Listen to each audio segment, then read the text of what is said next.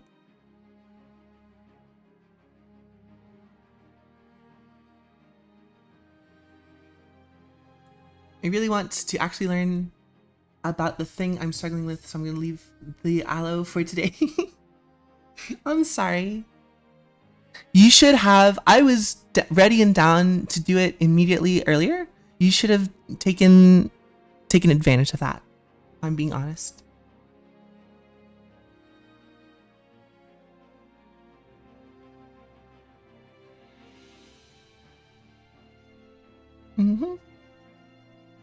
I did glaze the shit out of this aloe vera. So maybe we can do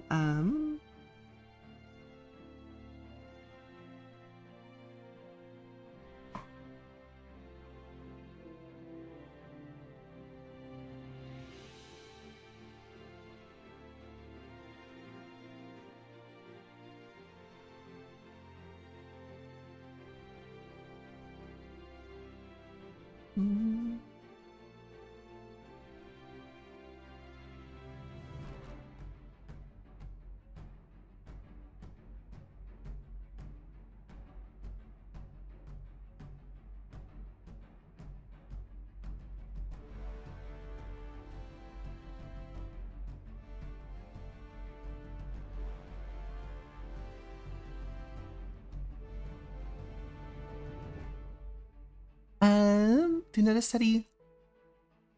Didn't want to distract you, but somehow got distracted. I always get distracted. That's my secret. Captain, I'm always distracted.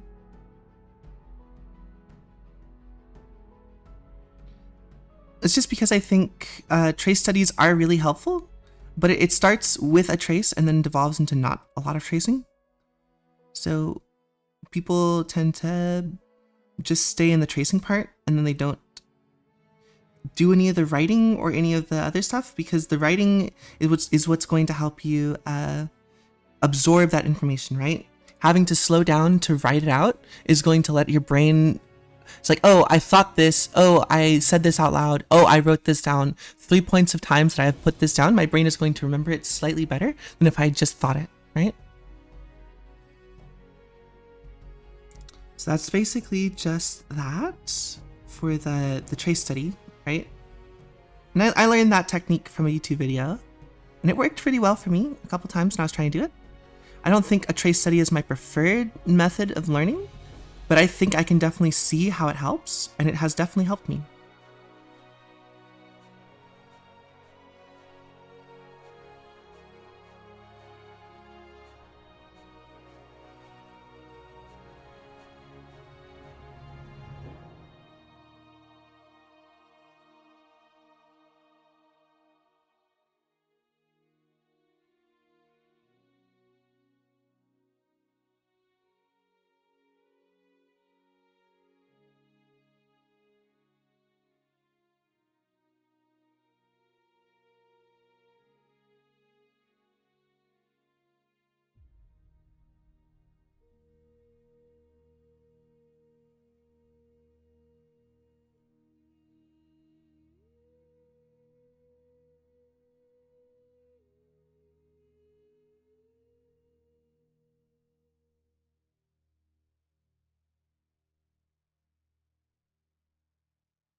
Nice. You know, passively lock this. So for me, the darker the aloe vera, the more of a... The newer leaves are kind of like a darker bluish.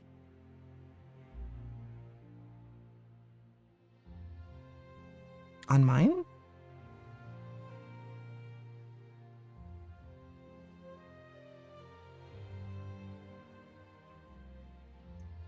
No trace study for this one. I'll look in for the next 48 minutes. I want to know how Daniel Warren Johnson, fourth year artist, does his hair. On first glance, it goes against everything we're taught about looking for shapes and finding larger forms in the hair.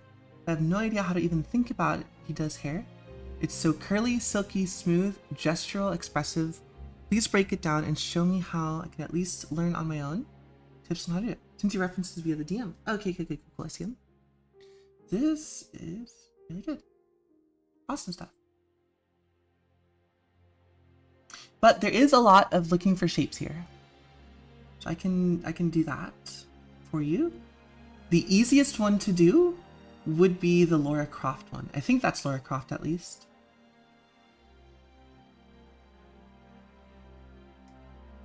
So I'm not going to do a trace study, right? But I am going to pull in the reference because I think it is very important to do this kind of stuff when you have your reference on hand. And while I have it on my phone, it's really hard for you to see what I'm doing as well. So I'll try to do both of them the next 40 minutes, but at the very least, I'll try to do this one, right? Because the Wonder Woman one doesn't have a great, I'd have to zoom in a lot, and actually, this one is going to be harder. So I'm going to go ahead and grab this.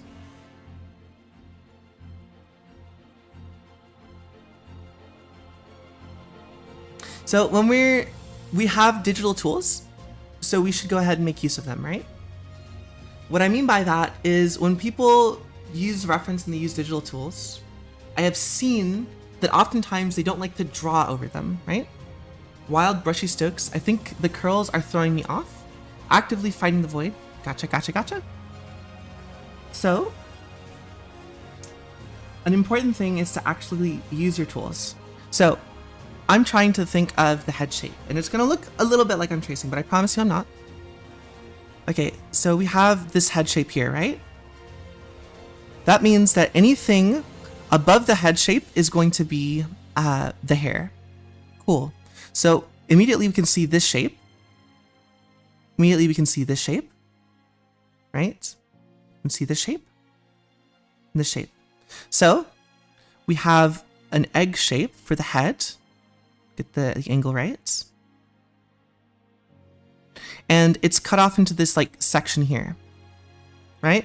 So we're gonna say that this section here is going to have a lot of like curl shapes like this, right? Think of them like an alien organic form, right?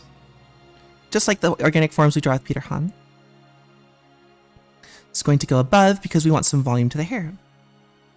Zoom in. Do I need to zoom in more? Jeez. Okay. Okay. Is this good? This is very large for me, so I'm still getting better. I sent better references of the Wonder Woman. Yeah. Okay. Okay, that one's definitely gonna be better. Or because I think which one between for the two new ones that you sent me, between the black and white one and the color one, which one do you struggle more seeing the shapes?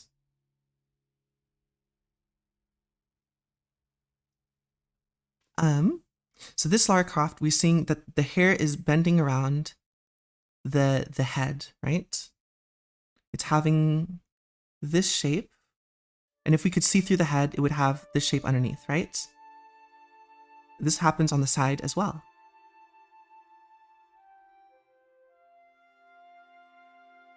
And so what they're doing is they're seeing the shape in their mind and Draw black here.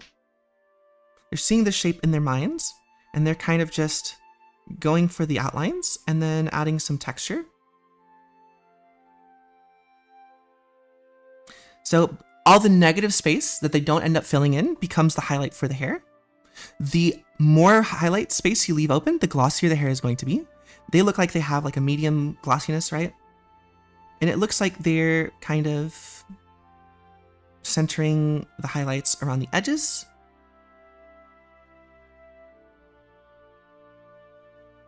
For a lot of this space. Towards the end here, we're getting a lot of hair coming together. And then I want to get rid of this because it's kind of getting in the way of what I'm drawing. I already know the shapes that I'm looking for. So the next thing I'm going to do is start to thinking about how the hair is coming in these directions, right? So those are the kind of the big shapes that I've already gotten. You can put a little bit of like lines in here to add value. They have the ear. And we want to pull up in this direction. So we're just kind of adding layering and strokes in the direction of the hair. And then over here, we have this shape, right? Kind of want to just blur your eyes and look at the general idea of where the shape is coming from, right? Same thing on this side. So this connects up here. So we have this general shape. Over here, we have this general shape, right? And down here, we have this general shape. So realistically, this hair that looks to us like, it looks like it's just pen strokes and all that stuff. How do you know where to add texture? I am adding texture as where I don't want the light, sort of, when I'm thinking about these forms specifically, right?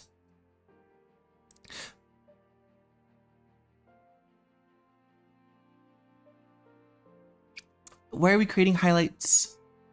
We can, yes. But it's more just like we're trying to add just as much information as we need, right? So my brush strokes are going to be a lot more digital than his because I'm really zoomed in. If we zoom out a little bit more, it'll look a little bit wiry. And that's because I'm using a digital brush that at this distance looks very artificial. That's fine.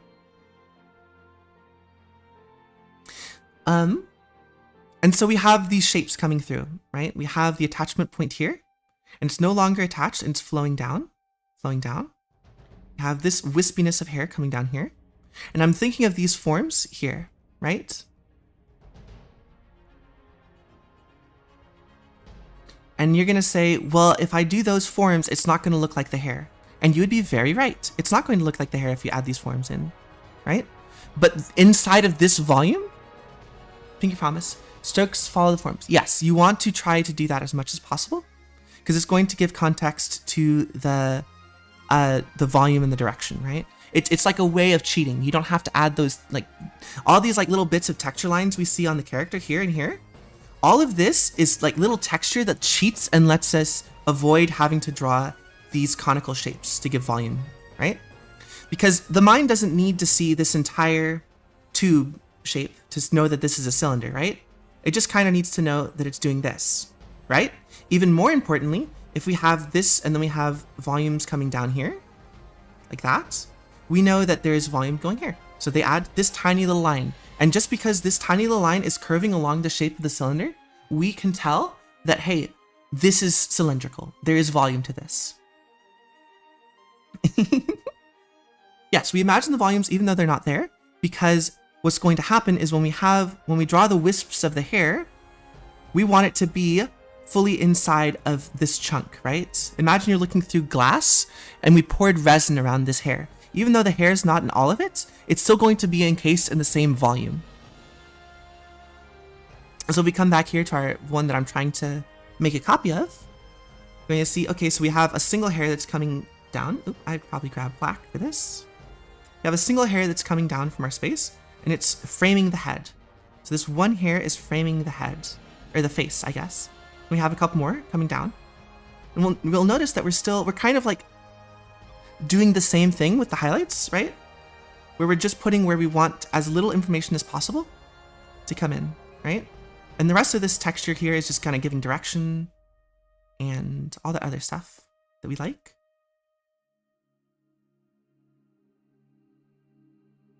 wispy. So this is the easiest one. This is stage 1 of how to break down this form.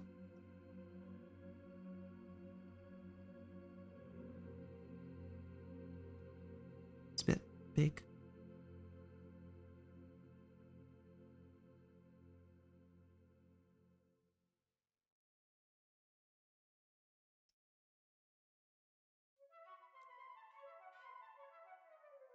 Right? There is a little bit of foreshortening, yeah. I'm making the nose too big though. But it doesn't matter too much, right? Just fix it like that. Cool. And then the ponytail is the easiest part, I think. Because it is basically just a shape, right? So all you're doing is you're adding whatever you think. The hair on the top, I guess I should probably put that in red, but we have this shape coming out, this shape coming out, and they're doing the same thing, right? They're going all the way around down here. These tubes are coming down and out. And all these little flecks that come off, those are all just texture. And so similarly, they have tube coming here, and as it starts to bend away, you'll notice there's no hairs coming up here, because there's no hairs short enough to do that. And so as we start pulling away, we're going to find hairs that are shorter and shorter that are going to be coming off. And you can add this to add a little bit more volume to that side. And on this side, we have a little highlight separating it, so we know there's a different volume here. And the same thing, right? In the final, we're going to want to just kind of blend these forms together. Think about you roll some dough, right? If you put a lot of flour on the outside of the dough and you stack like ropes of dough on top of each other, they'll stay separated. If you let it sit there for like an hour, they'll start to blend into each other. Where instead of having 3 separate shapes, we now have a shape like this, and it has like kind of this curve here and this curve here. And so this shape line is less about how it's, you know, a different object and more of like how it's blended all together.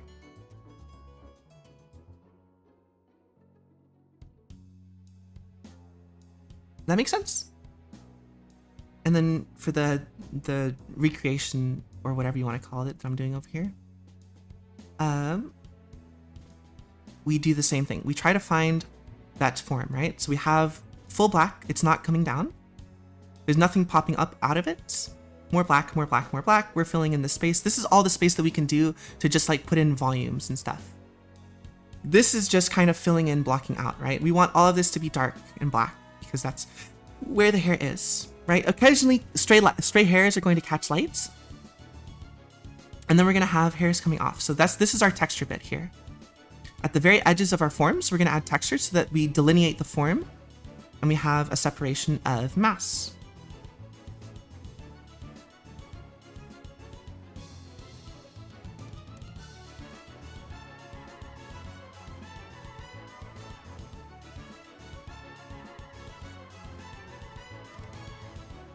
I really love their sketchy style too, though.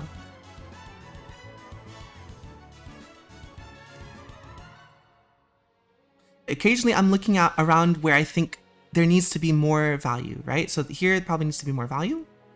So I'm just kind of filling in the gaps where it doesn't look quite right. And by quite right, I mean like it's too bright. There's not enough clarity of the form here and there, blah, blah, blah. That's the ear, right? There's no hair, the hair's coming down here. There's the neck. And then we have the jaw.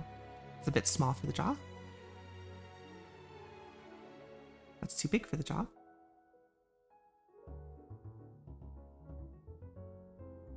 Right? And so all of this gets framed by the hair. And the parts that are a little bit brighter are like, oh, that's part of the hair that's coming up to join the rest of this, right? And it separates from this other form in the back. And a lot of what they're doing happens, Strickland Rats is here because it's a textural thing, right? So, what's it called? A lot of the form is happening, these lines and stuff. Oopsies. A lot of these lines here, this is all like form, form, form, form, form, form, form, form. These are all like the nice straight lines, right? Ones that kind of like look like you flicked your pen. Texture, texture, form, texture, texture, texture, form, texture, texture, form. This one's in between form and texture because it's more detail. Form, texture, texture, texture, texture, texture, texture, texture, texture, form, form, form, texture, texture, texture, form, form. Anything that describes the outside shape, the volume of the shape, is going to be form. Texture, texture, texture, texture, form, form, texture, texture, texture, texture, all the way down, stuff like that, right? Form line in the hair, texture line in the hair. Form line in the hair. Let's erase this a little bit. Form line in the hair, texture line in the hair. Texture line, texture line, texture line, texture. And then the rest is this in here, all of this dark stuff in here, this is all texture. It's a difference? Kind of. It's like, which of these gives you a solid idea of what the volume is? And which of these kind of gives you a vibe of what it feels like? Does this line here tell me how the arm feels like? No, not really. It tells me what the arm is going to hold in space, right? Does this line here show me what the arm's going to feel like? Yeah, it might feel a little bit scratched up, I guess. Does this line here tell me what the backpack feels like? No, it kind of tells me what it is the outside of it. Does this line here tell me what it feels like? Yeah, it's probably going to be a cloth that's going to fold.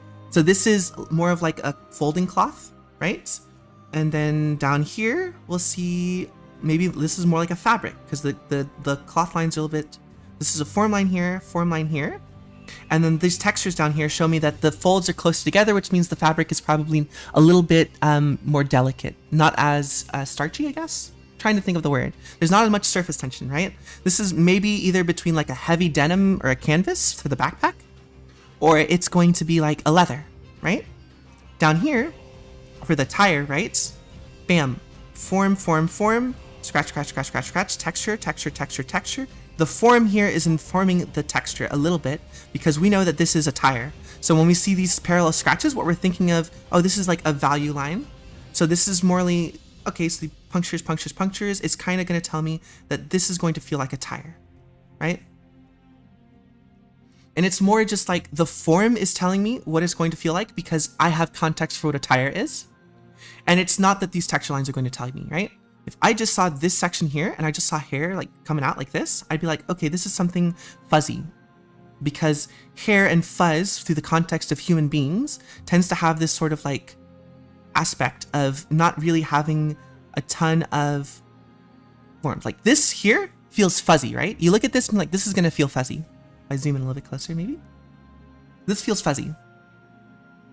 This feels smooth. What's another good one? Maybe cold? Yeah, okay, so if I do this, how do I describe cold? Fuck, why did I do this to myself?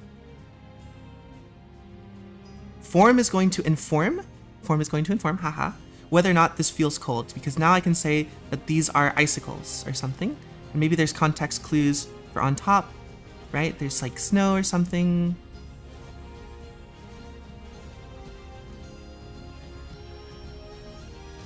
Right?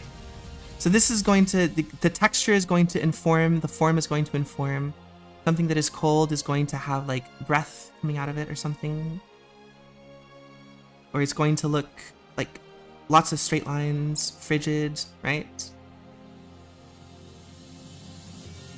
Something that is hot, right? We're going to see the same orb. Let's say we get the same orb. We want to make it look really hot. What we're going to do is we're going to fill it in with our dark color. And we're going to give it like an AoE effect. Like there's some ambient light or occlusion or whatever, or some ambient value. Because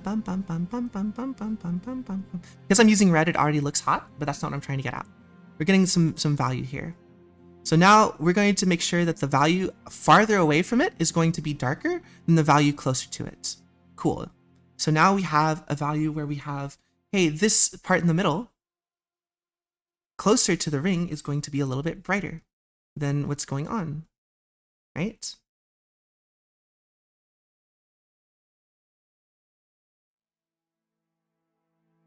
And then we're going to come in and we're going to grab as big of a highlight as we can to signify that this thing is like molten or glowing or whatever. And then farther away from it, we're going to grab maybe not as much, a little bit of a texture, right? And then we'll do like maybe a highlight or something here. So now you could say that this feels hot, I guess, because all this texture line around it makes it look like it's glowing, and glowing things tend to be hot, right? So that's without color. You can kind of give the change in effect, right? Icicles versus like sweat lines or something, right? Or steam coming off of it.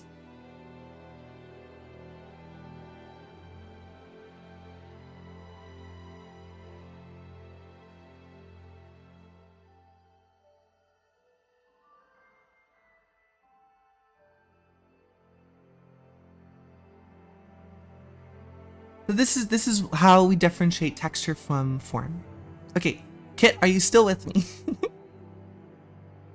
I know you've been fighting it a while. Hey, how's it going, Helia? Sorry, I don't know when you came in.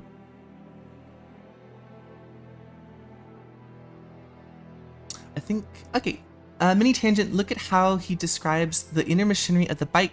Did he block in a black color and erase and draw stuff in? It depends on whether or not they were working digitally or if they were working traditionally.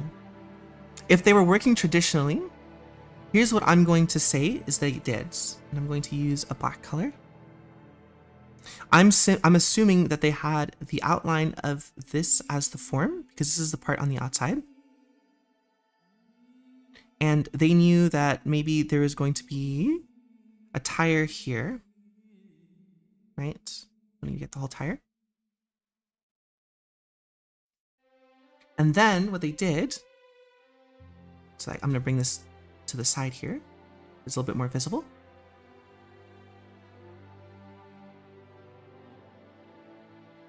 They said, okay, I want radiator stuff going on in here. So they're drawing like a radiator shape.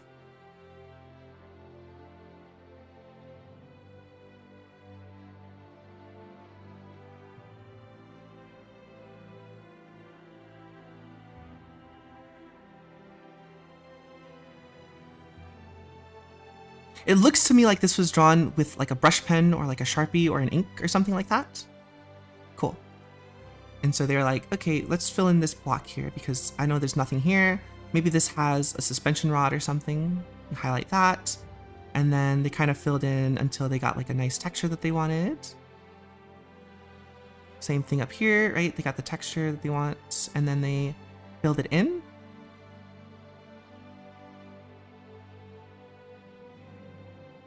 And we're gonna add some line weight to the outside of this so it stands out. Let me add some more texture lines. As you can see, some blacks and whites and stuff. Stippling like that. And then my guess is they probably came over and they were like, okay, we'll do some pipelines or something. So this is going to connect to the tire. Cool. And then this is going to follow the form of the pipe or whatever. And it's going to need like another stabilization thing, maybe.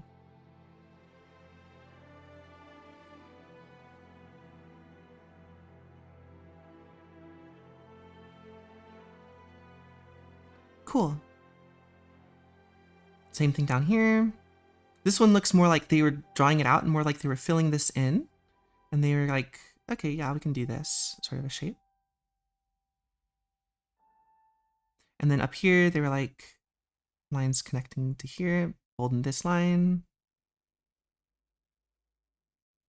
And then maybe another textural detail and then just kind of fill in between. And then maybe add some textural stuff down here. Maybe some direction with the texture.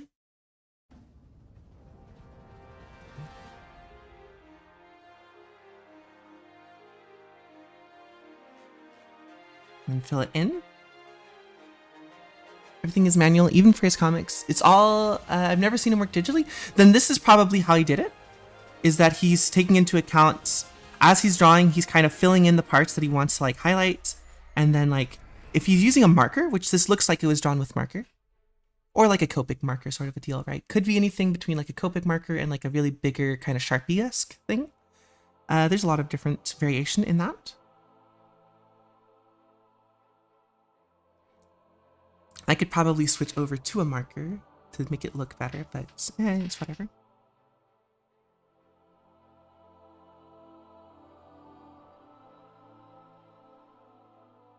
A lot of this is the textural assumptions that I'm making here. So I'm like, okay, this is something like that, and then I'm guessing there's, as he's drawing these like lines and sketches, he's seeing that these shapes are coming out, right? And he's like, oh, I want to capture this shape here, or I want to grab this line here, I want to fill this in like this. This looks like a machine bit. And it's like, brush in this stuff, not too worried about it. And as he's going in and he's filling it in more and more, he's like, I'll keep some of that because I like that, the way that texture looks or whatever. Right? And so here he has a lot of this fill it in. He's probably, when he gets to this point, he's probably just filling in a lot of the parts that he doesn't want to be detailed or whatever. This is my guess. I haven't seen him work.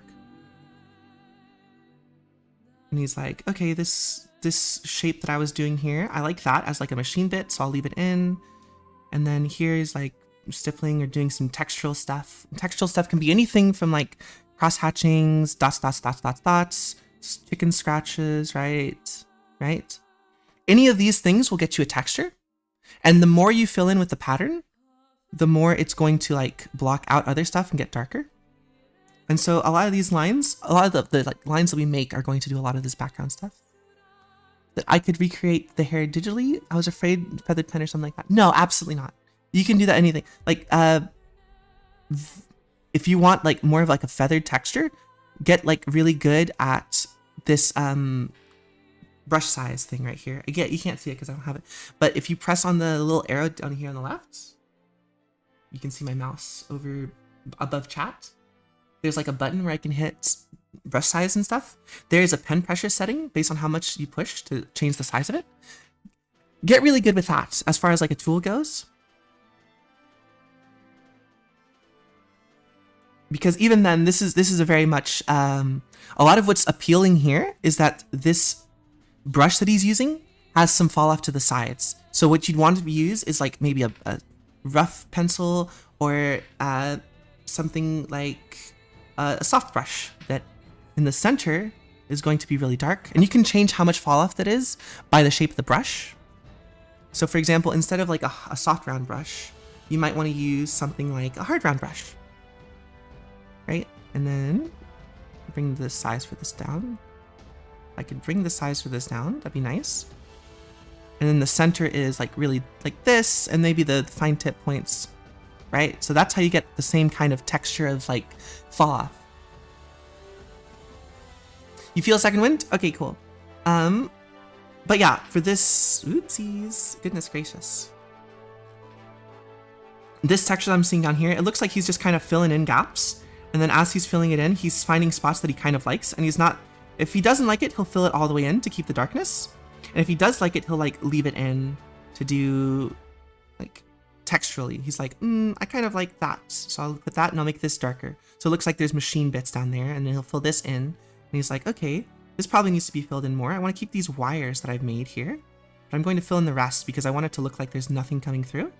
And down here, I'll add some more light or something. And this needs to be filled up more. That's the edge of the car and stuff like that. And then in here, he's like doing the same thing, texture, texture, texture, just kind of like lines or whatever. Probably lines that are going to lend themselves to creating mechanical looking shapes. So kind of just like doing these sorts of shapes, and he's like, oh, that one looks like a wire. I'm going to avoid drawing over that one, and I'm going to keep drawing, right? And so eventually that refines down into a wire. The thing is the process, right? If you give yourself a process that's going to lend itself more towards creating the things, that's what texture is so important about. You can make a craggy looking texture by just adding a lot of like craggy looking shapes. And as long as you keep recreating this texture over and over again, you're going to find eventually it's going to make something that you might want to have for the texture for like a rock or something. Maybe the rock is sticking out. And you can like refine certain sections of it. Like this is the hard divider line. And all of a sudden now you have a geode, right? Or like an egg or something. But it looks like this, maybe this is a wooden beam, right? This wooden beam now looks like it was cut in half because of the way that I've done the texture. Because it looks like wood fibers that have gone all over the place, right? That's because I'm doing crazy messed up lines that stuff that stands out is going to be interpreted as lines. And I'm just going to add more in the places where I want to hide it and maybe add shape and form all together. This one is a vibes-based thing. I'm currently experiencing the Dunning-Kruger effect where I feel confident enough to easily recreate this effect now. It's a vibe thing, right? So if the more confident you feel about doing it, the more likely you are going to be able to do it. That's kind of one of the secrets about like texturing and stuff, is that if you are in the mind space where you're going to find shapes, you're going to find these shapes, right?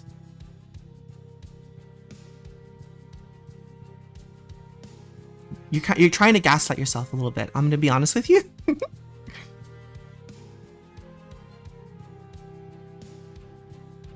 Okay, that being said though, we want to do another hair study. So now we have this character. This character, you're going to look at it and you're like, this is insane. How do I ever get this to happen, right? So first thing we want to identify, where is the head in all of this? I think about here is where the head is, right?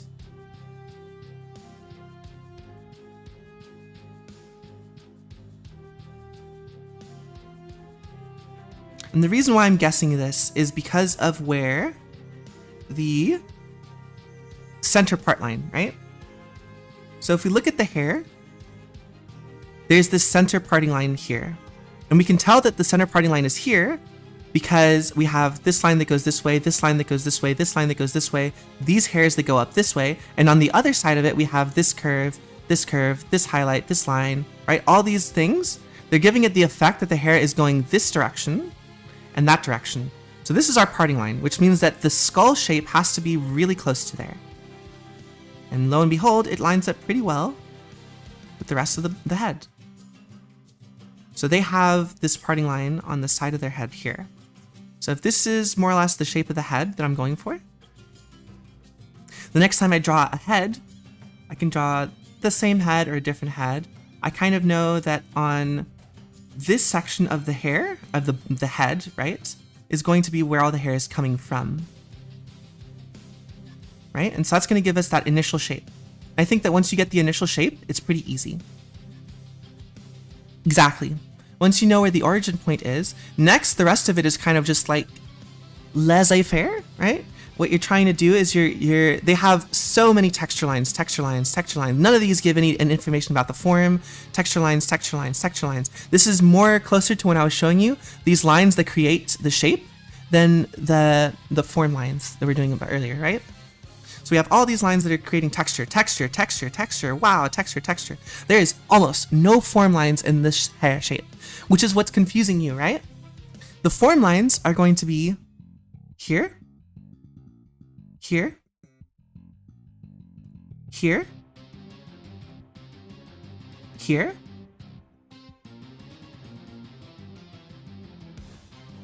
we can say that's one there. Here, and then we have the shoulder for the form line, right?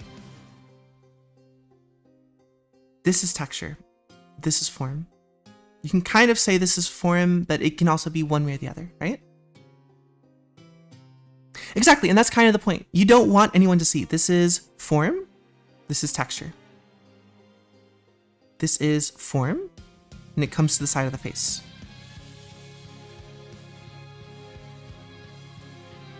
The only form line we have for this chunk of hair is up here. And that's barely a form line. This is kind of like if I'm telling you to find the hair shape, this hair lock or whatever is going to be this shape. Right? And we can start doing that, right? We can come here, we can say, okay, the hair has this kind of a shape to it. I don't know if this is getting too messy or easy to see. Let's zoom in a little bit, right? Let's undo some of the stuff that I was doing. Let's erase a little bit to make it more clear. You don't need all these lines anymore. Let's look at this form line for this block, right? We're talking about the form line of the hair that divides the face. We're talking about the form line that comes up from over the head, right? The origin point's right here. We have this value line that's going to kind of separate like form. So here we have this, we can just kind of connect them. So now we know that this kind of has this shape. If we follow the shadows, all these forms have kind of come together. Our next form line here, where this lock of hair is coming out, right? It's behind this curve, curve, curve, curve, curve, curve. Follow down. Same thing, we have this spot of highlights, right? So we could do that, but I think it'd be more helpful to like block this entire thing out, because what's happening is we get some waviness to the hair.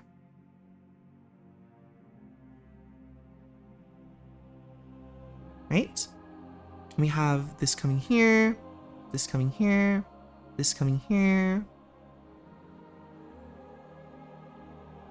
it's coming down here.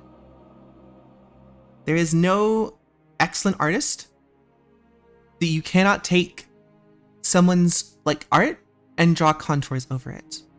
Because for it to look good, you need to have this light and shadow that's going on here, right? Oopsies, that's the wrong one to turn on. You need to, oh my fucking god, I'm on the wrong layer. Ah! Okay, to have something look good, you need to have light shadow contrast, right? And those are all informed by the form. So we can see that this spot is a highlight. This part is a shadow, right? So now we know that there is some sort of shape here that bends down here, bends up over here, and bends back down here.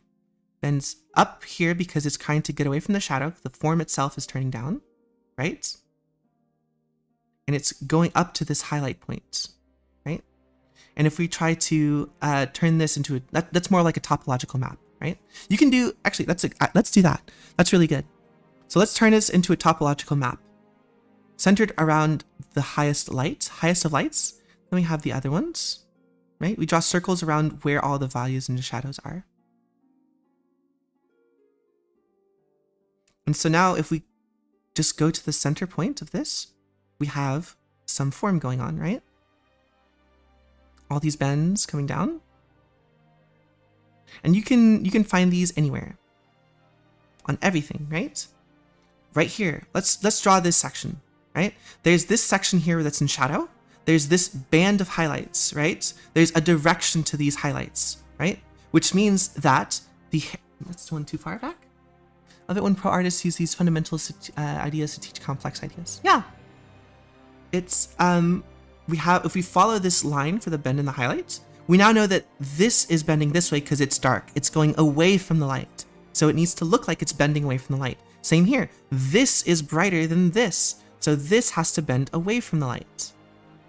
So it's going down and then back up, right?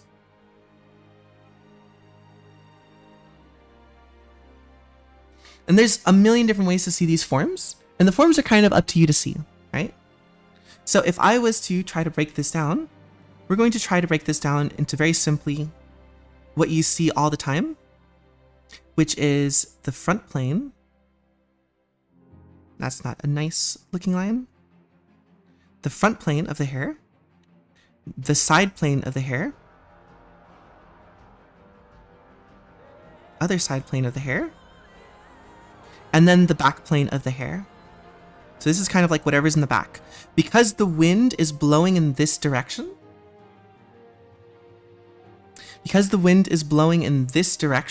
what's happening is that the hair is being pushed this way, right? This form that would normally be like this is now looking like this because it's trying to attach to here, but it's also going in this direction. There is force being applied. And on this side, we have the curve that would be here. It would normally come out to here, right? But then as the wind blows on it, or whatever force is going onto it, the topographic thing lost you, don't worry about that then. Don't worry, just if the contour lines made sense to you, the contour lines is good. Draw a lot, I'm tired. Yeah, have a good one, Lava Leaf. Shout out for, do a shout out for me when a lot of people are here, please. You should do something fun and intense. So anyway, this form that would normally look like this is getting hit by the same force and wind. It's still attached to this point, but the rest of it is going to kind of curve in as it gets forced down. So that's why, even though we do have the backplane, what's happening is the wind is making it so that we only see this half of the backplane. Does that make sense? Relative to the orange point. Yes, you want to be thinking of that. Because if we have the head, right, we can break it down into like the hairline, front half of the hair that's going to come down in front of the hair, the sides of the hair that are going to come here, more or less, and then the back plane of the hair that's going to come down. Now, it's easier to see it when you break it down to someone else's, but with some hair that is like this character, I want to erase that. This character that is very much like everything is all over the place. Almost every line is a texture line, right? There's another method that you can take, right? The problem with this method is that it's very vibes based, but you'll see this with a lot of characters, right? Let's actually, let's grab a picture of Robbie.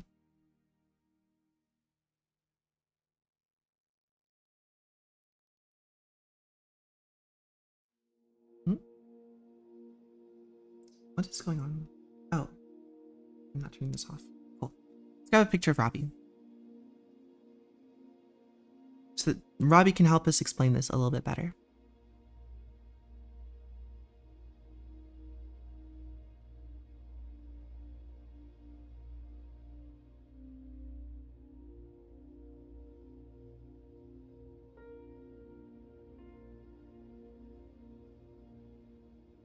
Okay, so we have Robbie here.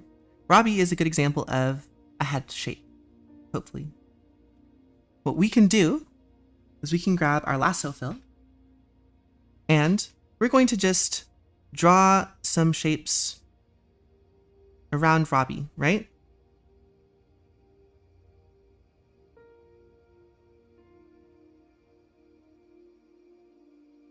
And if this wasn't red, because I'm a dumbass, it would look like hair. Starting behind the ears, say there's a wind blowing coming across this way.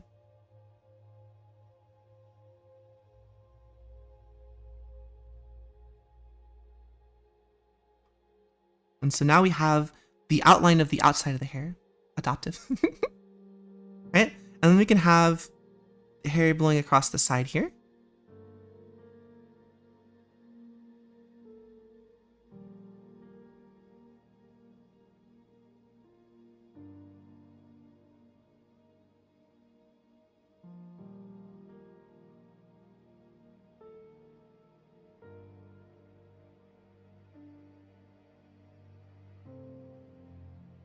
And it's kind of just like we're filling in this whatever shape. So this is if Robbie had an afro or like some sort of like really crazy hair.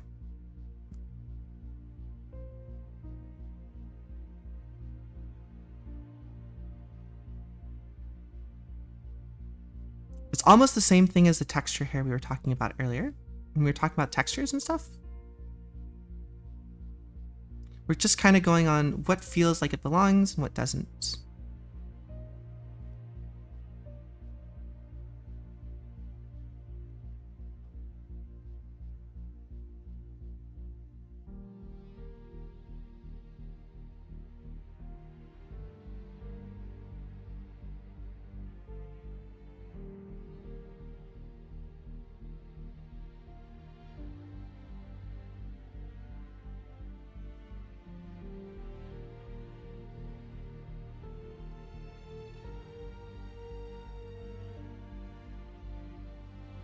Right.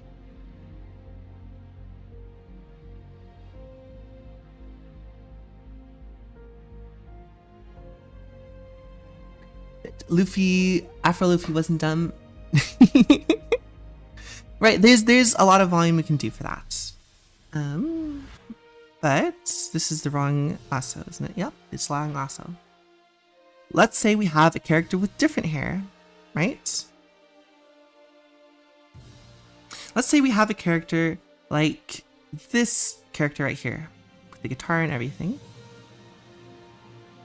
Oops.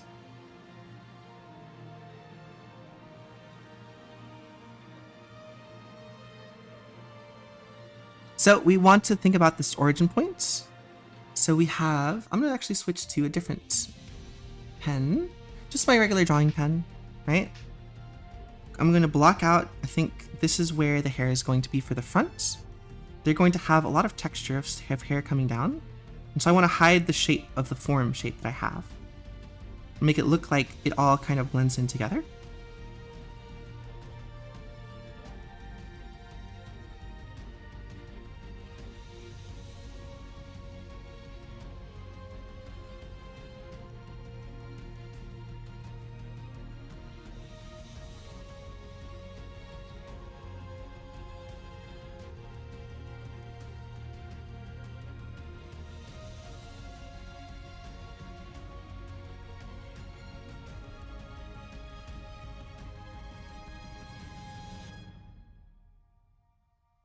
Thinking about the side plane.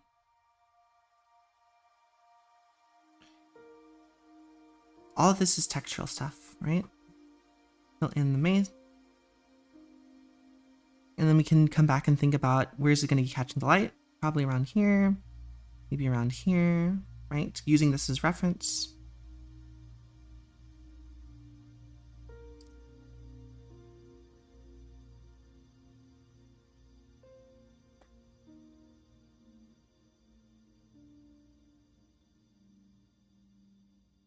It takes time and it's a lot of buildup, which I'm trying to shortcut a lot here, unfortunately.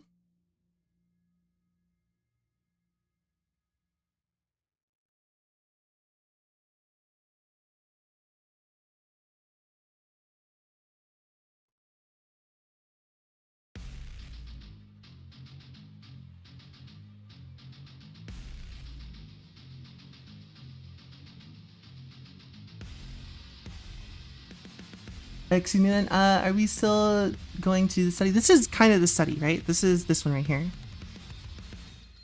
So you're grabbing the same sort of values and stuff. This is kind of the vibes-based approach to the study, where we're just kind of following the form gesturally.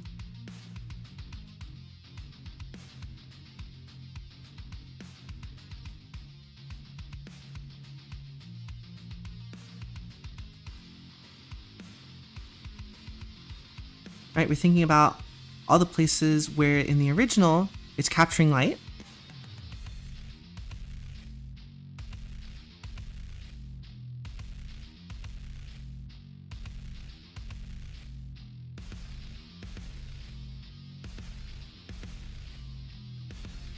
And we're doing, our hatchings and our textures are going to be for value purposes, right? So we want to make sure that this part that's coming up is a lot of lights. And then in contrast, down here, where we're coming away from the light, we want to have more values, more darker values.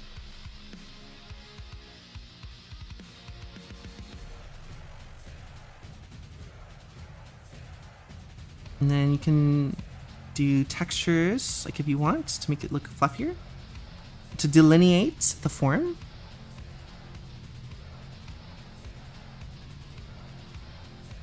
Isn't this such an insane background? Yeah, it's a really good ink brush background. I think it's really cool.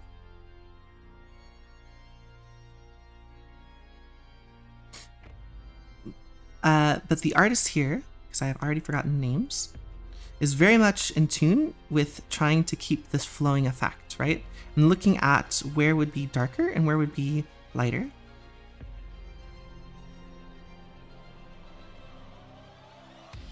And without using an ink brush like they're using, it's a little bit different to get the same texture.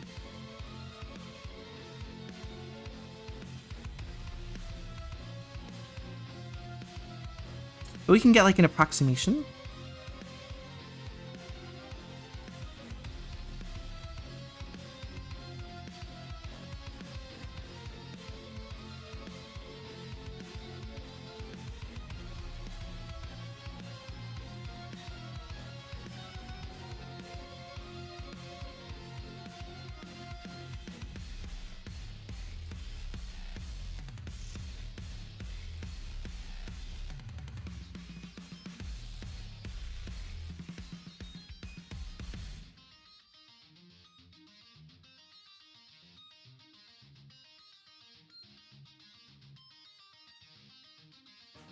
And this is looking very wiry, right?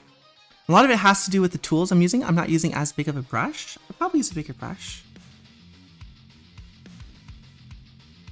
So we get more value in at the same time.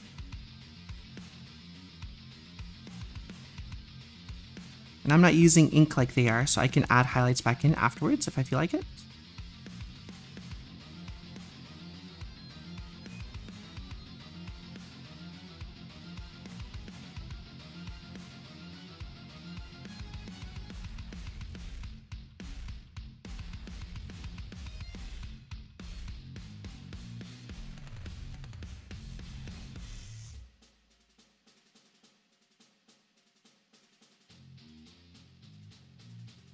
And all I'm trying to think about is the one on screen. Vibes based isn't it? I'm pretty sure it's just because my brush size is too small.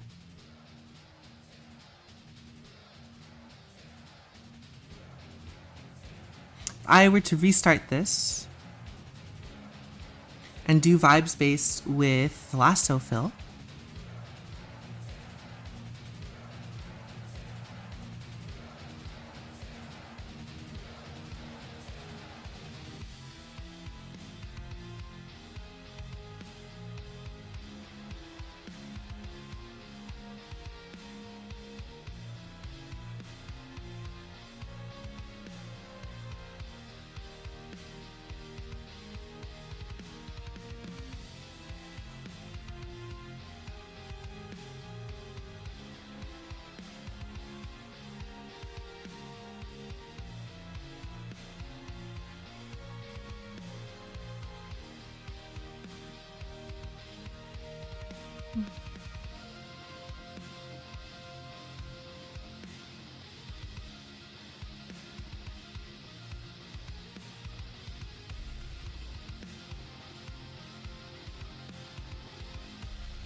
that's the wrong one.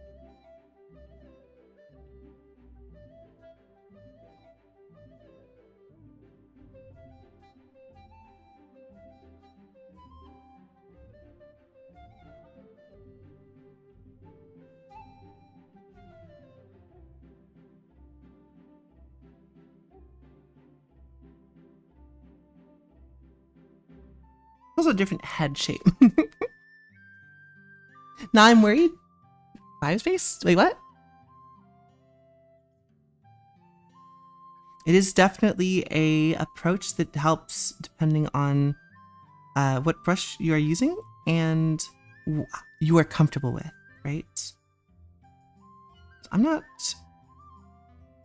super comfortable with this. I'd probably, if I wanted to recreate this, I'd play around with the tool brushes a lot to get the same effect, because there's a lot of texture going on.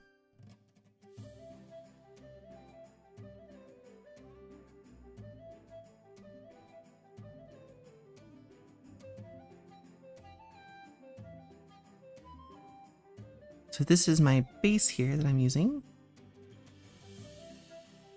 Probably then come in with rough pencil. No, I could probably just use an ink.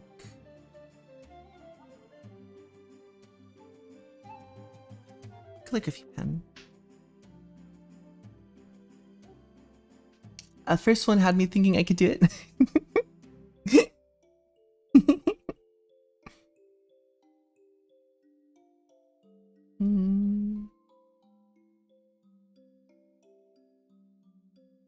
trying to figure out, because the way calligraphy pens work, I think, is the angle. No, for whatever reason, it's not.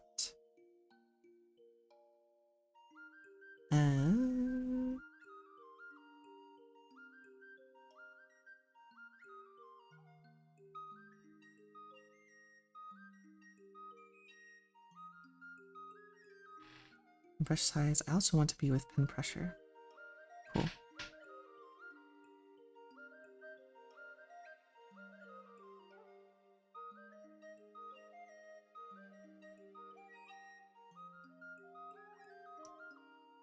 We're going to give it some opacity as well. We're like this much opacity.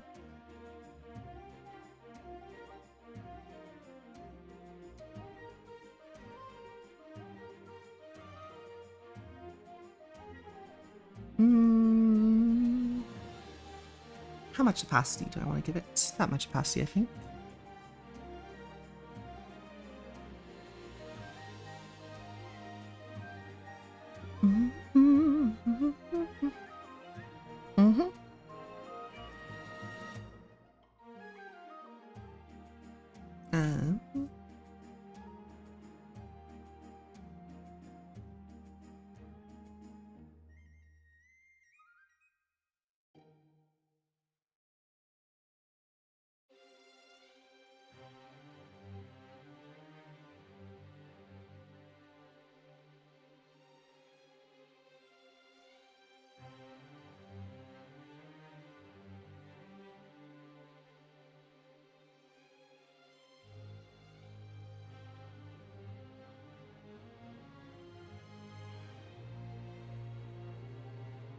We have way more of like a brown color coming through.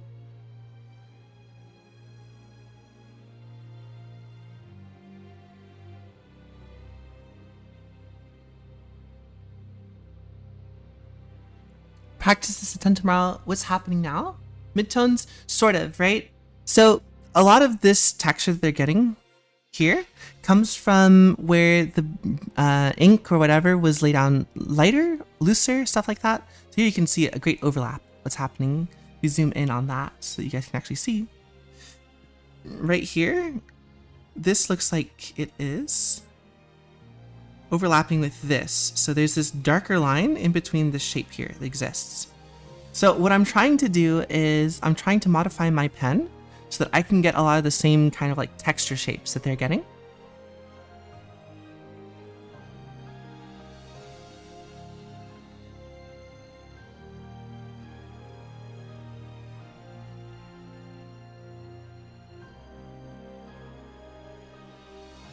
I've also switched to a brush and I've modified it slightly.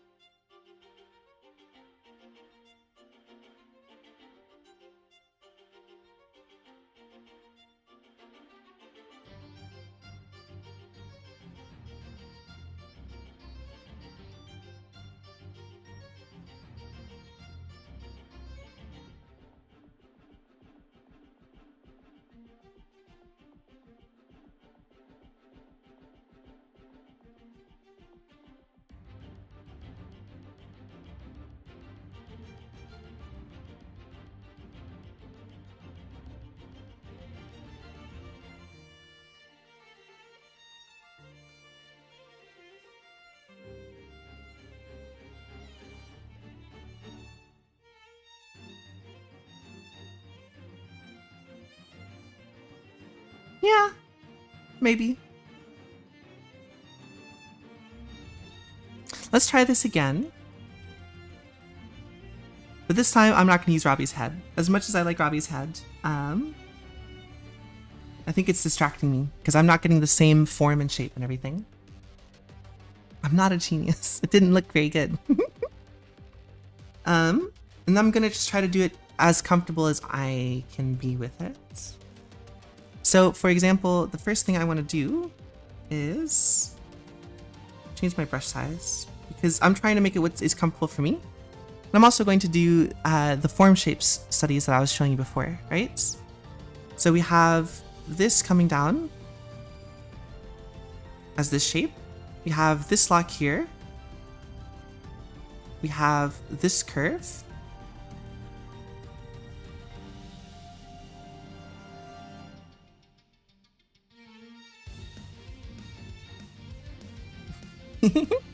Getting closer. Give up long time ago in frustration. Oh, it's very frustrating. Don't get me wrong. Right? Because it is incredibly frustrating to see something happening and you're like, I don't know what's going on. But also trying to recreate it one for one is not important, right? Trying to get the same vibe as it is more important, right? So when I break this down into the topology and stuff like that, or not topology, the graphs, not the graphs, what is it? The contour lines. What I'm doing is I'm helping my brain out a little bit here. Okay, I'm thinking about this as different locks. So we're gonna do the head shape.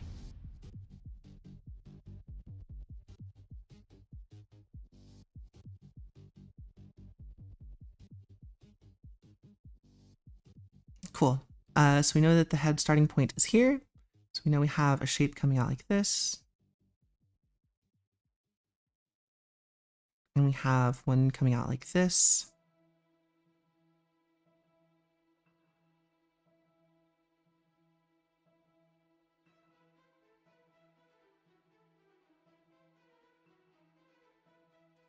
I have another curl coming over here and one here. This one's going to have a slightly different topology than the one next to it.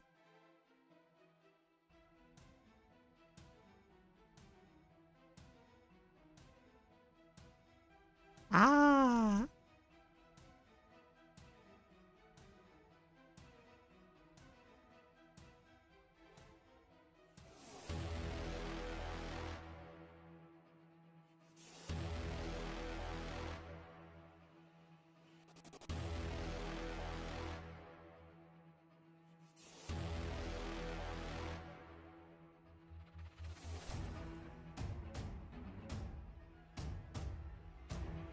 This is underneath. It goes in the shadows. Same thing with this section in the front. Have it curving to the side.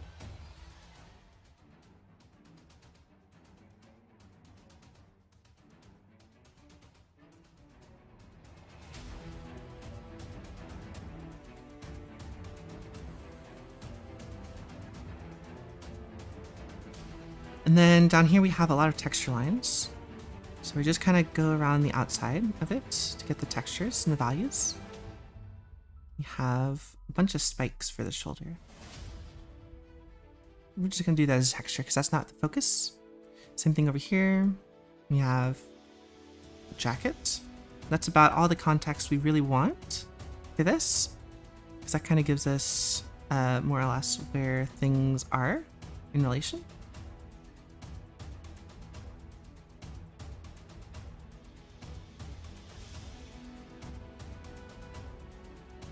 This one is also blocked out shape. And then over here we have the final boss. Where we have this almost plateau shape as the hair separates into these different like big locks. Right?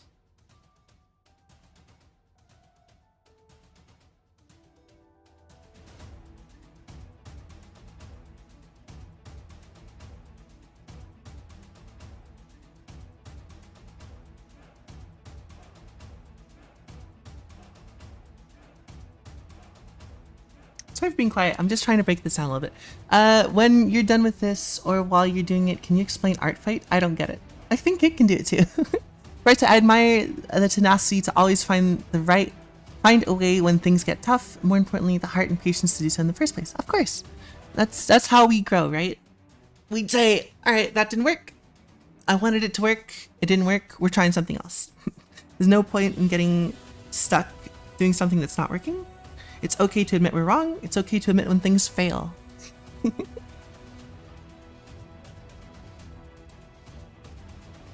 just has fight in the name. Hmm?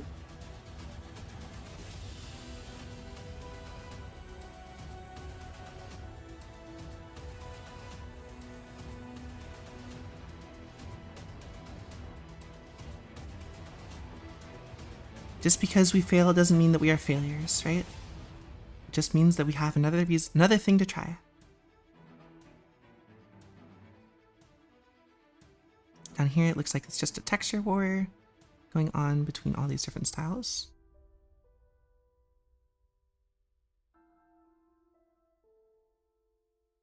So yes, this one is kind of just like, you do it.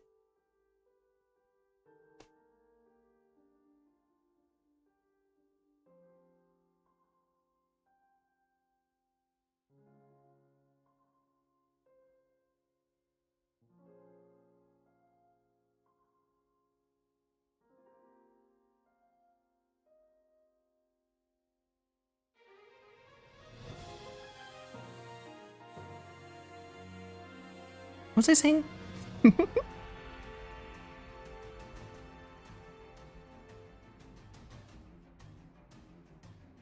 Cool. So on top of that, we have all these different textural lines coming off.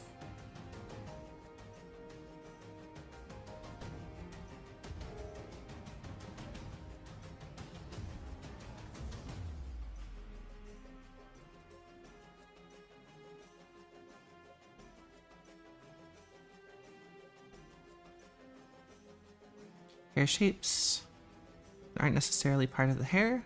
Volume, form, whatever.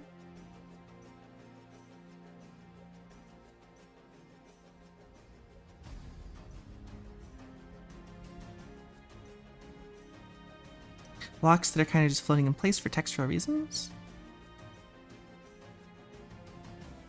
I'm kind of just copying exactly where they are.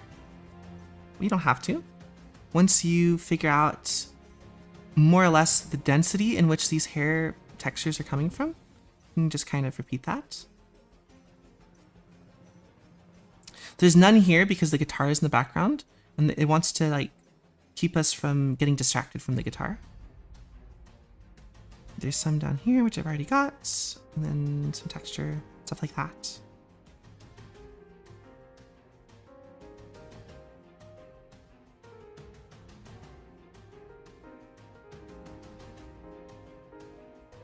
Cool. 7th greatest artist of all time. Yeah. Okay, so to do it in something that I'm comfortable in, right? We're going to draw my face.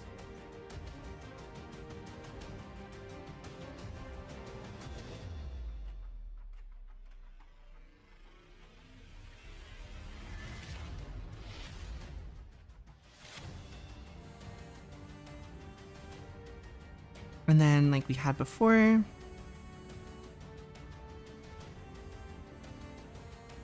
going to look more at this breakdown that I've done rather than the actual reference, just because I'm more trying to get the vibes of it.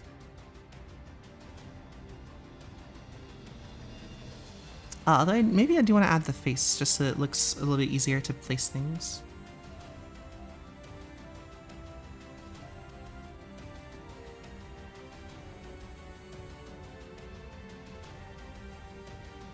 And gives context for what is and is not see-throughable. See-throughable? See-throughable. Sure.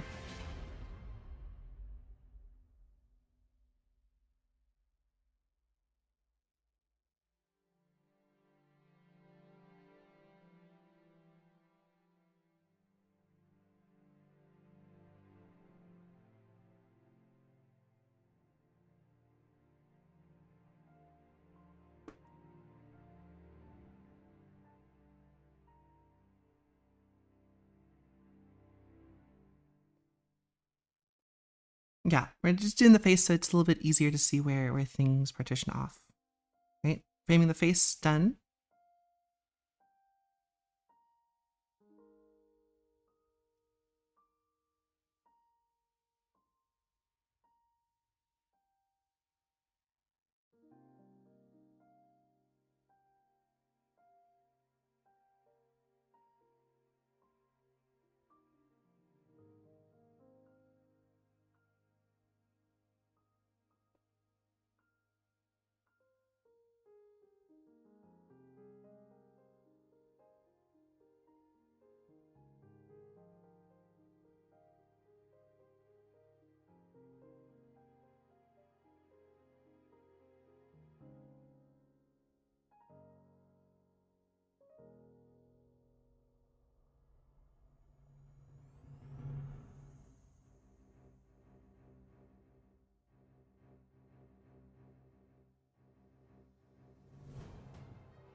This isn't going to be exactly what they're doing, but they might be doing something similar with like the brush pen or whatever they're doing, right?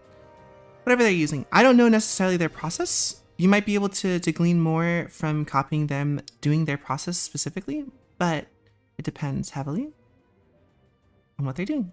Because every tool is slightly different. We can create similar effects, but to get the same thing is going to be a little bit more difficult.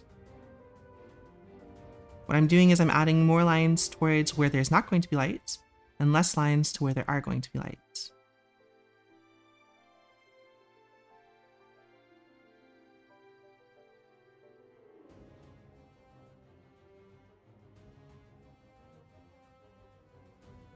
And this is all following the contour directions as well.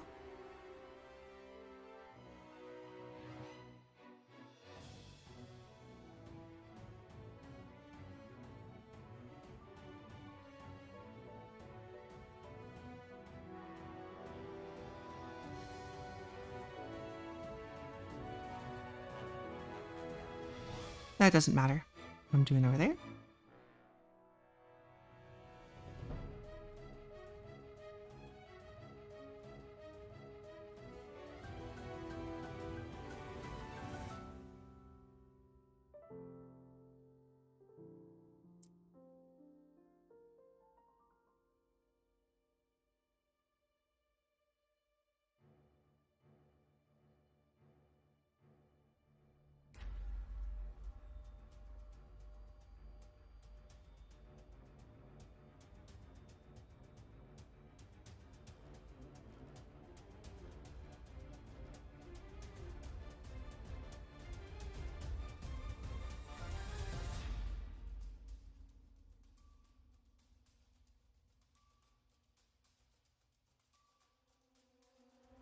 He's doing Transformers now? So he only draws robots on stream? What?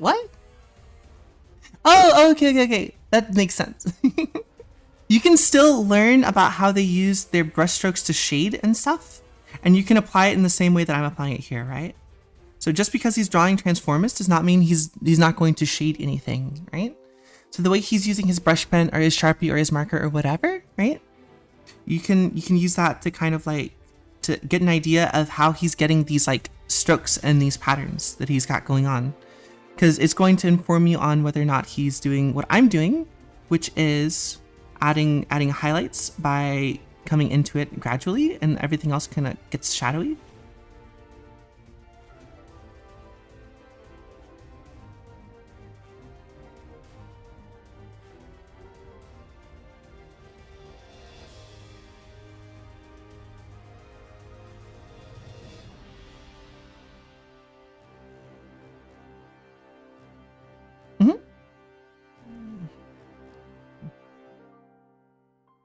Sometimes you just gotta change your modus operandi, the way you see the world.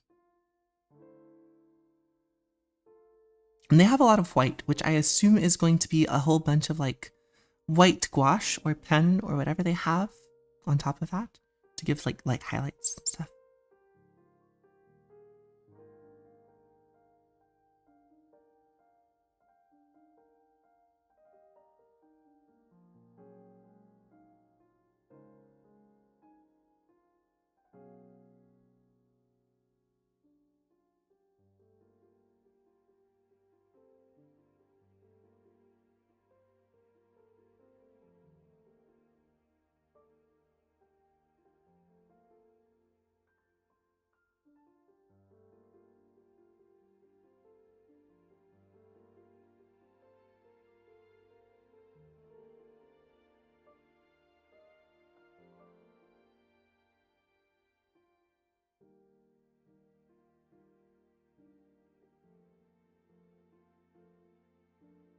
Hours, 20 minutes with 0 AWI is insane. What is AWI? Oh, owie. Yeah, I told you it's a random shuffle.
The leaps you've made in the past 30 minutes is so impressive. That's like 2 weeks worth of practice. Yeah. Well, it's what's one of the things that I always try to keep in mind, right? I watched this one video one time where Adam Savage was talking about what it was like to work with Jamie on Mythbusters, right? And one of the things is like, he mentioned that man has zero friction in his brain. There is no mentality of like, we have to do it this way or whatever, or this has to be done this way, blah, blah, blah. It's as soon as something works, pivot, do that, do something else. If something's not working, do something different, right?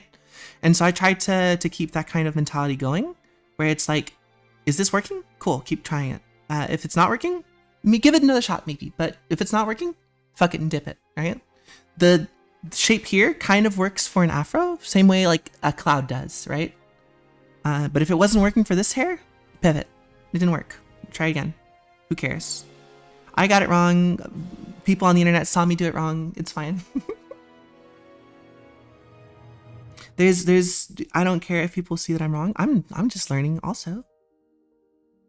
Everyone is always a student. Be the eternal student. Do not be unchanging masters.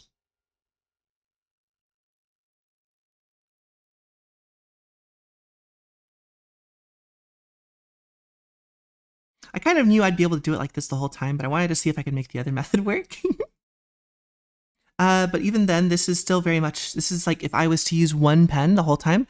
This looks like they're using like some gouache layers. You can definitely tell that this down here, this section by the crotch, where he has all these like lines coming through, it's darker than the white around it. So either it was originally like all black, or they did like some sort of a wash and they went over it. It looks like they've got some screen tones or something going on. I'm not sure, but they do have a mid-tone here. It's hard to like parse out the first time. So this is all not one pen, one pencil, whatever, right? So trying to do the whole thing with one pencil, you're going to get something that looks very different. But if you get the forms right, you're going to get something that is still recognizable as the thing that you were just drawing. Or this thing you're setting. But try not to have any friction. Is the most important thing.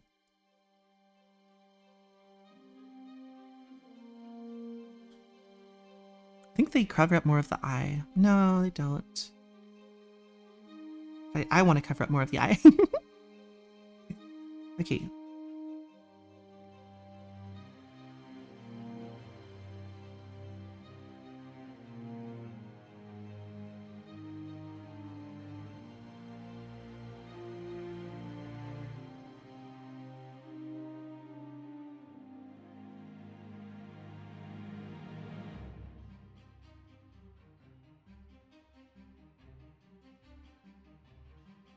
Hair is a little tricky sometimes because of how often you're switching from form lines to texture lines, right? All I'm doing here, texture line. Here down here, this is a form line, right? But only this one. The ones that are around it, like this one and that one, those are texture lines. And in this stage, it's more just up to you. which of these lines is something that you're going to reinforce, right? And which of these lines is something that you're going to leave to add some idea of what's going on in the fluff or whatever, right? Because you do want to, as an artist, hide these forms, right? You don't want it to look like you're making someone out of clay. You want to hide your brushstrokes a little bit.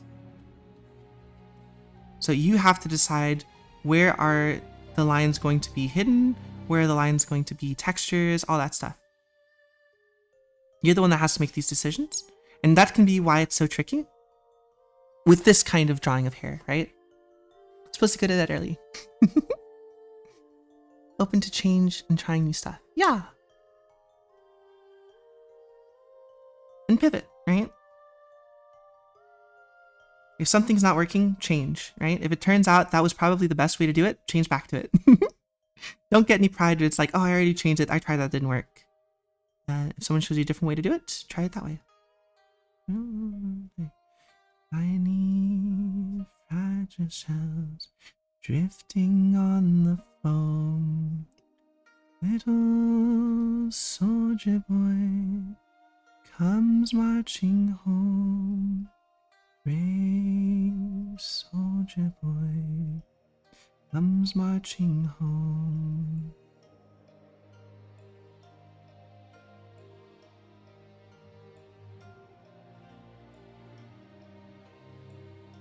Cool. So yeah, the last one, I can't remember which one you said you wanted to do, but it's kind of the exact same thing.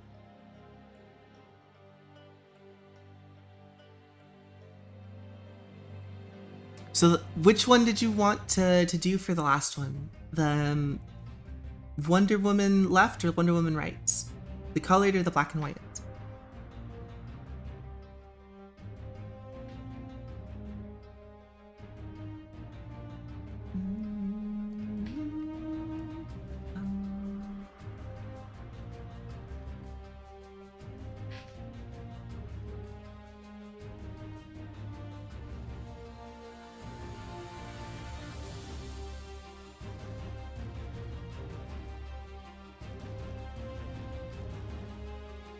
Awesome. I love the singing bit. Oh yeah. Oh, and he did something interesting with what's it called? With the melody that they kind of set it out. Done for today? Okay. The other ones are kind of interesting. I have a feeling that the vibes-based one would work for the color, but for the Wonder Woman one, right? Where she's got her face like this.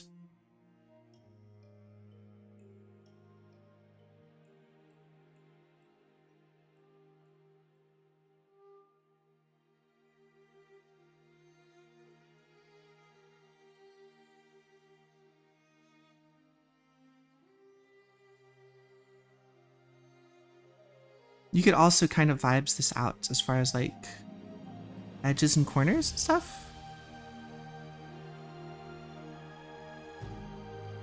Just look at a lot of locks and stuff. Because I'm pretty sure this is the kind of the method they're doing, because it looks like they're using some sort of a brush pen.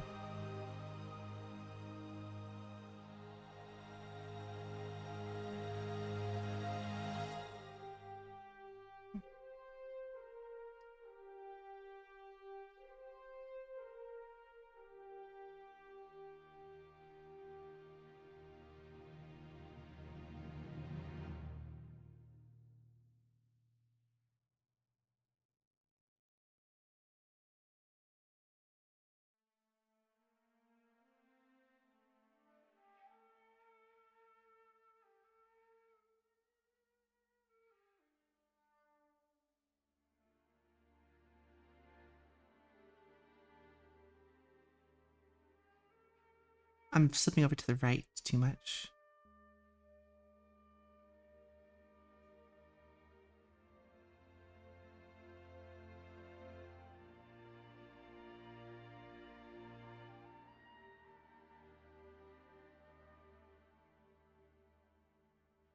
So from this loose gesture, you could probably draw the rest of the Wonder Woman, right?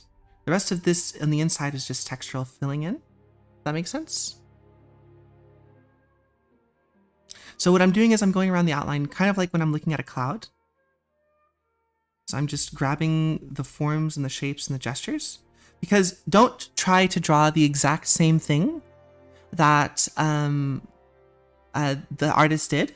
You kind of want to just try to draw the same feeling, the same vibe or whatever.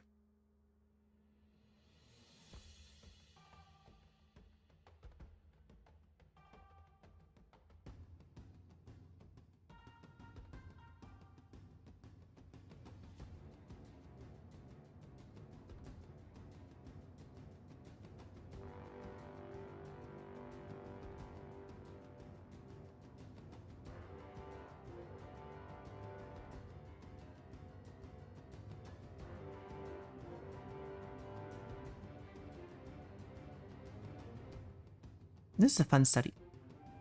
They're so crazy with the hair. Those are the fun ones, is when they're super crazy with the hair. I do the exact same thing when I'm drawing Sprungy's hair. So I'll do crazy shit like this, and then I'll have to like narrow it down and refine it afterwards. And I'm like, fuck. Me putting out the hair, yay, gesture lines, hooray. Me having to refine the hair afterwards, god damn it, why? What the fuck? Why did I do this to myself? How could I?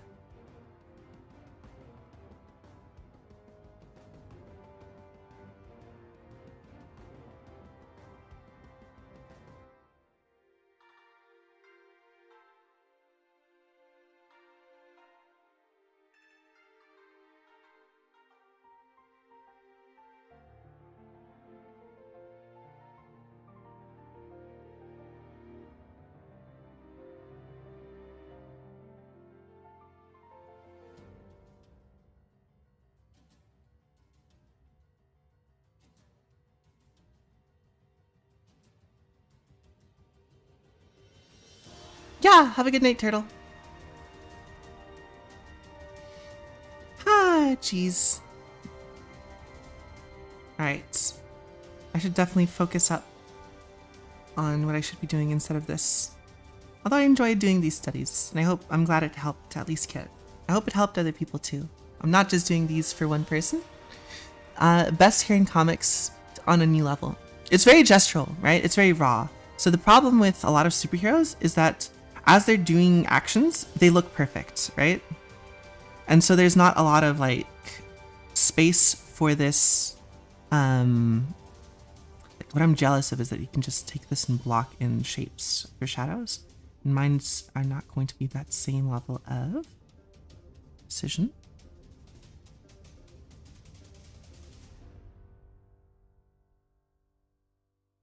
That's just like a bigger brush though.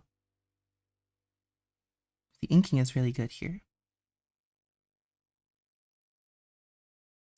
at finding these shapes.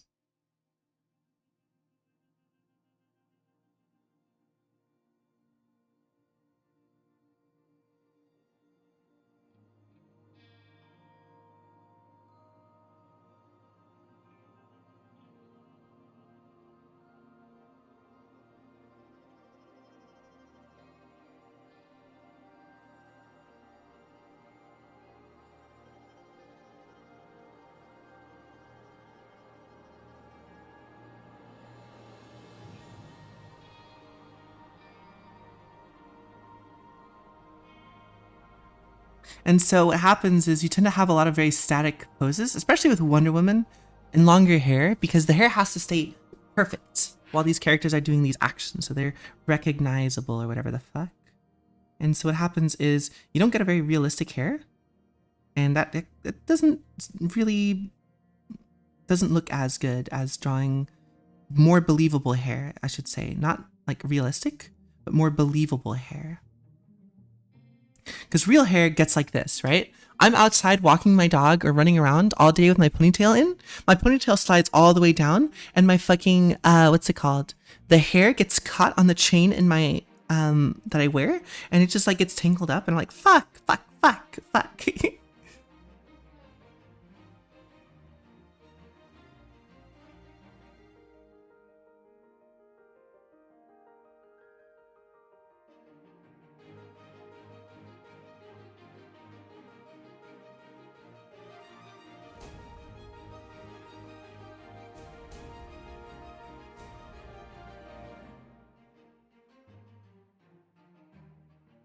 The inking is really good.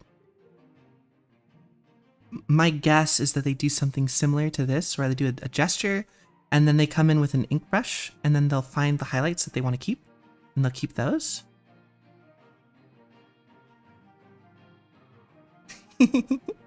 What, the part where my hair gets like messed up in my chain?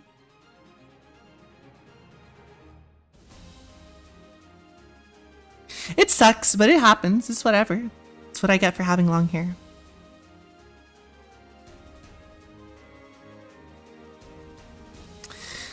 That's the punishment for looking this damn fine.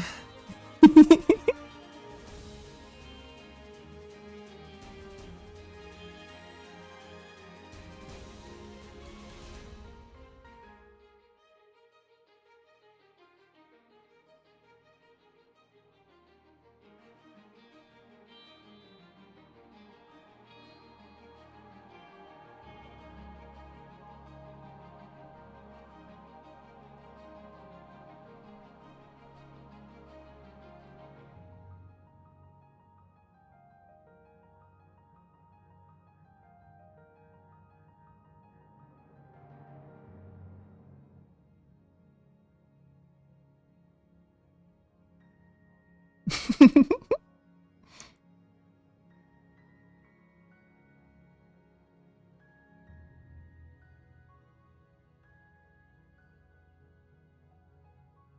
don't know if there's anything I should like talk about in this section, because all I'm doing is I'm using the pen pressure to activate harder, like bigger lines. I'm blocking out more and more shapes, right? And so I'm trying to keep shapes that I'm doing honest. And by that, I mean like I'm trying to just like make them make sense, I guess. There's a little bit of like fiddling back and forth with what I think is a good line or not, but mostly it's just line weights here and there.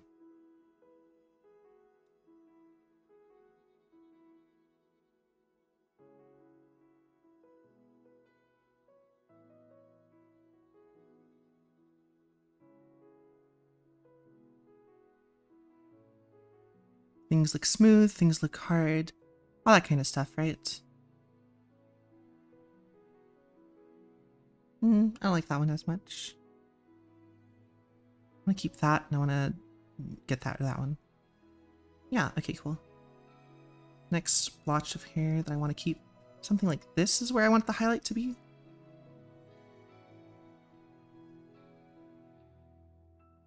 Yeah, okay.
Look very happy. With your little smiley face there.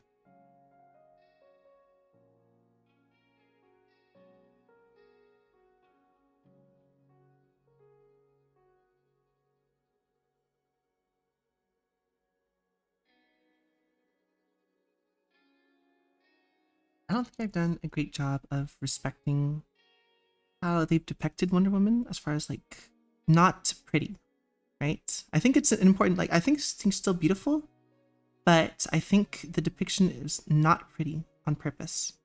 And I think that I have gone a bit too far in making the character pretty. I think it has to do with the eyes. I think I made the eyes too big.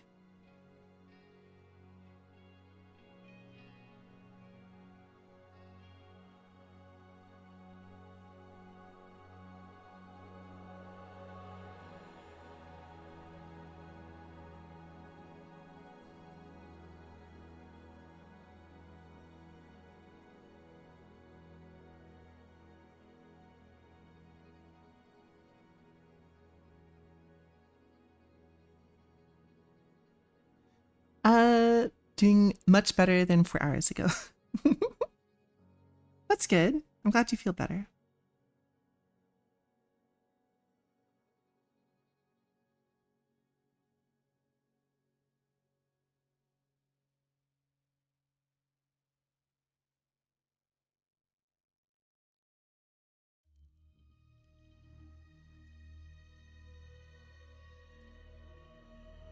I don't know how they're getting this incredulous look in their eyes, in the character's eyes. Incredulous look. They're like in disbelief.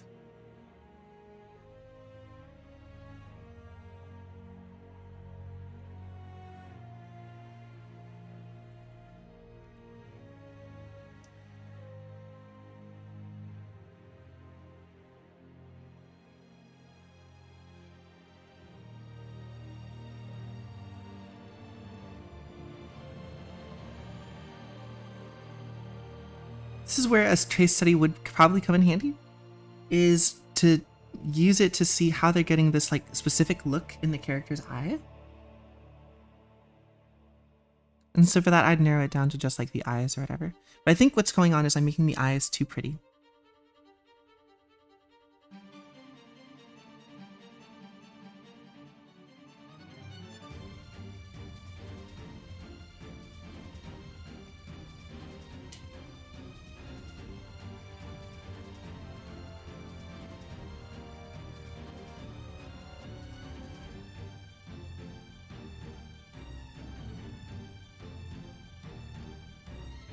It might have been the mouth also. Also, the face is just in general torn the fuck up.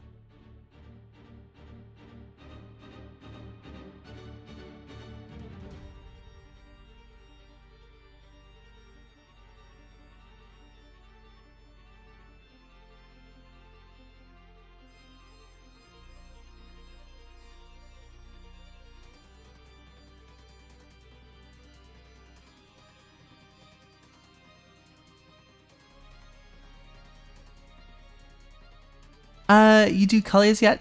I haven't done color yet. This is Wonder Woman in post-apocalyptic future where the world is destroyed. Yeah, I know. They have such a good like look on the face of like lost. Like they have nothing going on. Like they're like everything is lost, right? There is nothing to save. There's like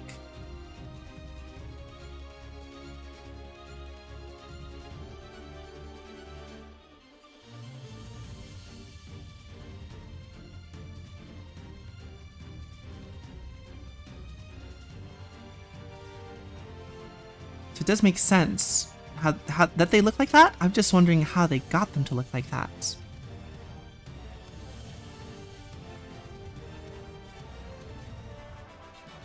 I think I am making the eyes too pretty, too rounded, too big.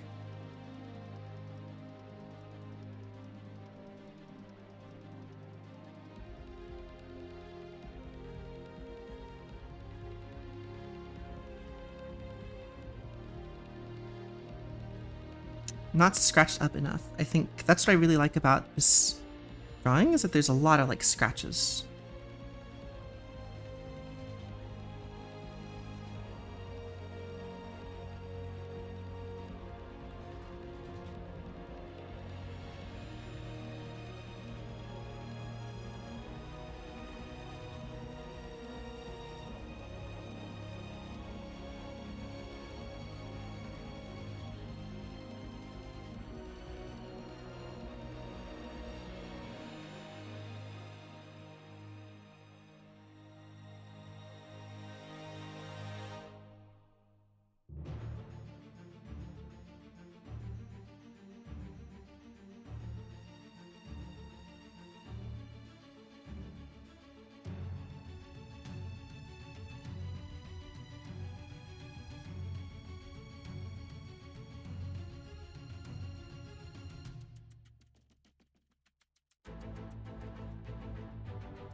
Texture lines help describe the form. Exactly.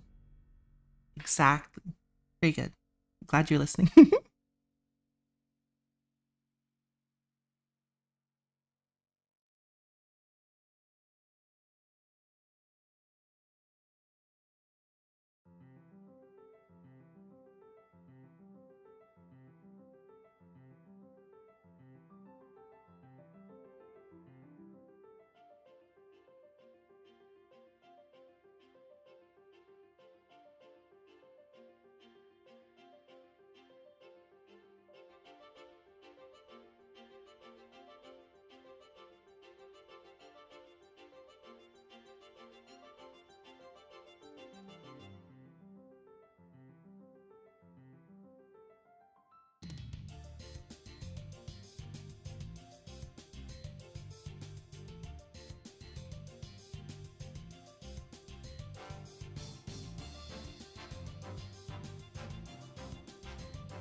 Humdy humdy humdy hum.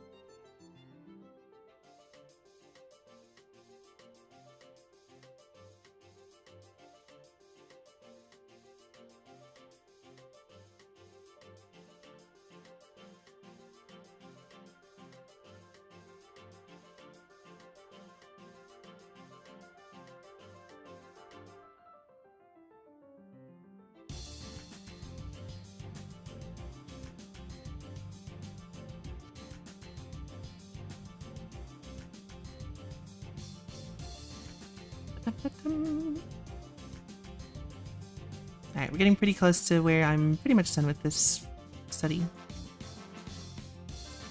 Not because it's done, but because I don't think there's much more I can kind of learn from it. The rest of it would kind of just be like following in the footsteps of it to finish the outline and everything.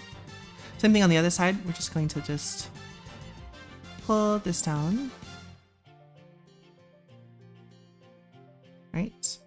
We want to grab some lines for the highlights. We just kind of add some texture in here and then block in whatever we don't want to keep. Same thing down here.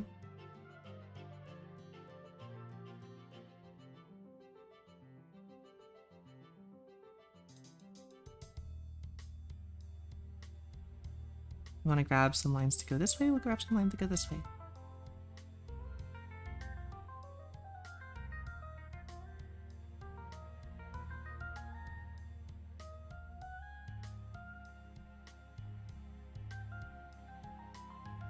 These highlight shapes are going to be kind of like left over. You see I'm making these scratches.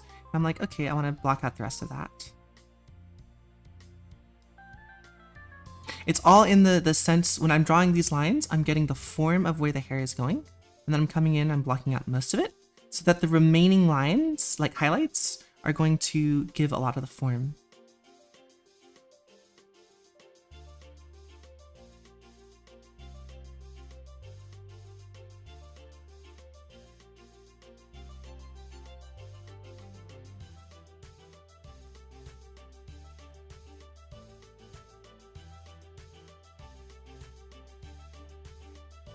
Cool.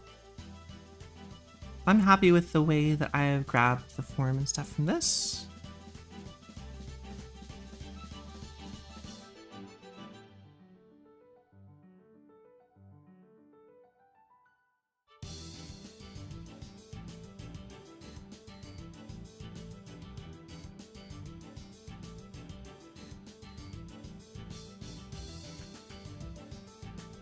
I'm just using thicker lines mixed in with thinner lines to get all the way out here, and then get some of these like hairlines so it looks more like hair.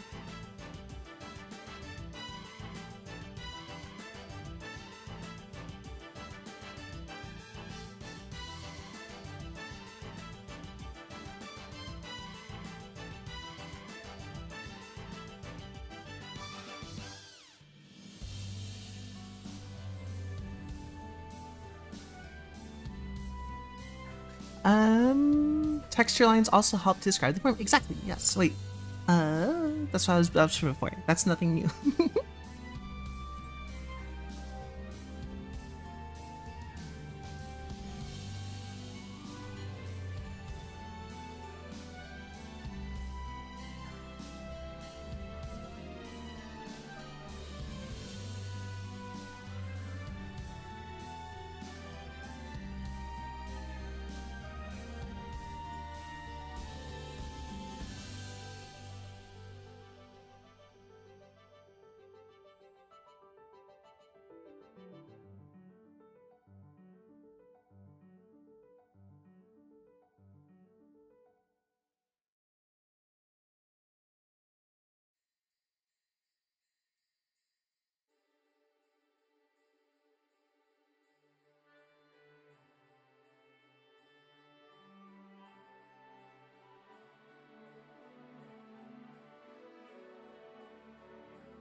Cool. Is T here? I'm not sure. T was here a bit ago. Kit's probably asleep by now. If I had to guess.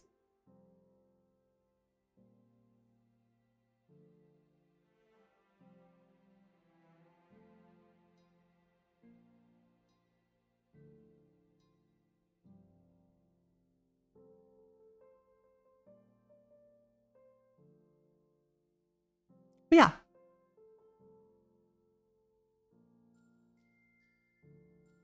It's more or less how I would do those things.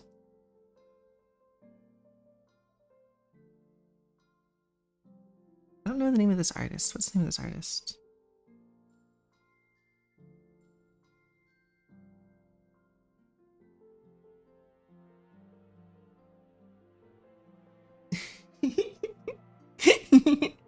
Cat, there's no mods left. No, it's all by myself. Probably going to be streaming extra today also to make up for the fact that I haven't finished stuff.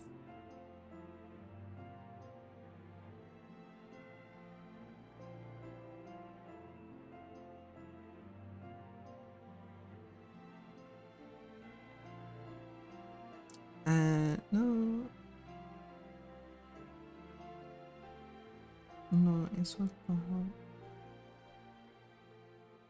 Perdón. Estoy ocupado. Ocupado. Okay, cool.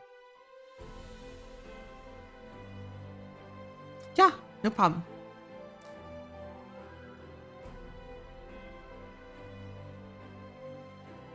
See-throughable. Okay, cool. We're gonna call this hair studies.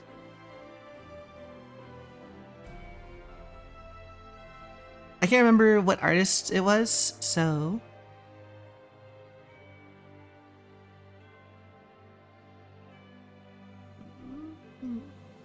we're just gonna get back here.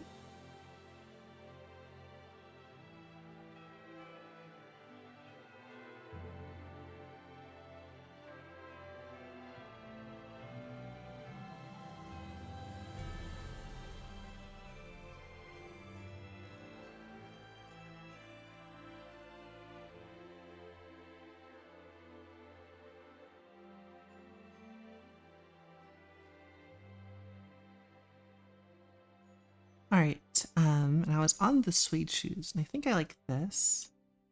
So I think it's the same value as the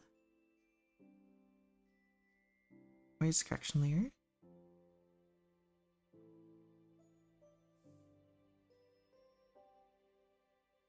Yeah, so now it's about the same color as the skin tone, and I'm okay with that. Oh my god, it seems.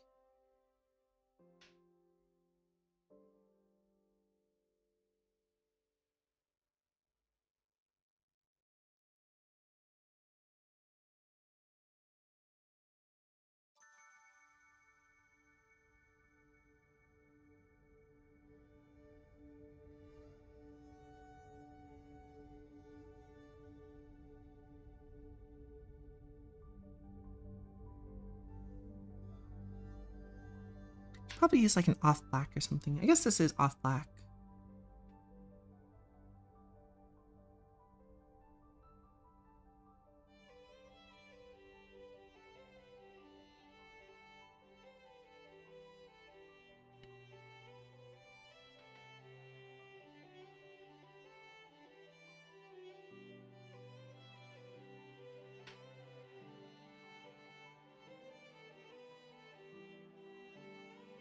Yeah, okay, good enough.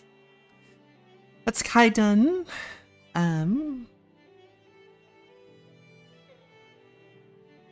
Let's do Rufus. Moo, are you here again? What is the what is this crest again? I don't know whose crest it is.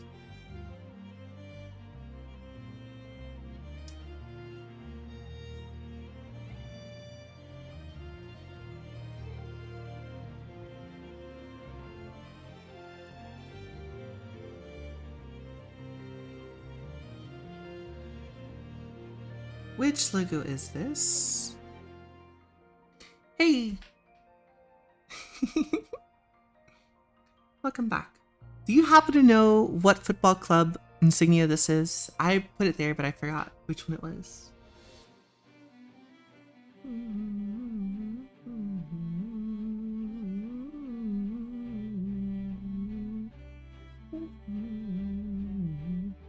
I thought this was maybe Madrid or something, but...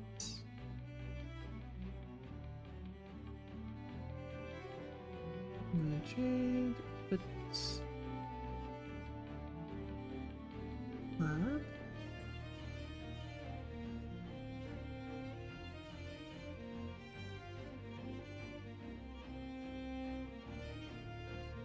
Logos.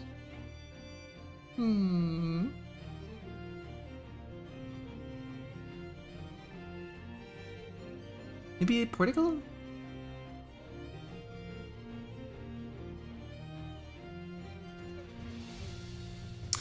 You're at the wrong address for that, unfortunately. Where is Antonio when we need him?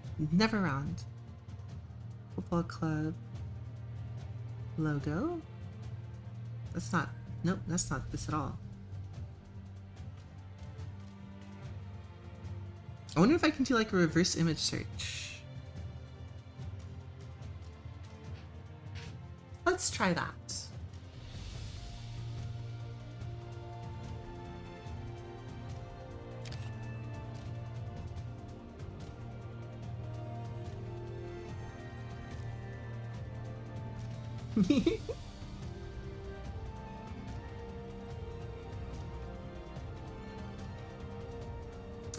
Okay, this is the... Apparently... It is the Spain national team. What? I guess it's not Madrid.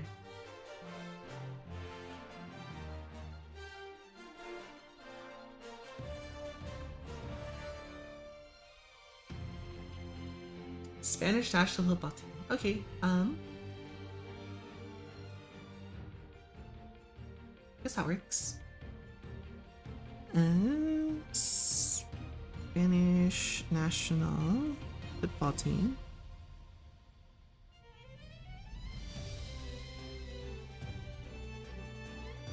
Cool. What do their jerseys look like? They look like mostly red. Red with yellow accents. Cool.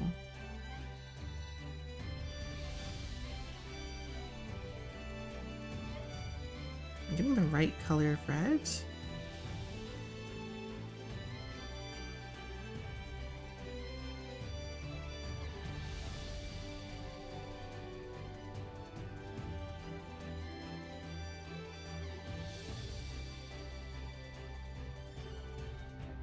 That's so fucking funny. I got it almost the same color. It's so hard to tell. Nice. Cool. Fantastic.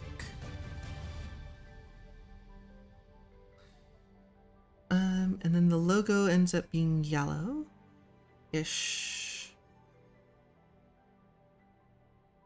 Yeah.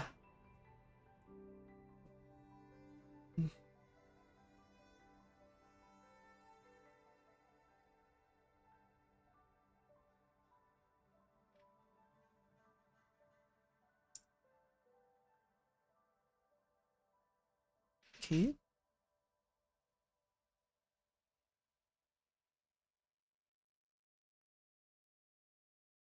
That's still not orange enough. There we go. That's better. But it is a little bit desaturated.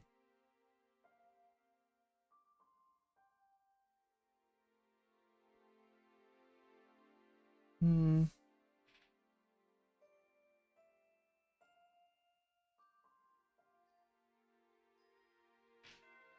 There we go. That's a better color.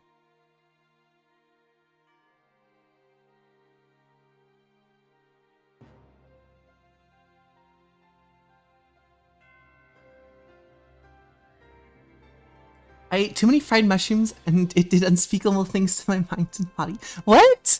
What happened? So you actually tried the fried mushroom recipe?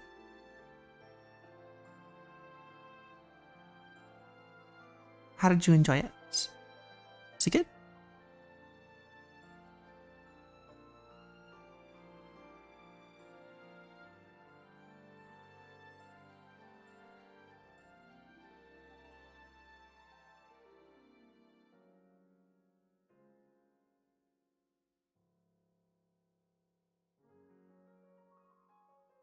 And say as you live and you learn? What? Oh no, that sounds terrible. I'm sorry.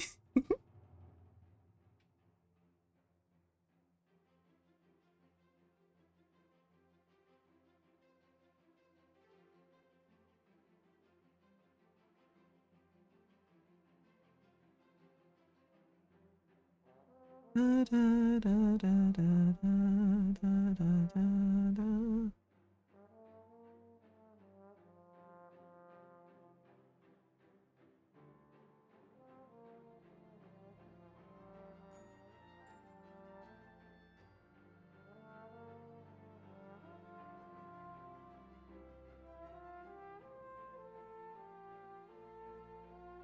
Voices have been made. Do you at least like it?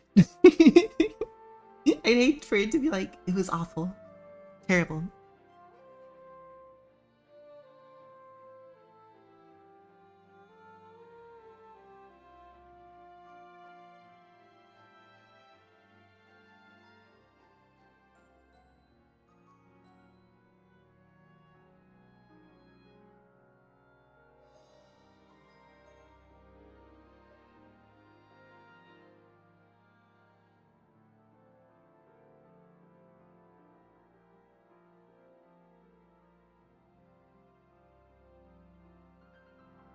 Was so edible, but they were a bit soggy because of the oil temperature wrong. Oh, okay.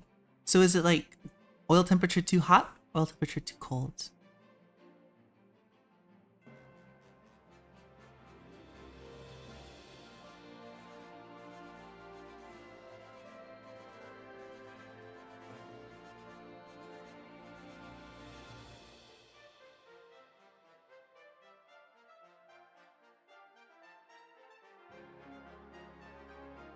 Doing this one. I should be doing the skin first before I do that.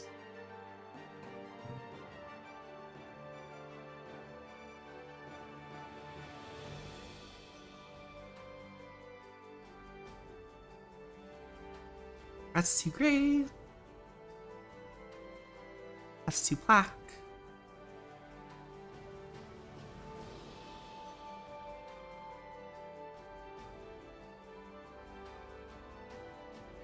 Not white enough.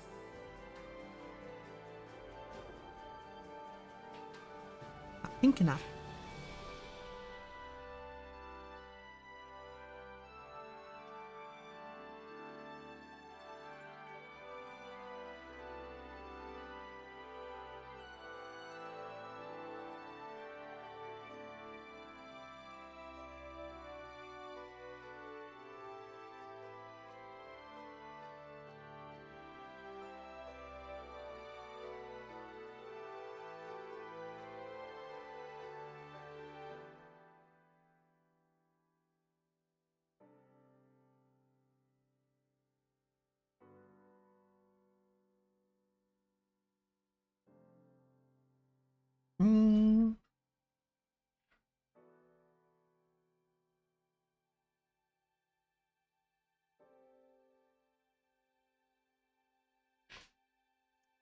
Shaping experience overall.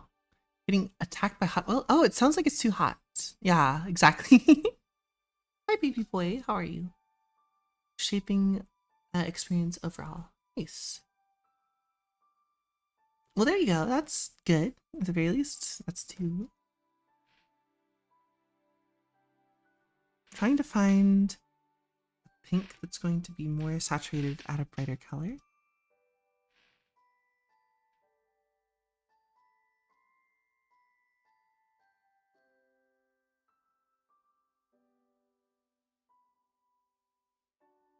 Actually, think I prefer the color that it's at right now. I think the rest of it can stand to be changed later.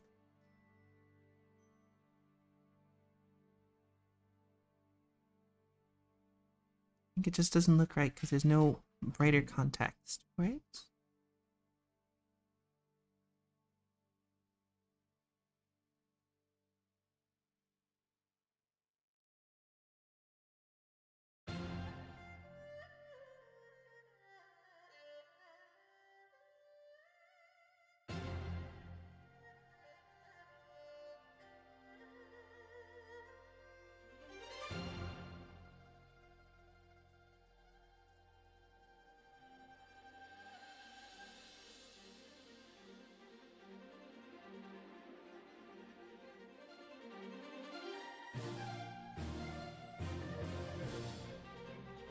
How am I? You blocked my whispers? I blocked your whispers. What? I don't have whispers blocked. At least I don't think I do. I don't know. To time sprung out if I cannot do it secretly. Okay, apparently, Black 2 is being whispered to.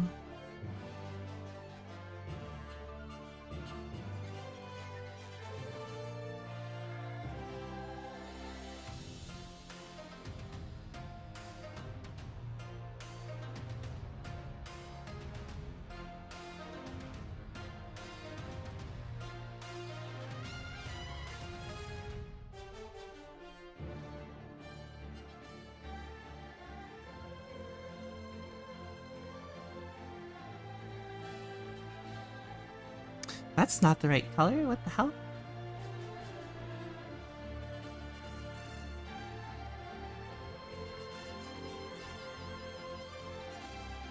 Apparently it is the right color?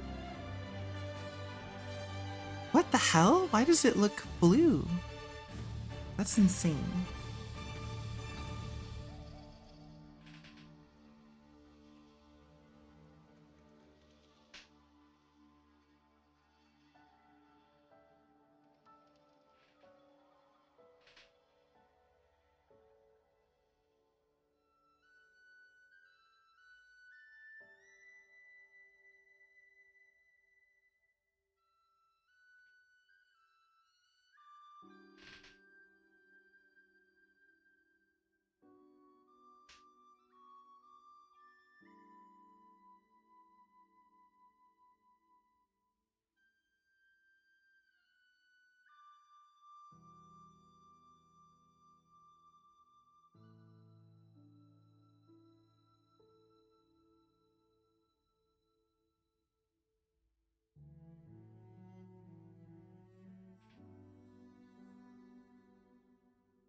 Right, cool.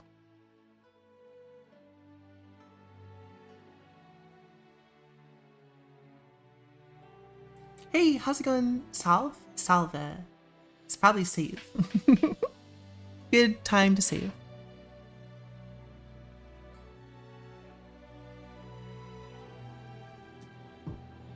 Too much pigment for a ginger? Probably.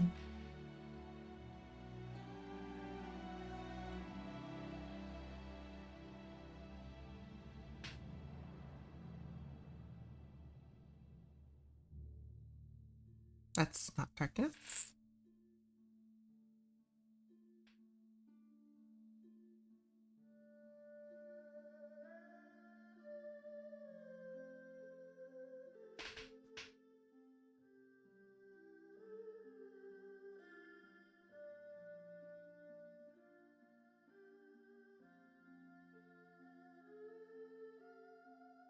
We're gonna come in with a little bit of white and then some freckles, so.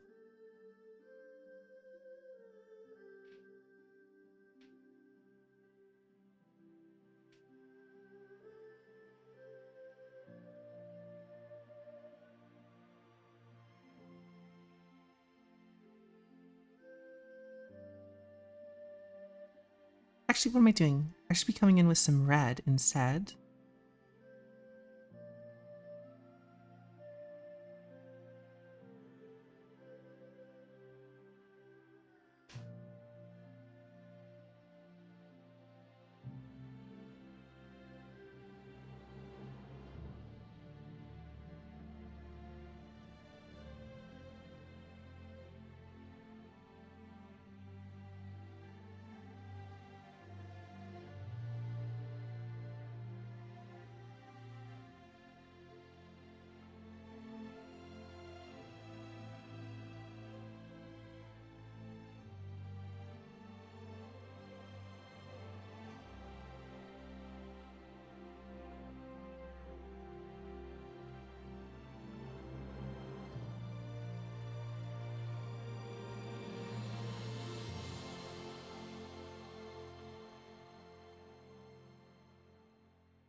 One second, really quick.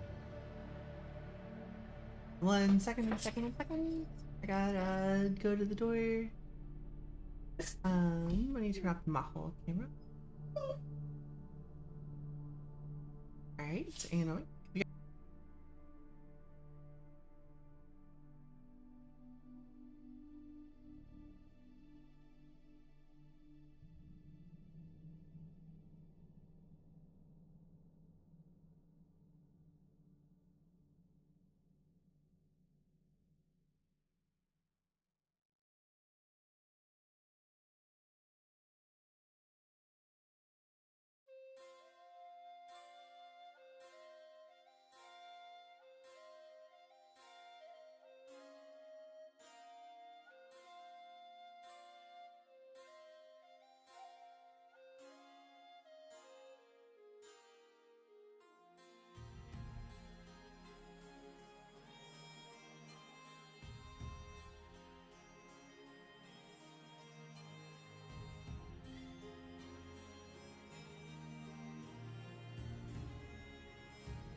All right, I am back.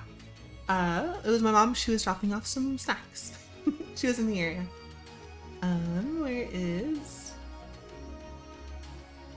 Mahokam?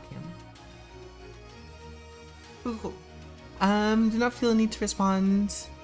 Oh, Kit's here. Nice. Didn't realize. Has stopped responding. Oh my gosh.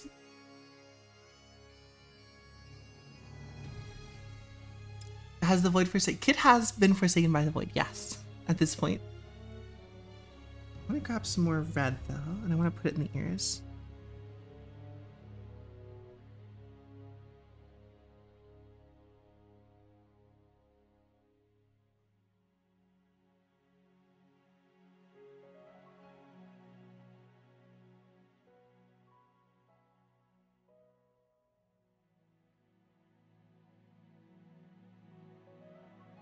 And then I want to grab a little bit more red. I want to put it in the nose.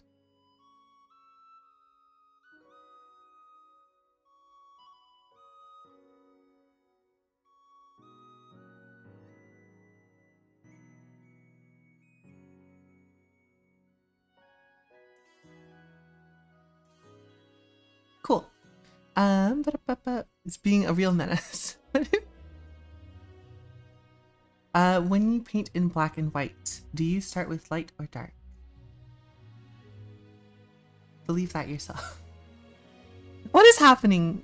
What is going on? Why is there problems occurring in my wonderful little chat?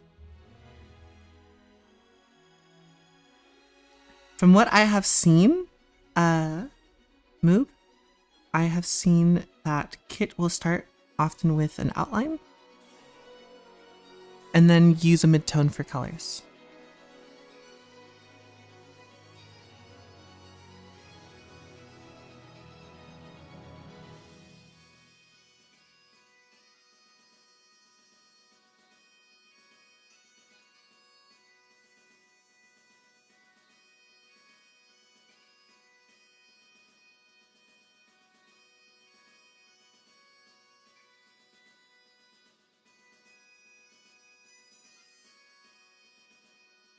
Okay, cool. I needed to get some blue jeans.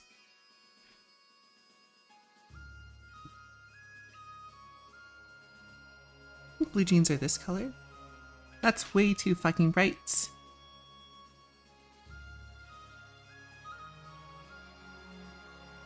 That's better.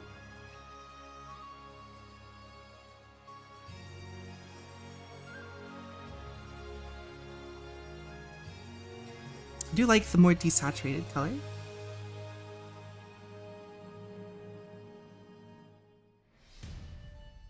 This one's the one I prefer though.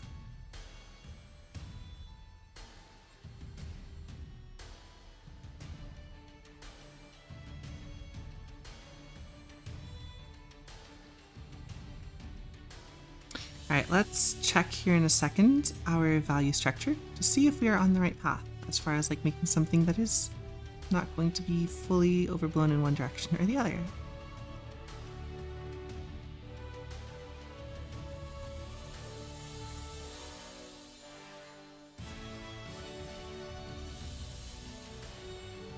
Alright, let's do a layer, correction layer.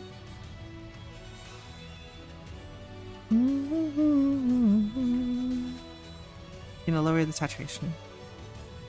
We have our 1, 2, 3. Yes. 1 for the skin, 2 for the shirt, 3 for the, actually 2 for the hair and the shirt, 3 for that. So we want the shoes to be closer to the skin color.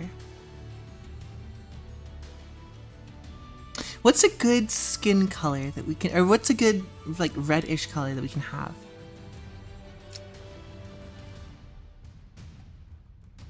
Surprisingly, the dog isn't on camera. I wait for him. He could be lost. He's right there. What do you mean? He's moved to the other side because I have glizzies. I don't know if there has been seasoning put on them, but I'm hungry, so I'm probably just gonna eat them raw. No ketchup, no mustard, just glizzy.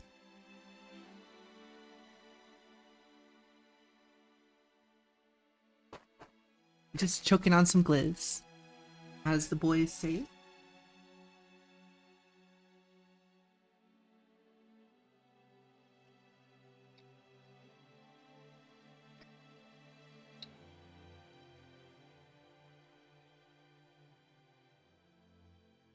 Okay.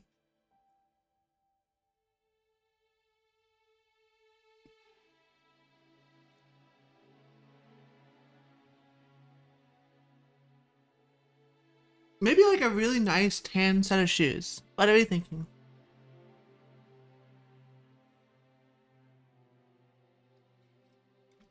Some glizzies, an ice cream, some sodas. Apples to cut for Maha's dinner. Some bread. And some chocolate chip cookies.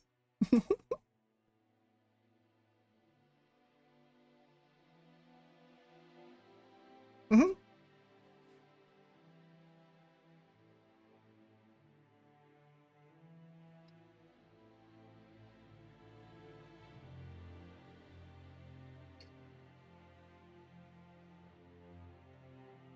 You can try tan to see if it works. We'll do that. Alright.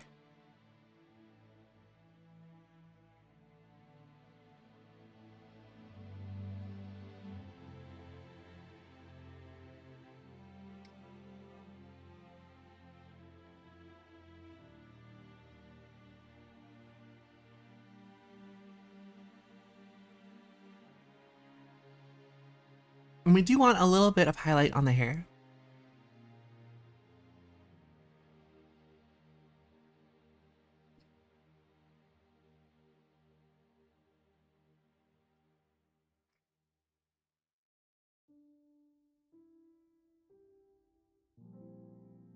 What the hell?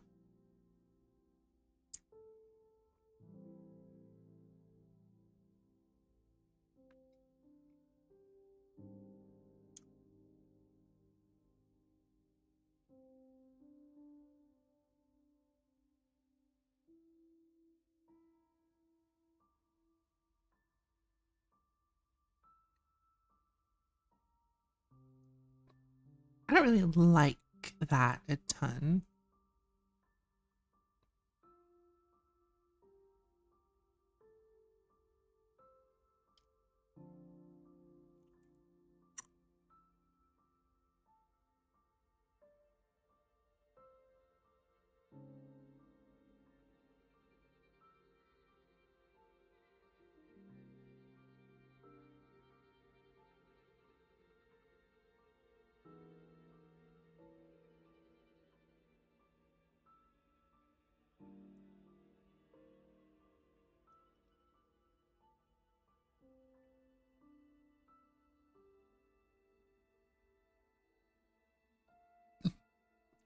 I'm okay with it.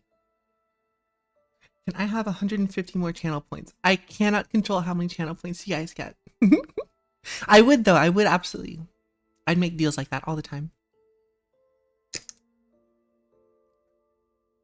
He is smelling the glizzies. He also gets the last piece of my glizzies.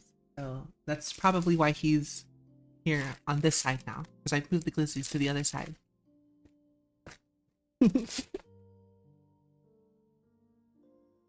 I wish the channel points were a little bit more versatile, but yeah. They don't let me to just abuse the systems that Twitch has put in place to encourage people to use money. Like what? Gostei dos desenho? Oh, sorry. Alves is Portuguese, not Portuguese. Probably Brazilian, I guess?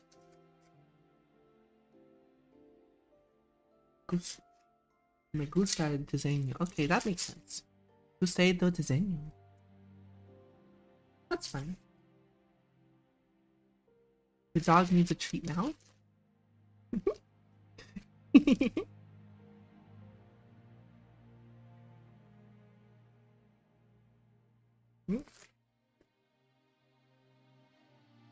But I gave him a hot dog. Doesn't that count?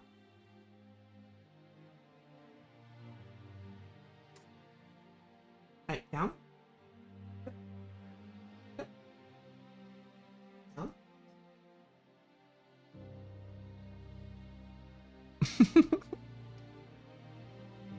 And I vote with a bunch of channel points and Move wins, he gets the points. Literally rigging the election. I just gave Maho a treat.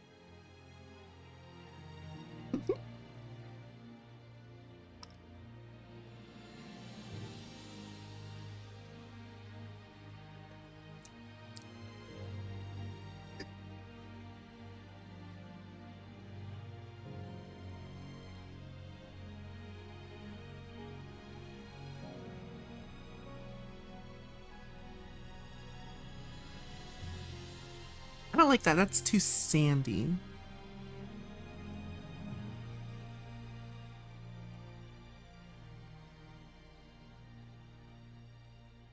I was hoping there'd be a nice light tan. This is kind of like a greenish. I don't mind this olive color too much.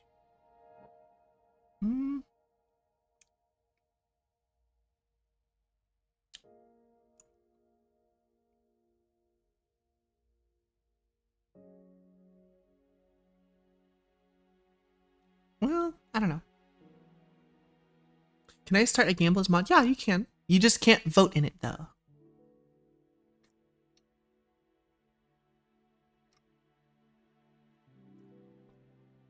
Okay, so the way I remember it is if the mod can set up the gamble, the mod can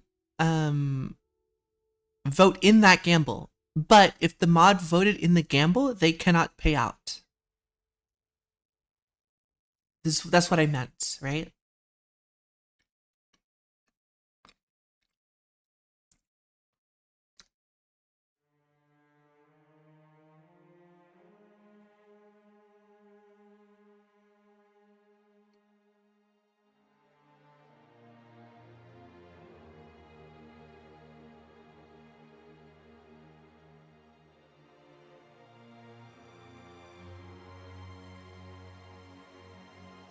You can't pay out, I would have to pay out.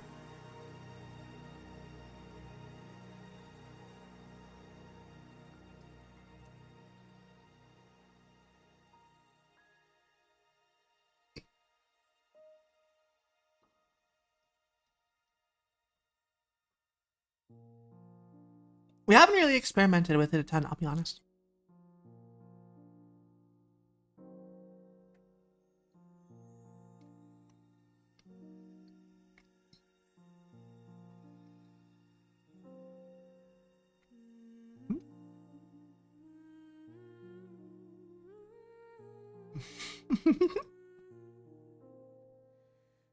That's it, buddy. No more.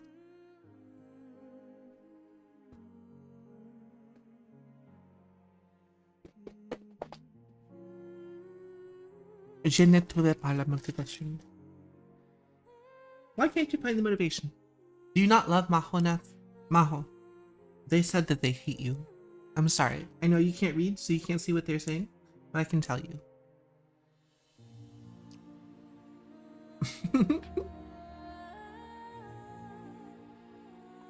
From the mod screen on the left-hand side, you should be able to find predictions somewhere. Maho, come here.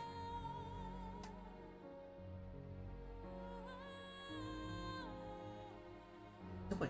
There's nothing there. Come on. Come on. And down. Good boy. There you go.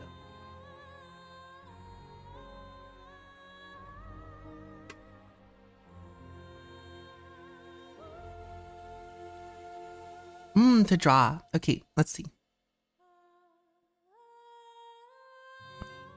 I'm not a really huge fan of this. What if we just go with like a yellow? Not highlighter yellow.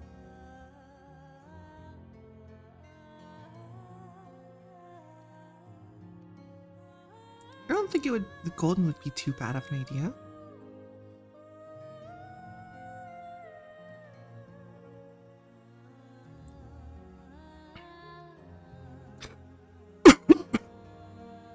Yeah, I don't know about that.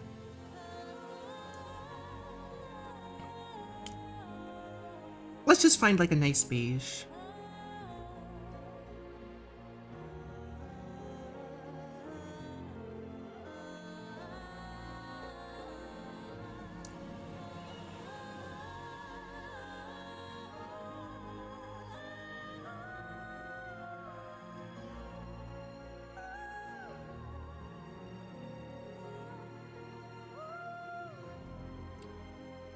I think that's good.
Suddenly I'm not feeling this page as much anymore.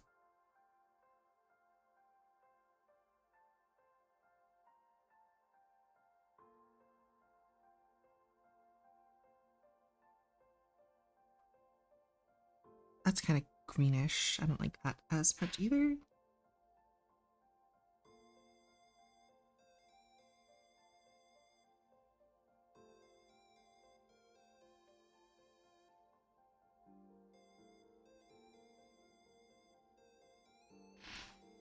Sprung hurry. Wait, what? I'm further from my goal? No, it pays it all the way back out. Sprung, you have to make yes win. Okay. Predictions. Productions. I have to make yes win. Okay. Steal my points. Choose outcome. Yes. Complete prediction.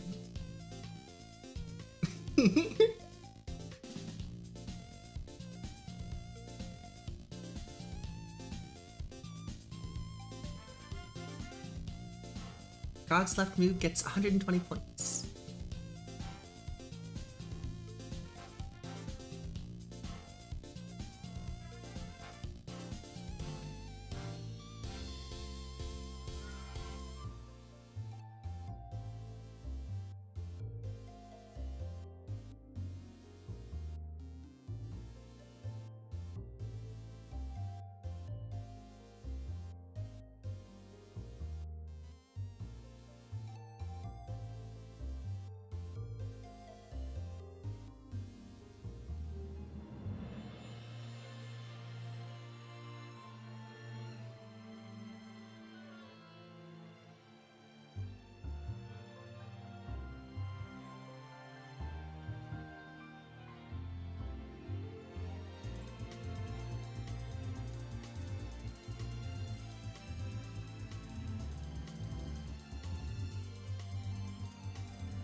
We'll work on the shoes some other day, I guess, maybe. If we come back to this anytime soon.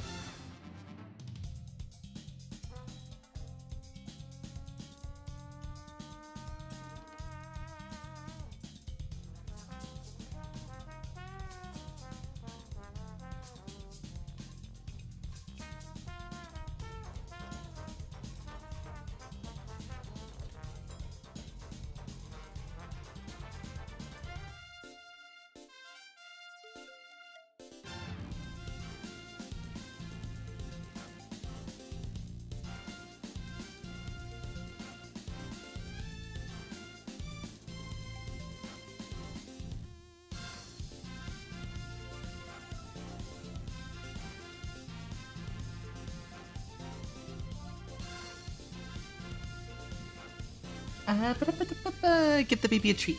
Alright, let's go. Here you go, Ma. Oh, here's another treat for you. Seized means of protections cannot be stopped. The baby just got a treat. Sorry, I've been focusing. I'm actually doing work now, and you guys are like, how dare you?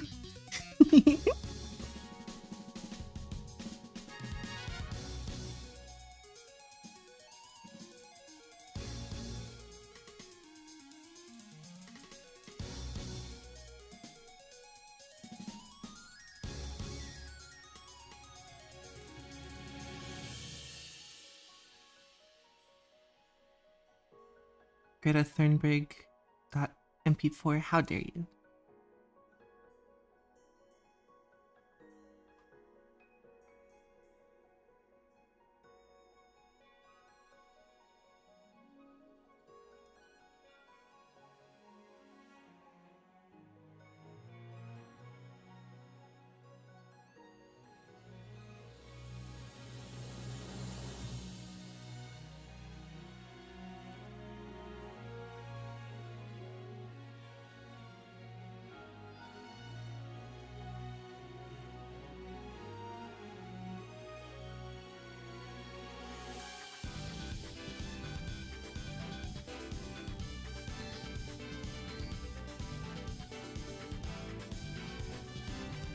Pretty sure this is how it looks like.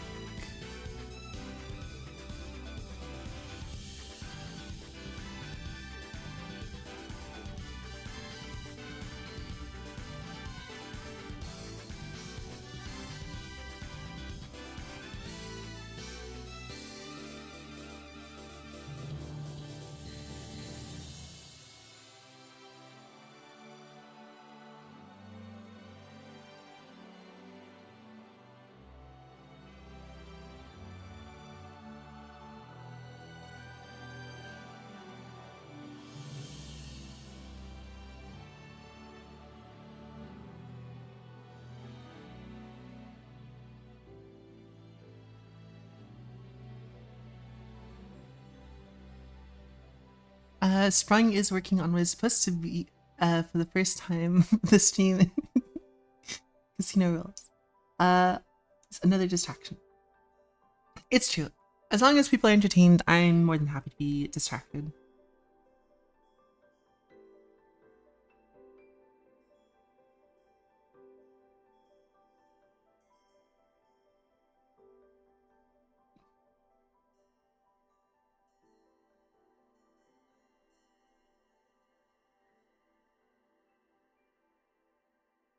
Ah.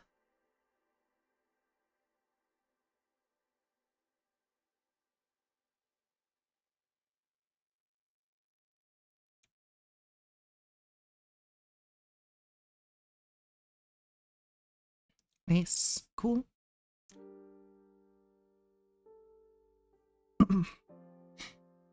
Let's get the arms in.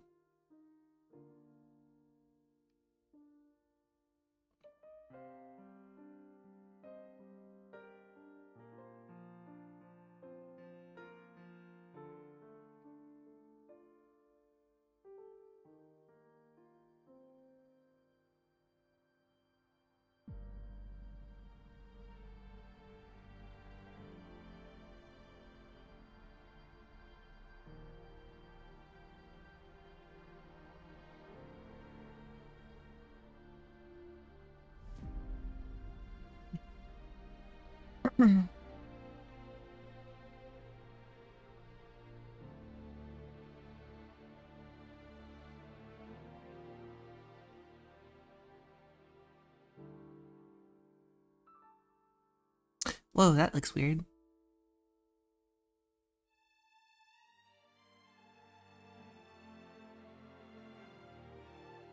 That looks quite strange.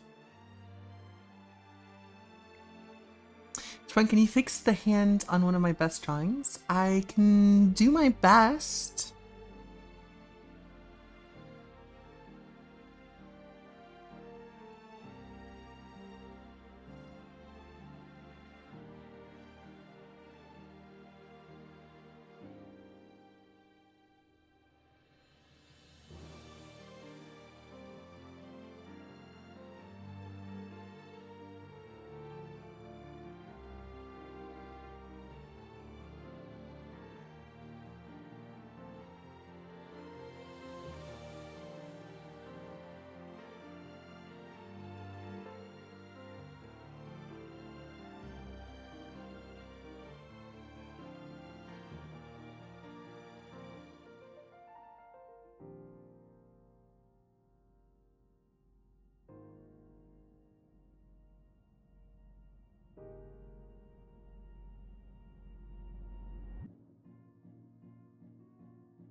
There it is, the anxiety. Wait, why do you have anxiety? What's going on? What is triggering it? Was it something that I said?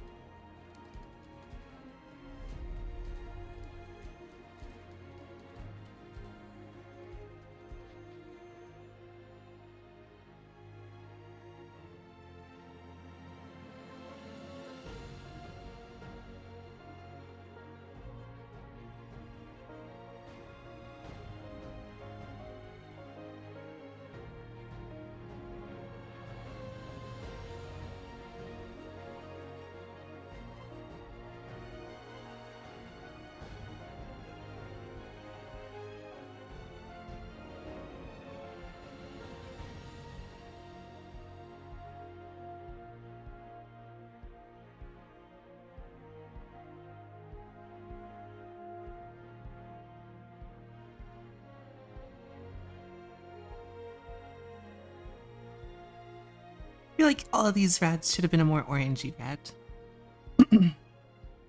Let's go back and redo them a little tiny bit.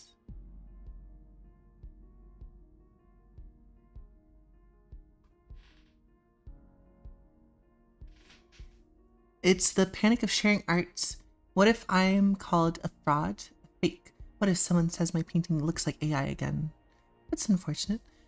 I've had people call my art tracing before. I've had people call my art unrealistic when I was doing like a portrait of someone, and it's like I'd been measuring the whole time, and it's like, no, that's just the way the foreshortening worked there. It's weird. And I know that's not like super reassuring when you have anxiety to like for us to say, don't worry, we won't do that. Because there's still the anxiety of like, what if they're lying about that? What if they're lying about that so that I share my art and then they fucking do it again and they'll like tell me my stuff looks like AI even though they said that, right? Because that's how anxiety works, right?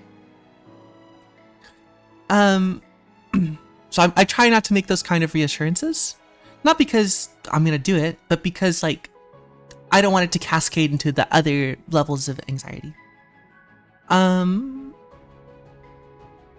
But if you choose to share, I promise that I'll do my best to help you out with what you're trying to do.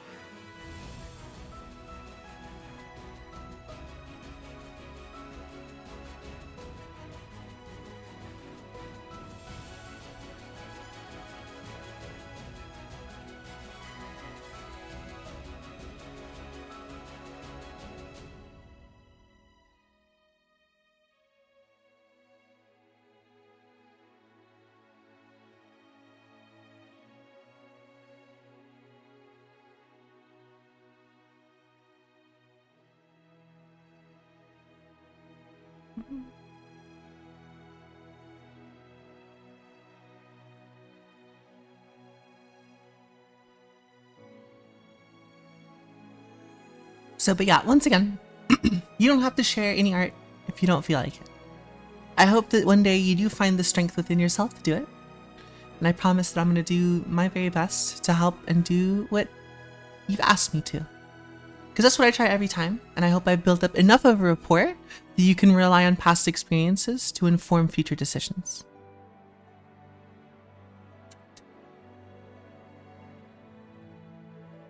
But ultimately, there is no pressure. It is, I serve at your pleasure.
Alright, cool, cool, cool, cool, cool, cool, cool.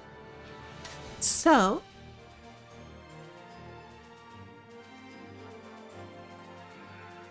that's them pretty much done, I think. Parts that I care enough about. Let's take a look at what they look like together with a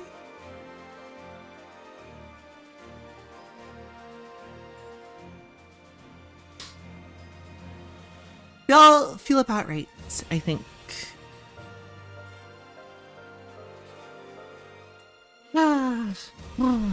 Okay.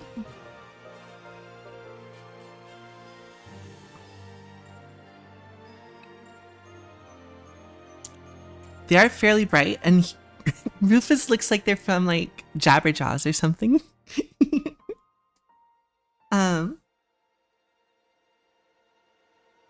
Anyhow, let's go ahead. I need to come up with a name for Kaya, right? So right now she's just Kaya. I would like a last name as well.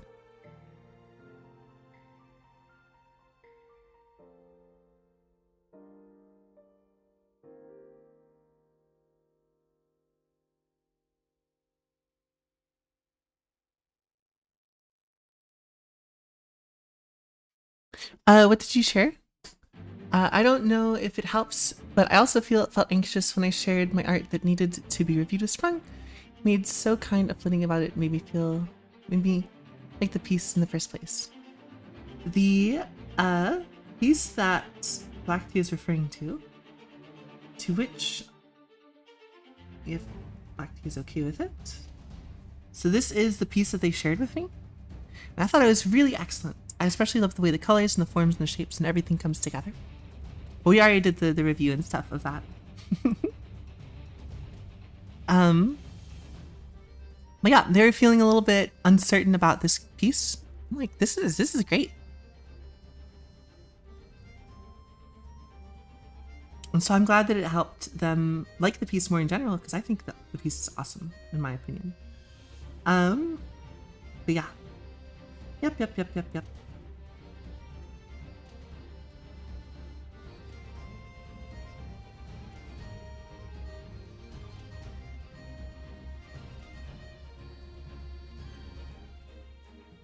Do I need to color the fender? I probably do need to color the fender.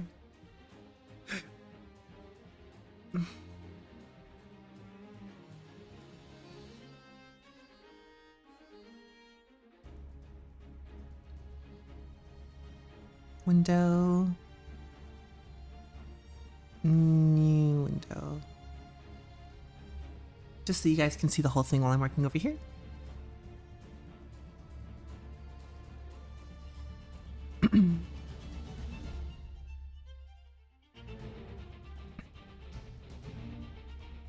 I'm thinking the white fender's fine, but that being said, we still need to add a cherry color to it.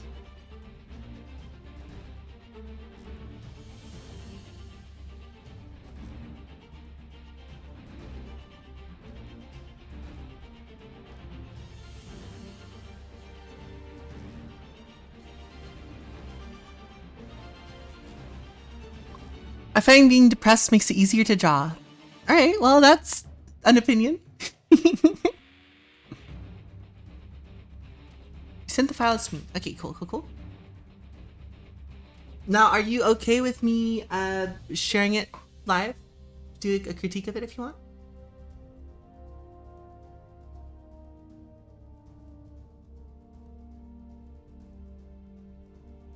Oh, we're gonna have to download this.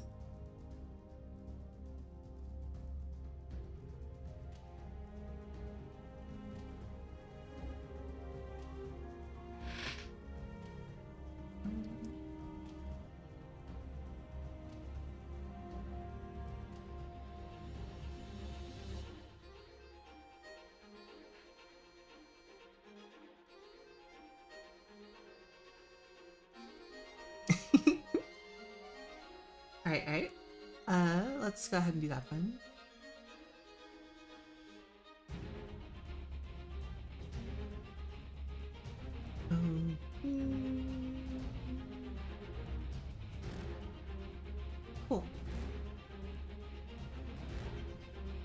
So this is the piece that Pointless is referring to.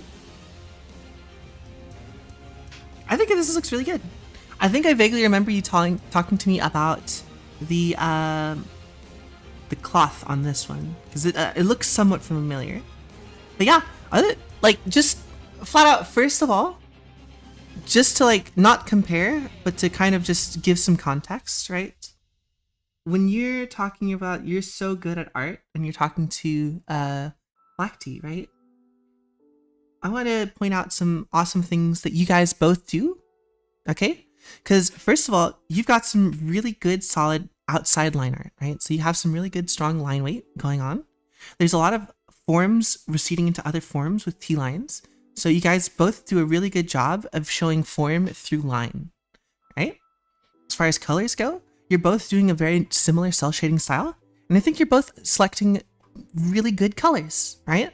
You're not going like to a black, you're adding some saturation with these colors, right? I think that your choice of background is also like really good. Even just like comparing, what's it called? Black Tea's rat, the background is mostly just yellow, right? But the choice of just a solid yellow background adds so much like contrast for the character that it really works as this conceptually for the character, which is like an eat the rich kind of anarchist character, right? It really pops and makes the whole thing feel very jarring. It's on your end, right? The character looks like they have some shaped background stuff. And the darker saturation and the darker value of the shadows here, I can show you in a second. Just keep this to the side now.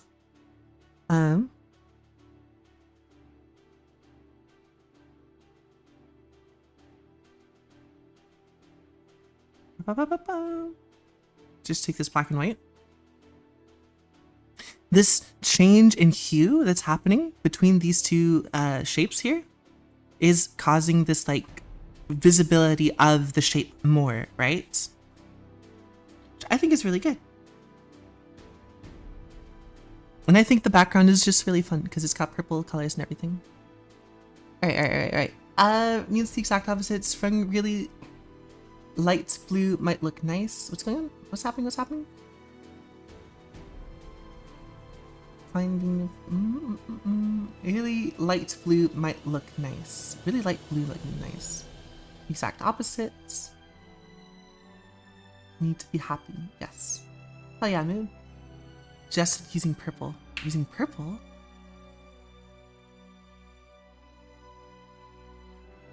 For the background? Yeah.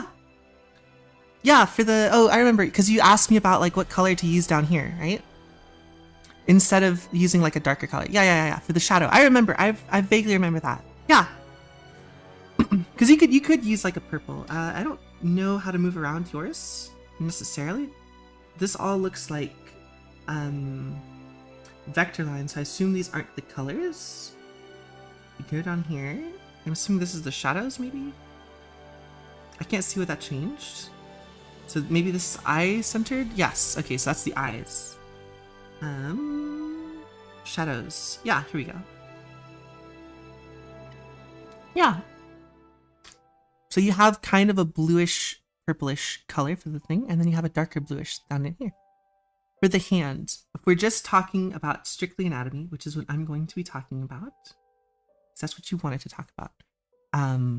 Otherwise, again, you're using good blocking out of colors. I think your line weight has really come a long way. Looks really good. You're using a lot of like textural lines down here to denote form, and it's aesthetic to the style. What else can we talk about? The forms here, you do a really good job of doing this shape, right? I probably shouldn't do that with that color. This form here, you did a great job of keeping it all in perspective. It's really good, very simple shape. Maybe I should use red. Good job of grabbing the pleats. Good job here with the form. That shape is really nice and important. It really brings the entire hips forward. Always the hardest part, the hands are attached to them, so it makes them even worse. What is it about the hands that you are feeling is wrong? What do you see when you see the hand? You're like, I don't like this hand. For why? Right? Primarily, what's really kind of like attaching to you that you could do with a little bit of change, you feel? Is the wrong shape, the hand is the wrong angle. Okay, let's do a little bit of an anatomy breakdown here. I'm gonna just kind of grab all of this. Actually, maybe not. Well, yeah. So I can just control the value of it, like how opaque it is. Okay. So we're having some anatomy problems, right? The hand looks like shit. That's not really active. You can't use that as actionable advice. It's fine to say that to yourself, and then you're like, all right, let's come up with another thing that helps. Wrong shape. That's not actionable. Hand is the wrong angle. That could be good. Okay. So when you're thinking about angle, we can start thinking about perspective. So that's a good one. The whole hand is too small. Small is good. I'm just looking to kind of just change the opacity. So let's start with a little bit of anatomy here. So we'll find out where we have the neck. Here we go. So here we have the trapezius muscles coming down. And looking on the form, we have the bottom of the rib cage here. The traps there. So looks like in general we have a little bit of like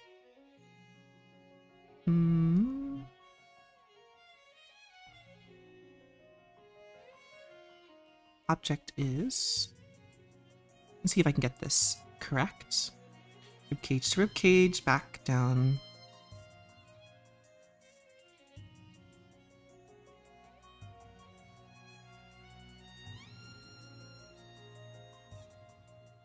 That's probably the angle. So we're going to ignore the trapezius muscles that we're using here. Just for the moment, while we figure out the perspective. Okay. So the shoulder is way out here. Shoulder is way up here, right? So there is a little bit of disjunction going on as far as like where the rib cage is and where the arms are. There was no sketch. It's a folder you can toggle to remove the color. Yeah. Okay. It's not that I can tell that there is no sketch, but these problems are easier to solve in a sketch. Okay. So if we're trying to keep the rib cage more or less the same because we have the chesticles attached to them, right? So it's just easier kind of to keep this in shape. What we want to do is we want to start thinking about the shoulder as this point, right? And the shoulder over here as this point. The next thing that I might worry about is if this is where the torso is, right? Then we want to start thinking about maybe the shoulders, right? There is a lot of underlying anatomy that's happening. But I think a lot of these can be ignored. Exactly. There's a lot of clothing. That's why a lot of this can be ignored. If you want to not do any of the anatomy and just kind of make it like look nicer, we can do that. We can ignore all of this stuff. Because that's not like to make it look to fix the problems that you were worried about. The hand is like at the wrong angle. The hand looks too small, right? What we can do is we can take the hands. We can make it bigger.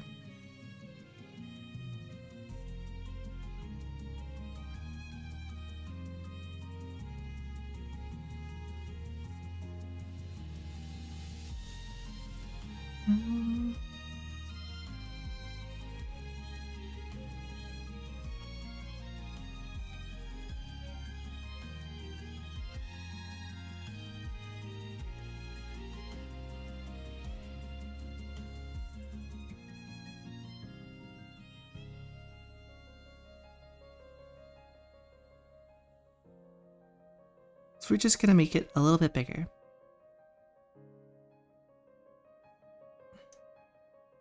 In general, you want the hand to be about as big from the wrist, middle finger, to the top of the forehead, right? So if you put the palm of your chin, the palm of your hand on your chin, and you lay it over your face, you'll come up to about where the eyebrows are.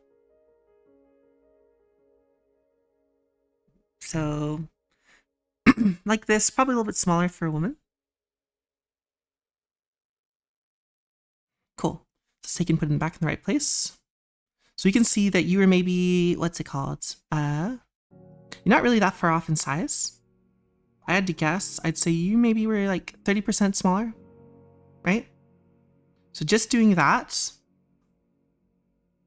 if we zoom out a little bit, the pose already looks a little bit cooler, right? Looks a little bit better.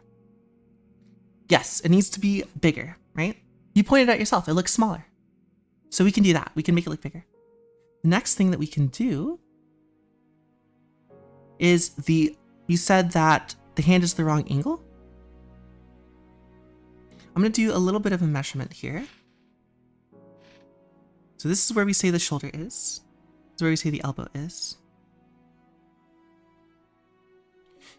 Oops, that's the wrong, there we go. Now, if we rotate around the shoulder, it should be about the bottom of the rib cage. It's a little bit shorter than the bottom of the rib cage. You can say some of that's foreshortening, but if you want to take your arm, put it behind, and do that position, could be the clothing that's wrong. I think the arm is wrong, could be the clothing that's wrong. What do you think is wrong about the arm necessarily?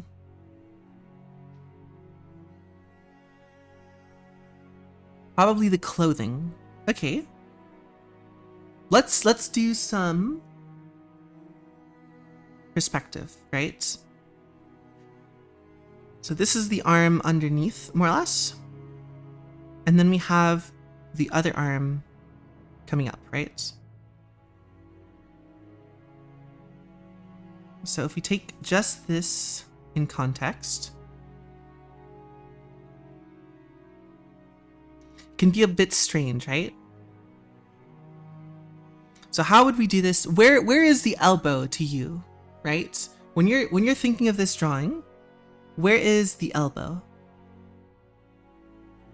Is it behind the shoulder, in front of the shoulder?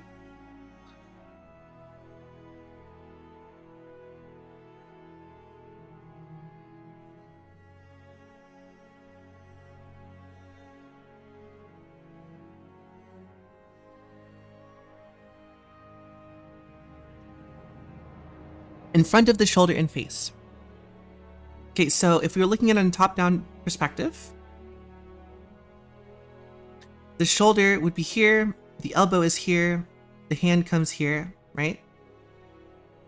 And then we have this hand shape doing this, right? And we have the head, something like that. Maybe not necessarily like that. I think if we put the head first.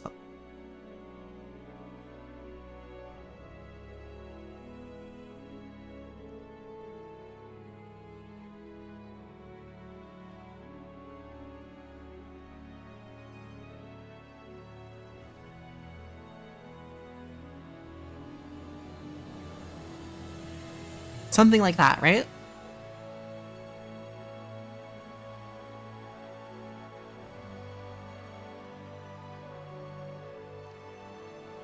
Be in line as well. Okay. When we are drawing these shapes and looking at them in perspective, we see that this is tapering a lot, right? So maybe we would have the shoulder. Oops. So maybe we would have, just do a quick trace of this character. So I can turn on and off stuff. Because I love the face. The face is really awesome. You did a great job with the eyes. And the hair is actually pretty good blocking too.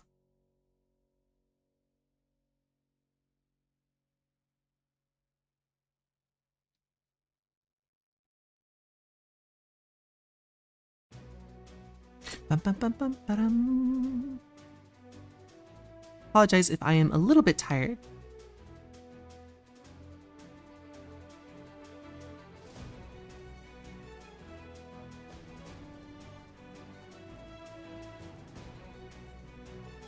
Okay. So, let's say we have. Yeah. I was just doing that so I could bend it apart. I should probably use a bigger brush. Is what I should use. Here we go. Does this look any better?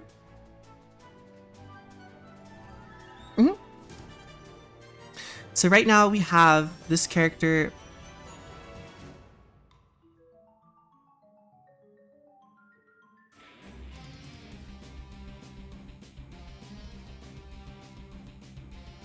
Something like that. This elbow is almost a little bit small, right? It's a weird perspective that we have. So based on the chest, we have this idea that we are looking up at the character, right? Like this is above the horizon line, more or less. We bring back the other thing. We're kind of looking down at this shirt, and then we're kind of looking up at these breasts. So the horizon line is somewhere here.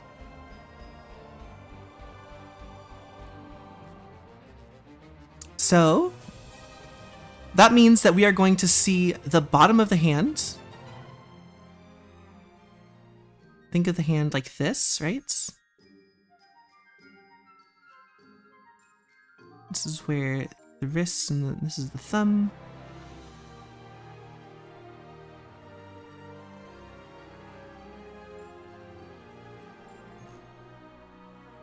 Ooh, backwards.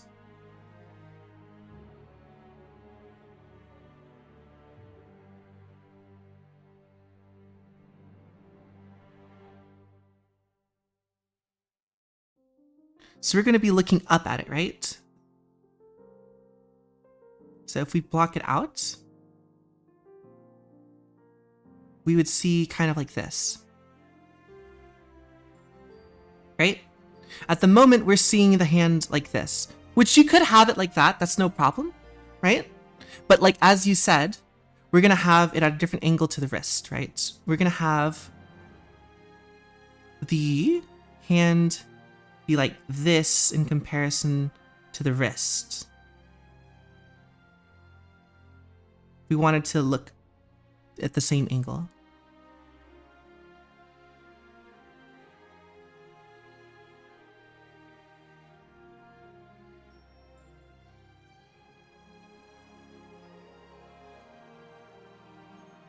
Does that make sense? Maybe, maybe not. These are some pretty rough sketches, so I don't blame you if it doesn't make a ton of sense. From here, this is all kind of just like opinions, right?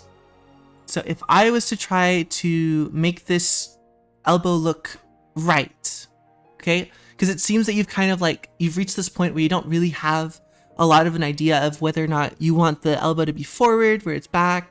I don't know if you used a reference. You didn't have a sketch underneath it. So you're kind of just like, you want this to look better, and you don't have a ton of ideas on what to do to make it better. Hand needs to be rotated towards the viewer more. So remember, we are, as the viewer, are already looking up at this character, right?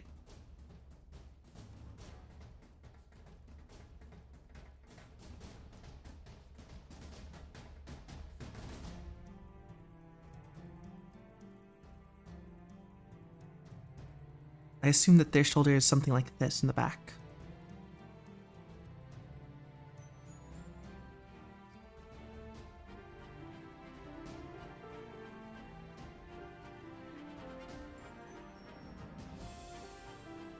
So is this more of the pose that you wanted to get out of it?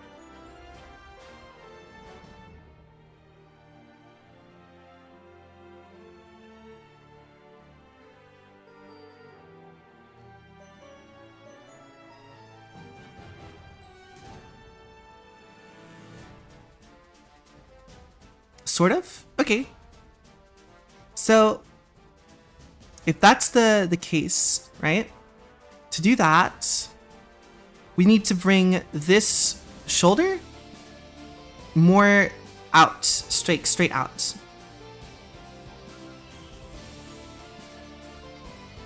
And so then this elbow is going to be here, like a hinge joint, right? Connected to this.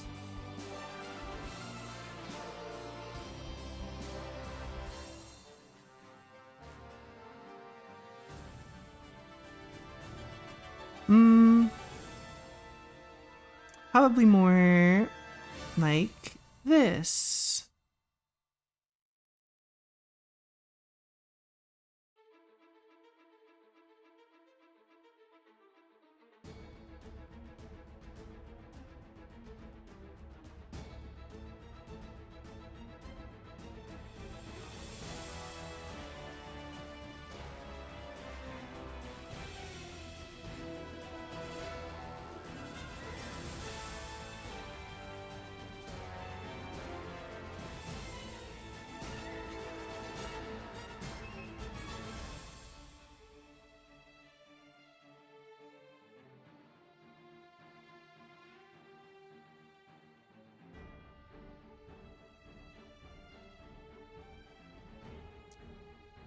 If it's lower, it's not dynamic. Wait, what?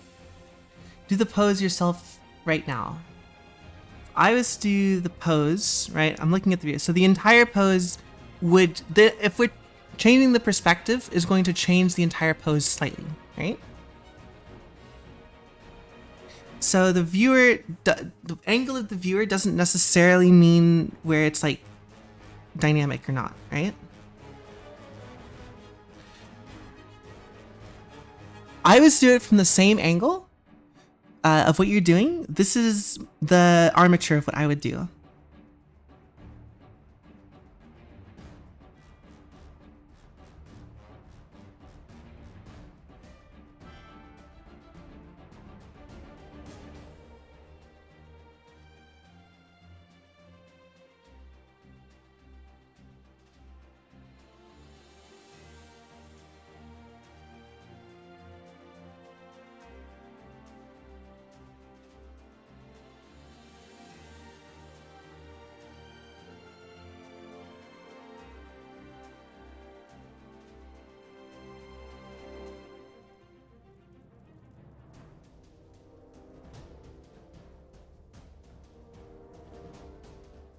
And that's a bit much. I think I would try and move this out a little bit.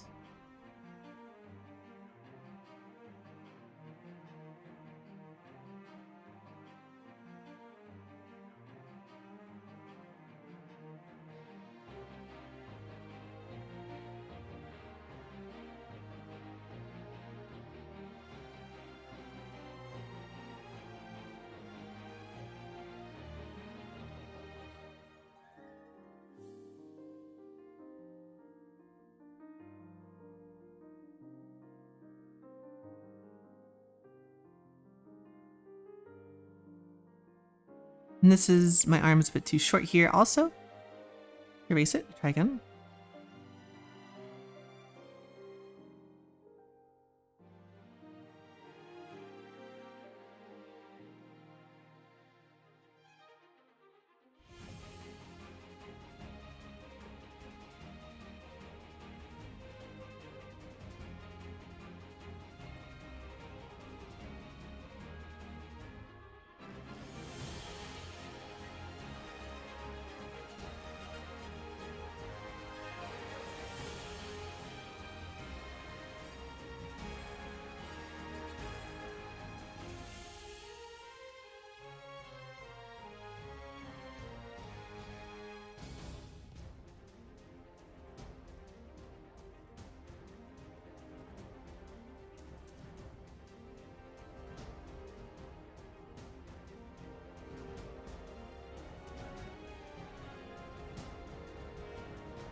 What does the legs look like?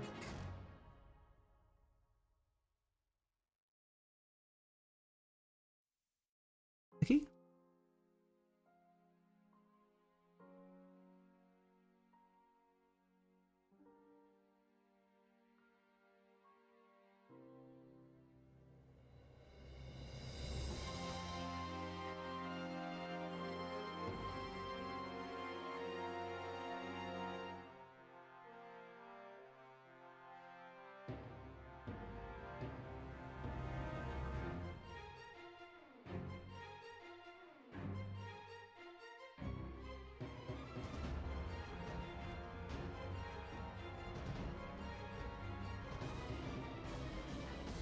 But this is just how I would personally solve the problem, and it does not signal that it is the only way to solve the problem.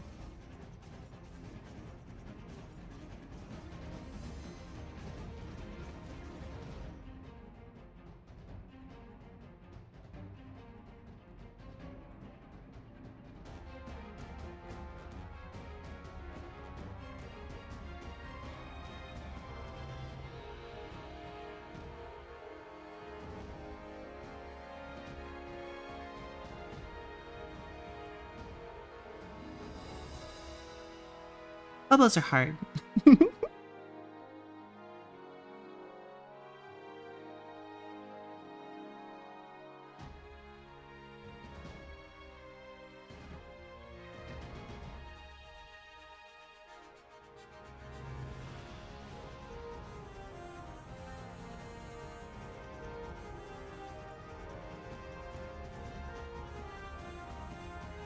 That is kind of how I would solve the pose from the same angle.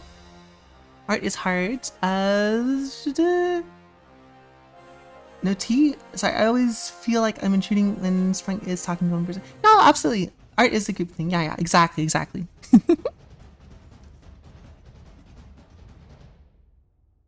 Because I also might be missing something, right? Like I'm doing very much like a lot of anatomy here.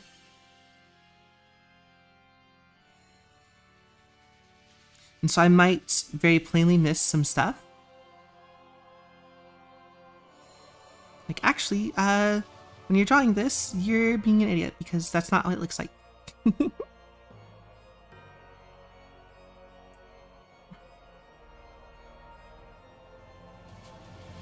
Reference would help a lot, right? Me personally, this is how I would solve the problem of this elbow, is I'd bring it like way forward. And while it's way forward, I don't have to worry too much about other things.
Secret is to struggle. It is a struggle.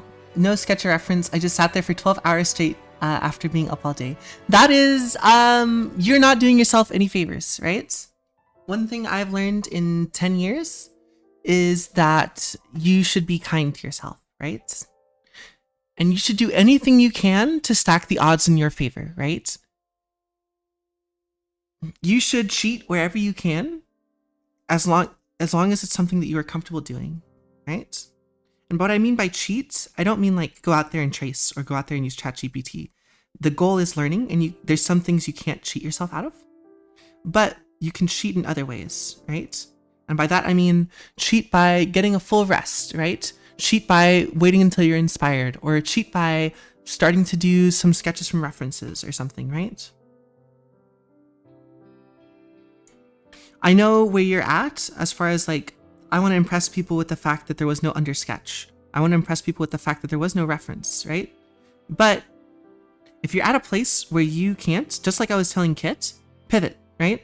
Don't have that kind of friction in your brain where you're just like, I need to do it this way. I need to do it this way, right? Find the quickest resistance, right? What if the sketch looks better? The sketch will always look better because it's more dynamic. The only thing you can really do is try and bring it back down.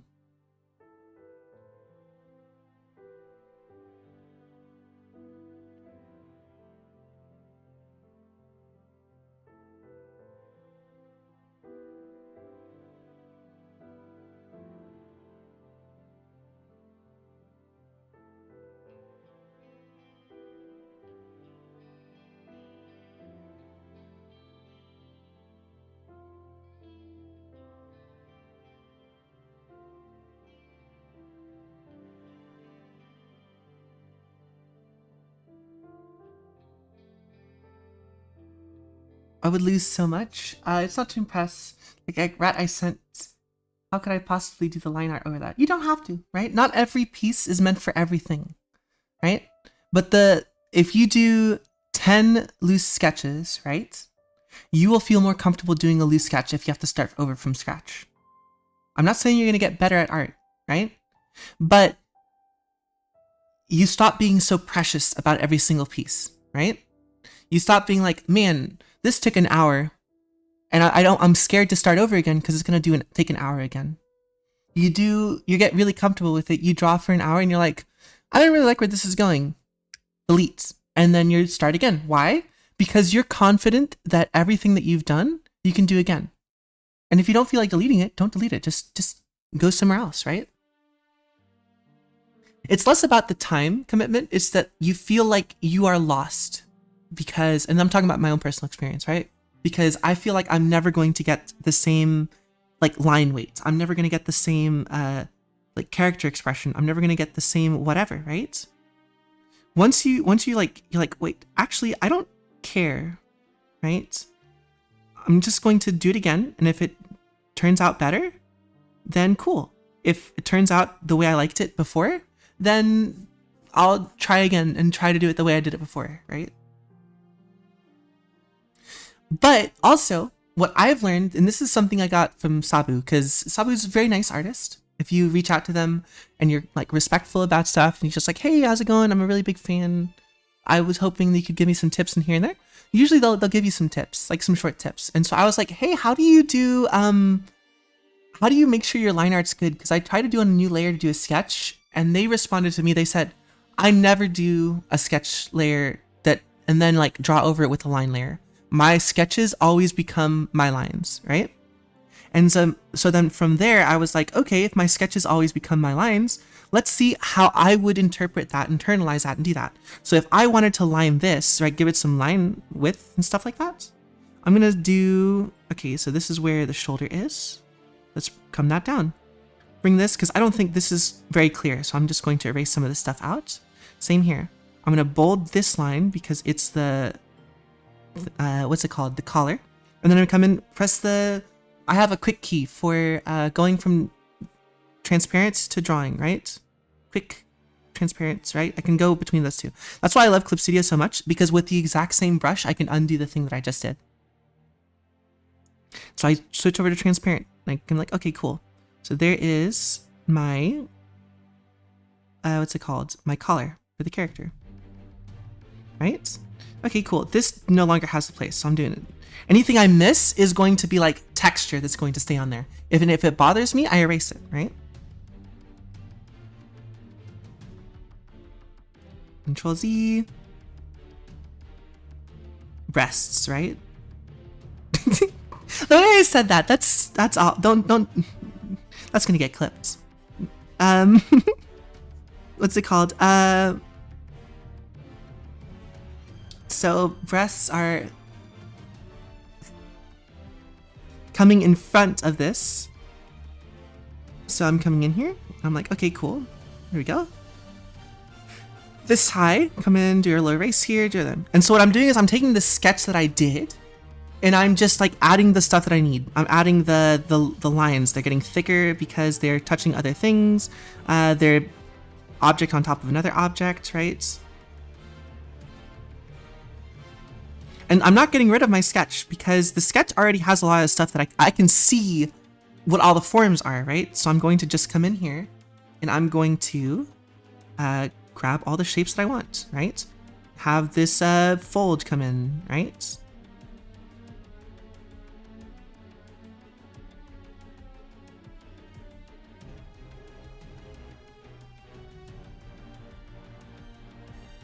Same thing over here.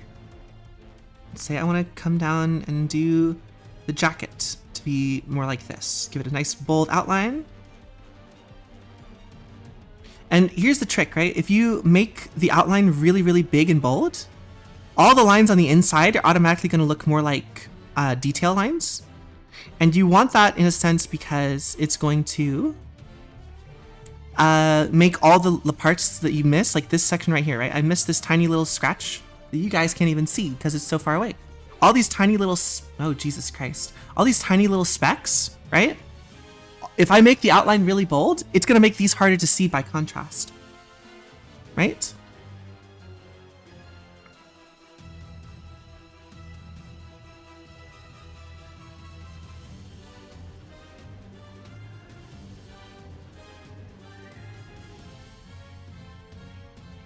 It's owie! Kit missed owie. Owie.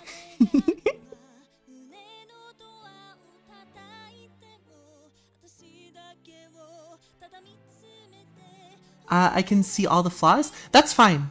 The general audience can't. And what you're trying to do is you're working this to a way into a place where the outline is the outline is so like bold and all the other details are so good. Not good, quote unquote, but like clear and visible that even if you have mistakes in there, it doesn't really matter a ton.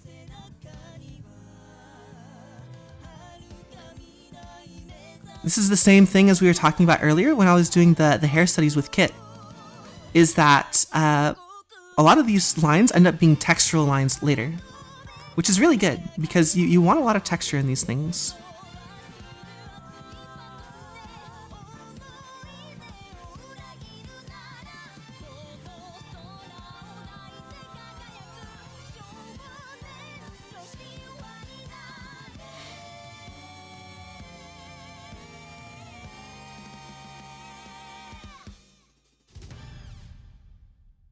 And so what I'm doing is I'm taking this sketch and I'm just finding all the details, making forms clearer, right?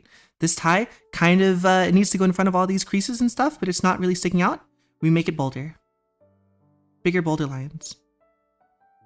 The BBL, baby, the Brazilian butt lines.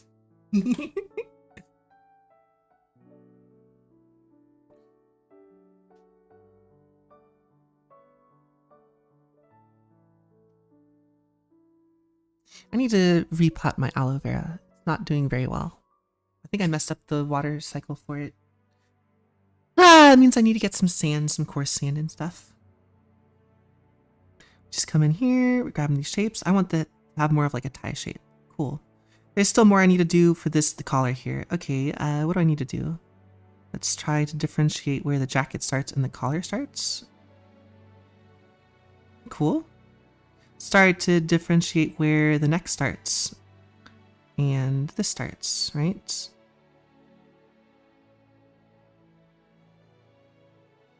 Get a little bit of a shadow, a drop shadow, so that the head is more clearly visible from the neck.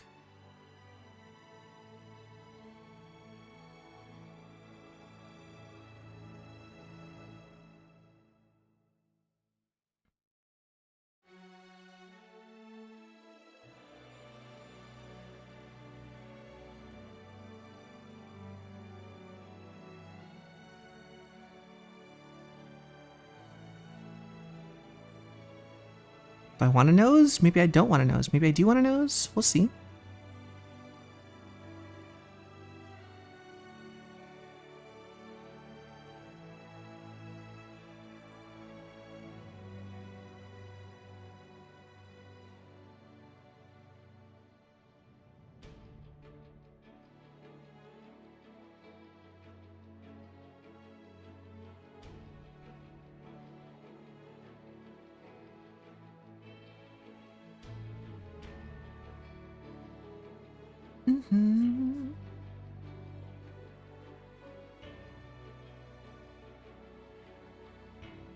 We're starting to move away from this like anime aesthetic, so I want to soften out this cheek a little bit more.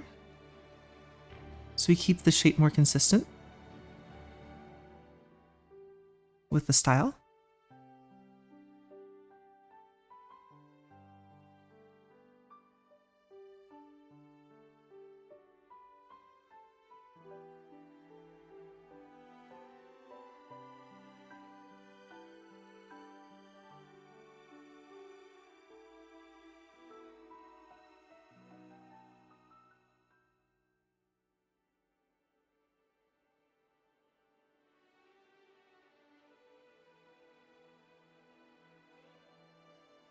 Do mods get ads? Mods get ads also. Unless they pay for it. Mine doesn't look better. Mine looks more clarity of form, I guess. I'm using my lines not sparingly, but I'm giving them more weight in certain areas, right? Literally, all that looks good is this section right here. All the rest of this back here is still like way in the thing, right? Not subscribed. You haven't really. Interesting. Okay.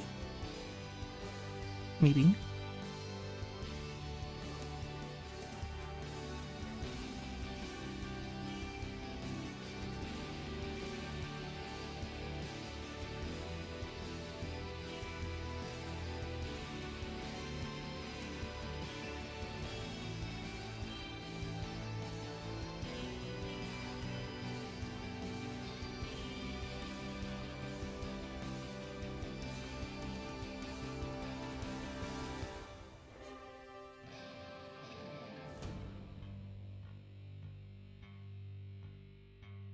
More clarity here. I want this to look like the hand.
And it's all started from like a base sketch, right?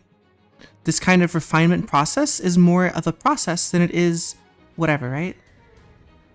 And so when I remember you asked me a bit ago, a couple days ago, whether I restart my sketches.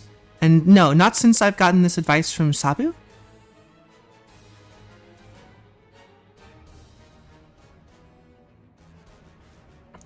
I highly recommend giving it a shot, right? Instead of getting rid of your sketch or drawing over your sketch, try instead to just make the lines that you want to keep bolder. And then as you're making the lines bolder, get rid of the lines that you feel don't add anything. Just like sort of erase the lines that you don't like in small chunks, right? Think smaller areas. Sabu is an adult artist, a not safe for work artist. They tend to draw a lot of like non-consensual work, but they also have a lot of femboys and stuff. So it depends on what you're looking for. I think that they are an excellent artist. They have really good control of colors and everything. They're kind of like Frank Frazetta if Frank Frazetta drew twinks.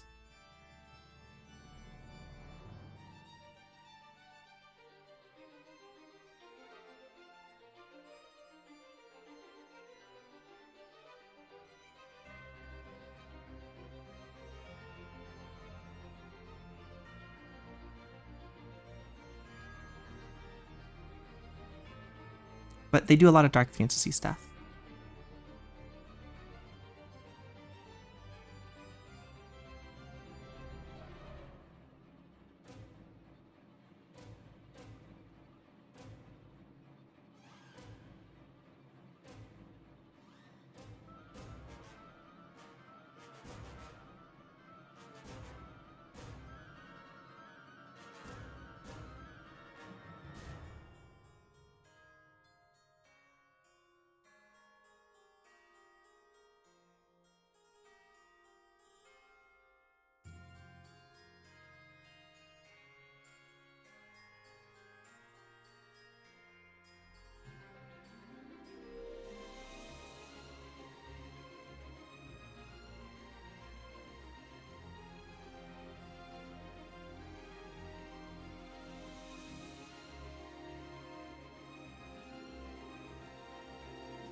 I don't think the nose needs anything added to it, at least not yet. That's banned here, so I can't. Yeah, exactly. It's just a shame because they're such a really good artist. I really love them. Mostly because they're like at least nice enough to help somebody who asks. That's primarily what separates an artist that I like and an artist I don't like.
This hand is in front of everything here, so I want to give it a lot of bold lines so that it looks, what's it called?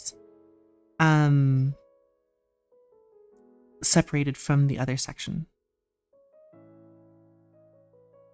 See, also looking at similar peace sign poses, people either push the elbow forward, draw the arm like moved at a 45-degree angle. Yeah, if you're doing like a head-on pose, like this, that's true.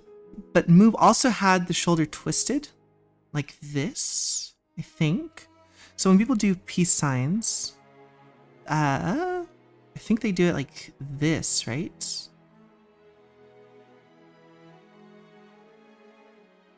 As far as from reference, I think.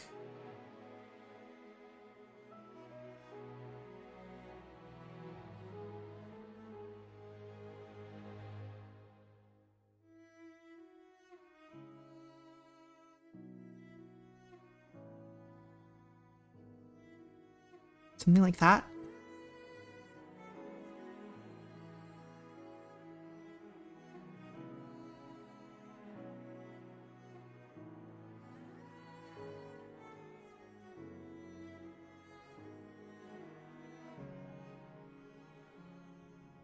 Think so?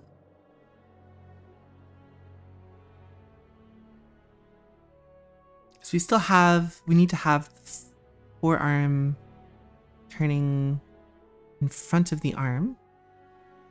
So it's going to go in front.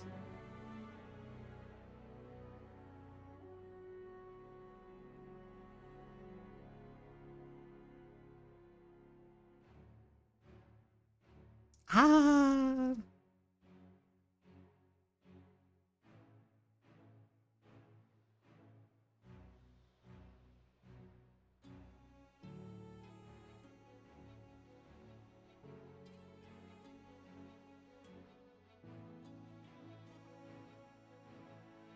Something like that.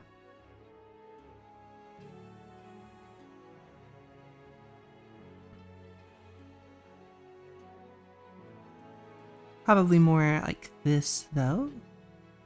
I think I worry too much about getting the anatomy first and then the actual pose. I kind of just get close enough and then modify the sketch.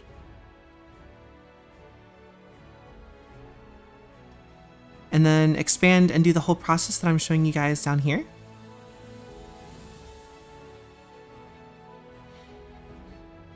Which is to kind of just like play around with it.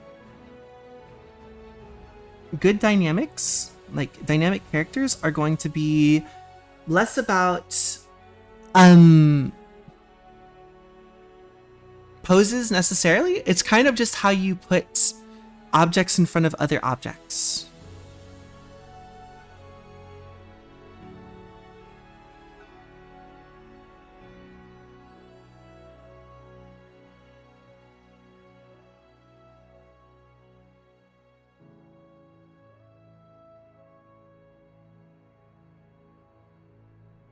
So for example, I have this tie is resting on this. I want to give the space that's not going to be the tube a little bit darker, and then the space underneath it.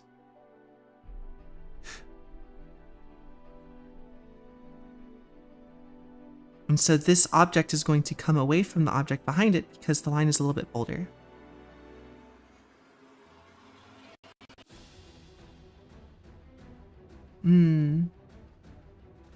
I don't know if I've solved Pointless's issue.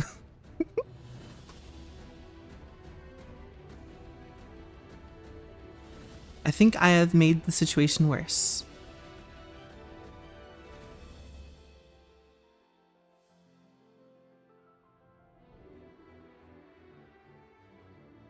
Because now I am just drawing because I want to keep drawing. I'm sorry, no! I'm sorry, I didn't mean to.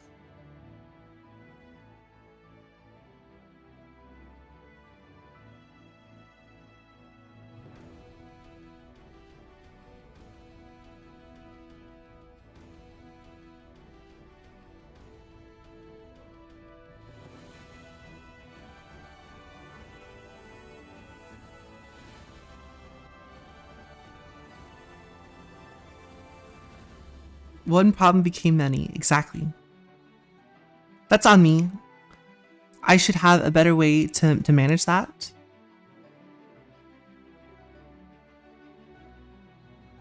Sometimes some things become more than what we intended them to.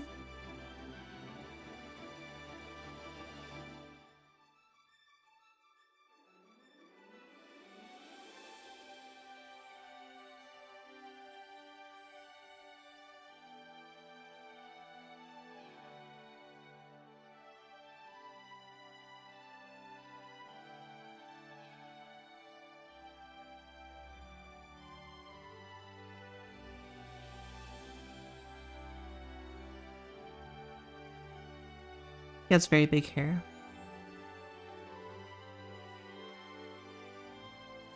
I think that solves a little bit of it.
God, I make such a bad teacher. But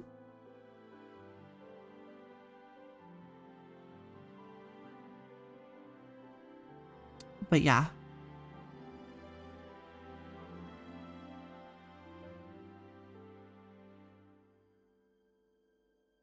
Let's see. How can I spin this? How can I get something better out of this? Or good old Moobles. What did you think of the rat compared to the reference? Did you send me the rat in the reference? I mean, I remember the old rat, like from ages ago that you sent me. Did you send me a rat recently? Oh, is that the horned one? That looks really good. I think it's very good. I've seen this ages ago, though.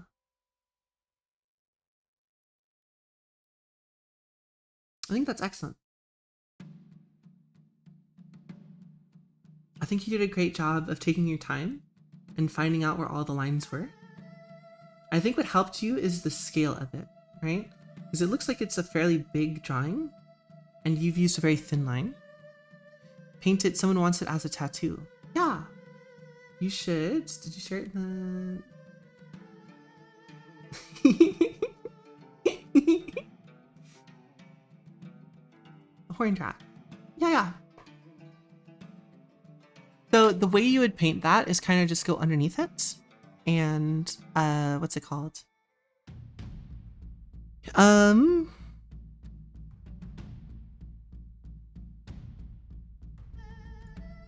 Go underneath it and just like put in the flats in, right? So start with just like, is it part of the horn? Make it brown. Is it part of the skull? Make it white, right?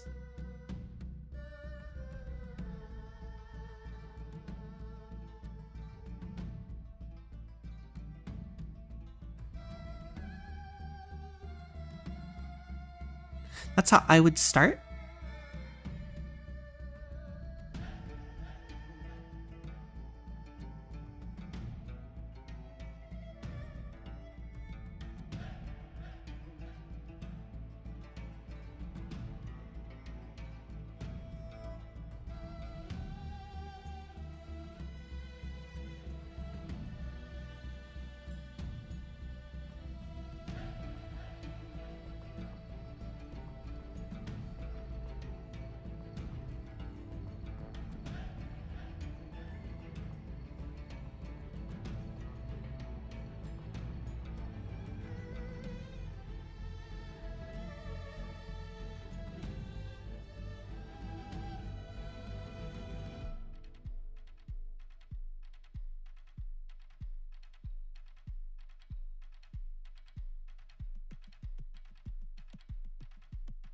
What's a pretty sick tattoo?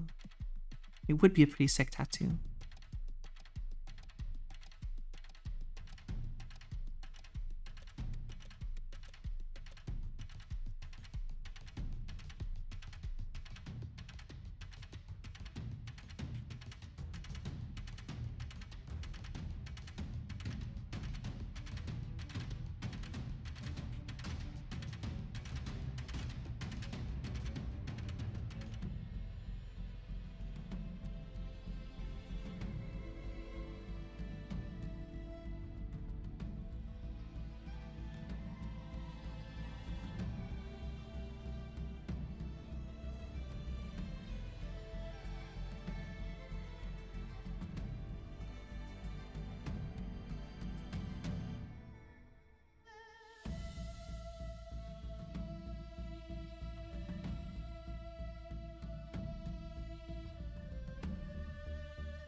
Not just a horned rat, it's a great horned rat. That's even greater. That's good. That's good.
time.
Thinking about the deltoid coming in over.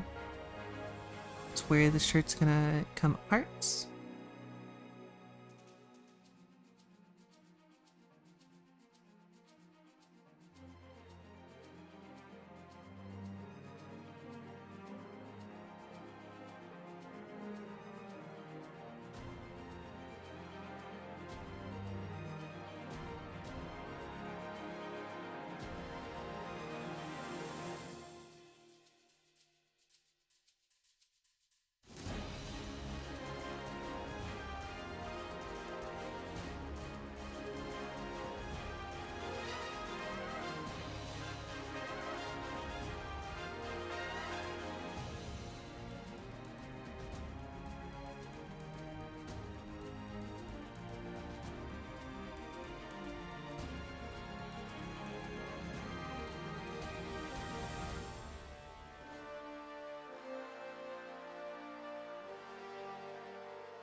That arm looks weird. It does. Yep. It looks strange. I gotta change it. I gotta fix it. Something's weird with it, and I don't know what. We're gonna play around with it until it works. So I gotta remember, where am I looking at? I'm looking up at this point. This is the horizon. Anything I'm looking here, I'm looking down at. Anything I'm looking up here, I'm looking up at. So how would I look up at this?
There's not enough lift here.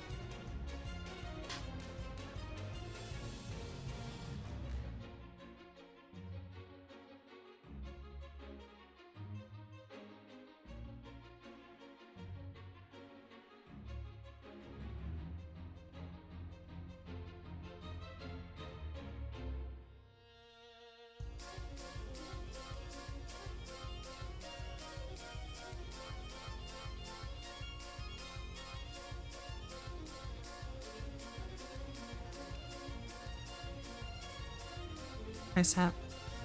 Come underneath here.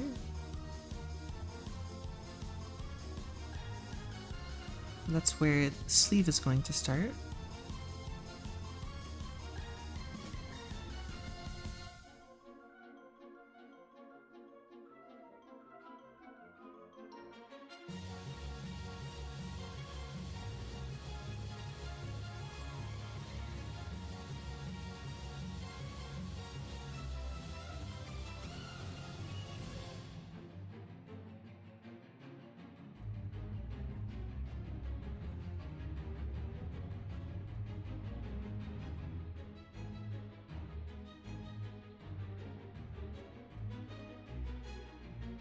Shoulder is still looking too small somehow.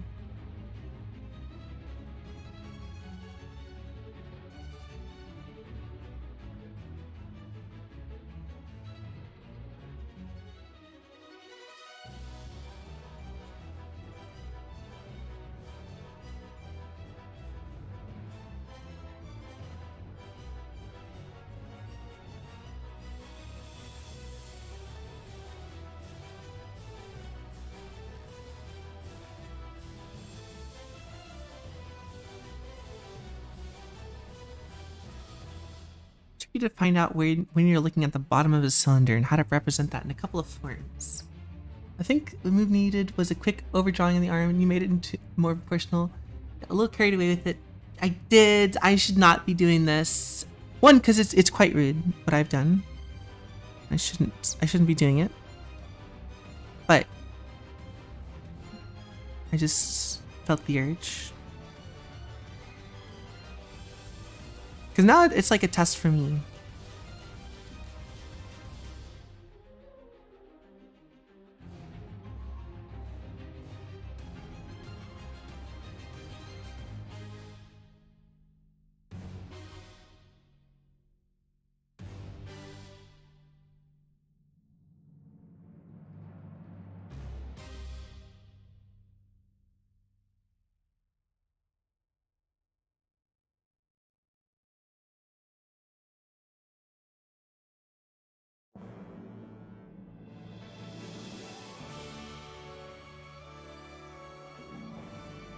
It's way too much ribcage.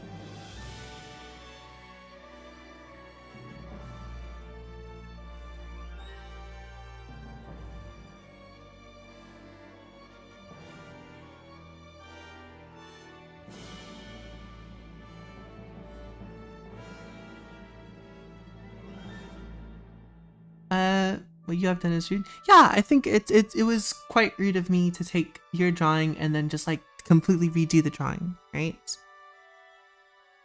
Because it doesn't really help you, and it's like I haven't really done anything to help you because of it, right? Because this is no longer helping you, I don't think. If you think it is helping you, then that's good. I didn't think when I'm drawing this, I don't think it's helping you that much. I'm just doing it because I have no restraint. And I'm like, I wanted to draw the thing. I want to draw the thing.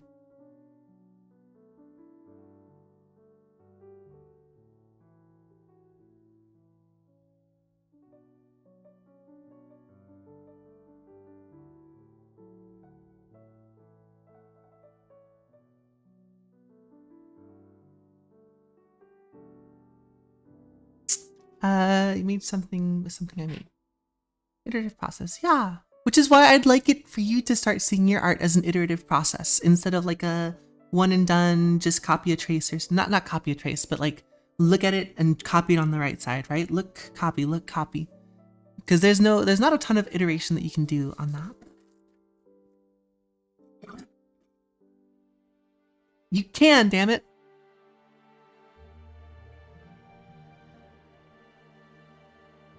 Mm-hmm.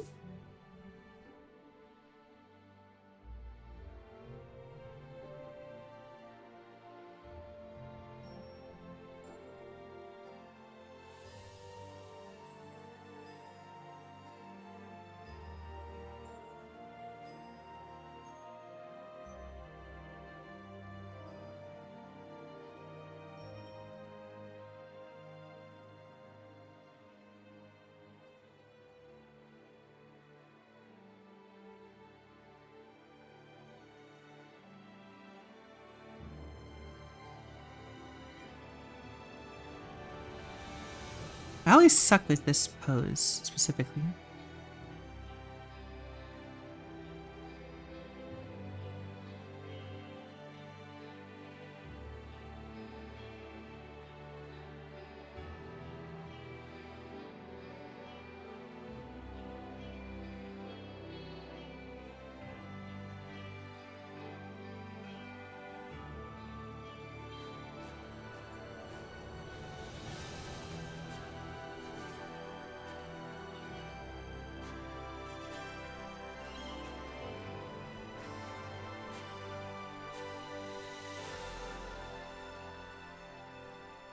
In school, we were taught that you either get it right or you give up. That's not really what you should be learning from school. You're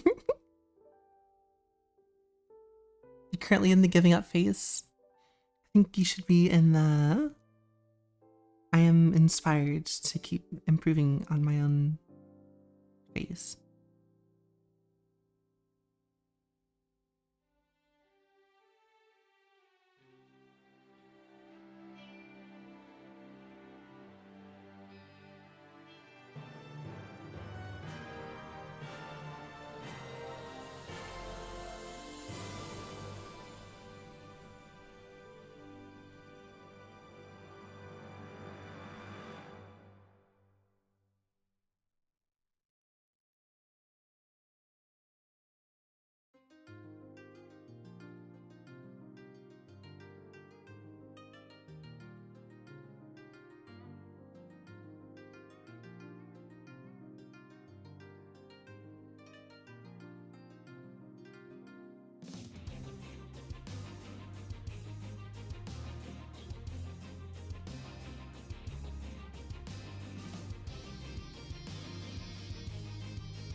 Ah.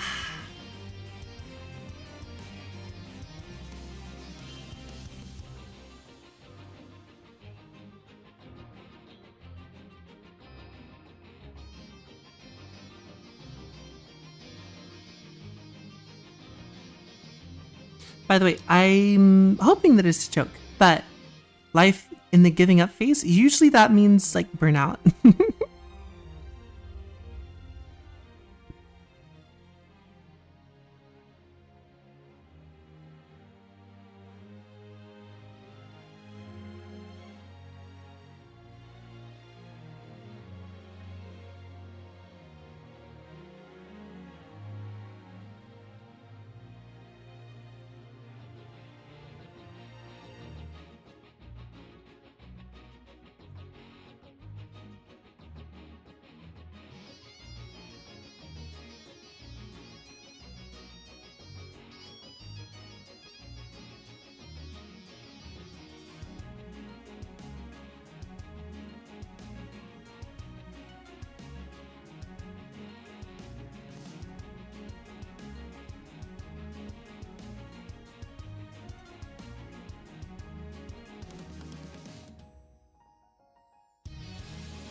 I don't think getting it right should be the main focus.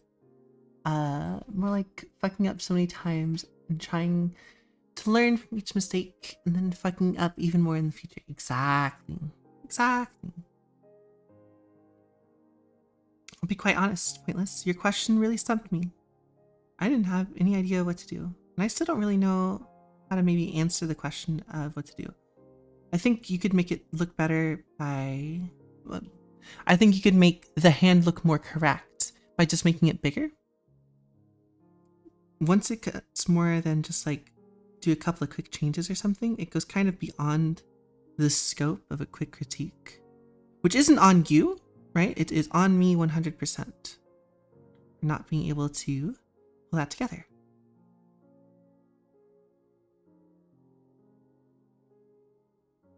So I do apologize.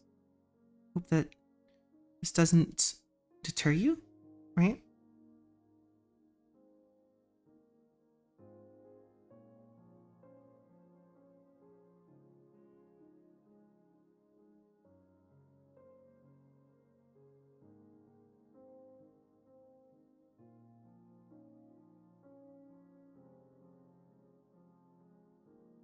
Because it was a very good question in the sense that it is very easy to make a mistake like this and get completely lost in how you would fix it, right? I think if this happens again, like if you feel like very lost, I'd like to see if you can try a couple of things as far as like, can you come up with some more actionable phrases, right? So can I, as an artist, right, is the thing that I am doing, what do I want to change? What do I want to see changed? And it can't just be like, oh, this, because it looks weird, I want it to look less weird, right? It needs to be something like, I think I would like to try to make the hand larger. Or I think the hand is out of proportion because it's not the right size for this area or whatever, right? Or I think the angle is wrong. Let me try again the other angle, right?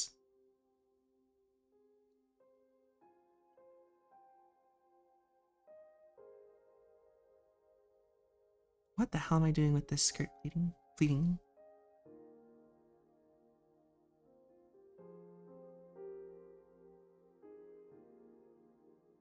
Ah, it's not.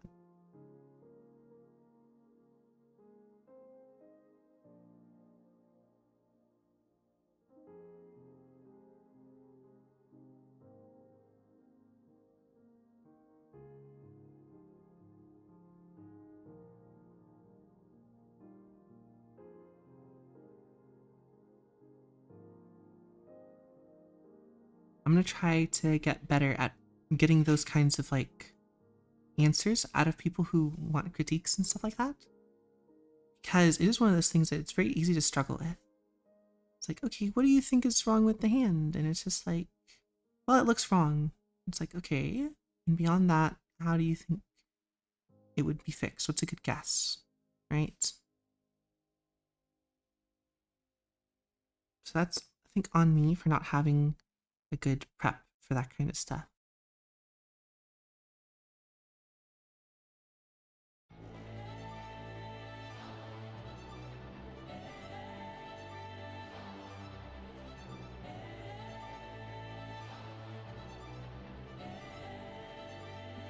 I see a broken wrist.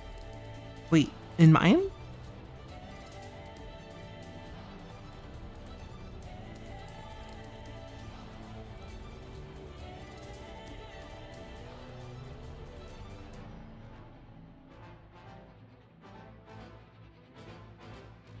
Look at it.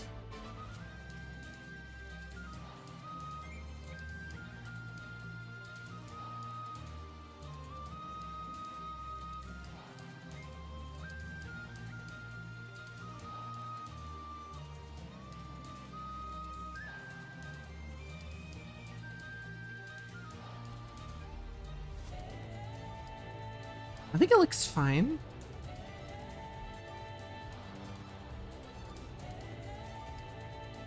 The wrist can go about 90 degrees to the arm, more or less.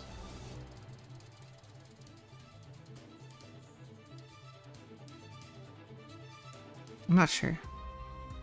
I'm not sure.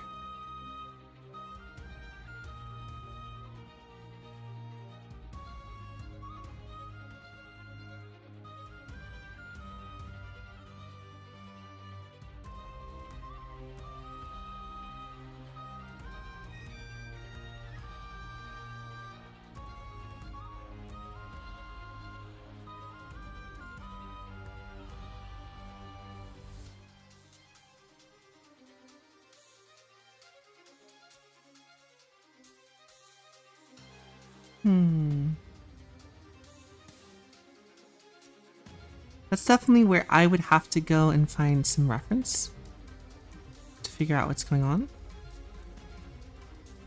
Because it feels right to me, but feeling right doesn't necessarily mean anything.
Should definitely be higher on the thigh.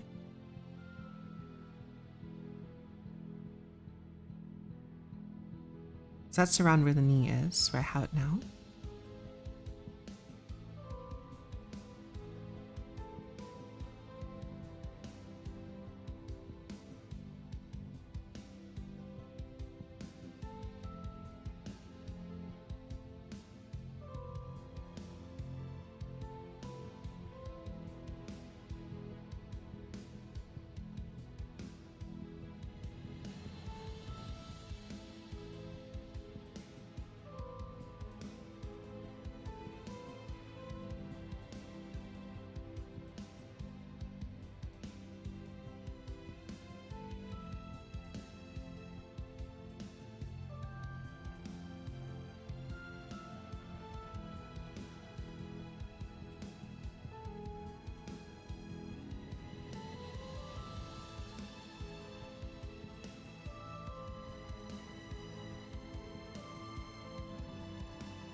The wrist for me makes sense in the way that the cartoonishly large hair makes sense. It might not be quite possible in real life. We're bending the rules to make the pose more interesting. I think so at the very least. Yeah. Very believable.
Mm-hmm.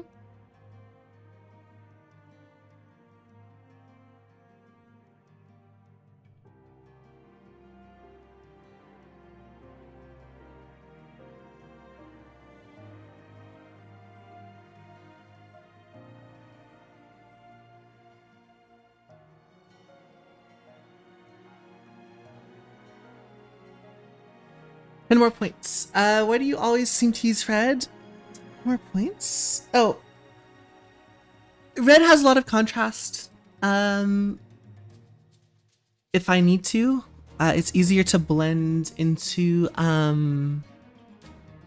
what's it called? It's easier to blend into like flesh tones, right? So if I ever wanted to change into painting, red is easier. Blue also, if I was to draw with blue, it's easier on the eye. Black and gray or black and white is going to have way more like contrast in the sense that your eyes will get a lot more strain. Blue doesn't have as much of that. Red doesn't have as much of that. They have a lot of contrast between the two of them because of the hue. So if you want to draw with blue and then draw on top of it with red, right? Sometimes I'll do that with animation, but depends. Honestly, at this point, I've just kind of gotten a preference for it.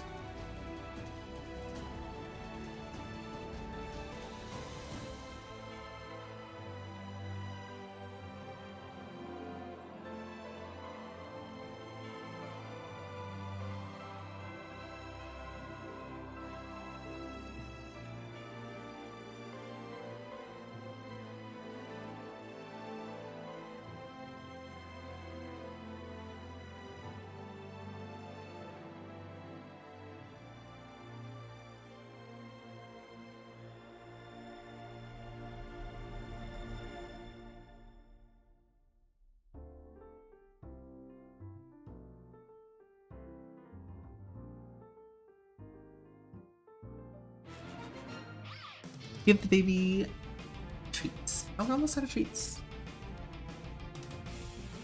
The doggy is hard to see. Let me turn on the contrast.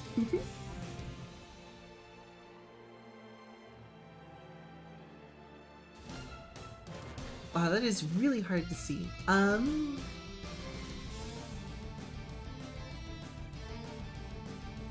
let me turn on the lights.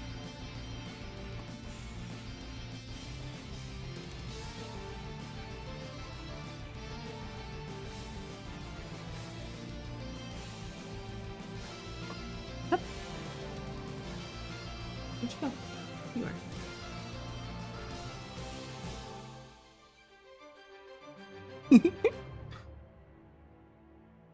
no, it's fine.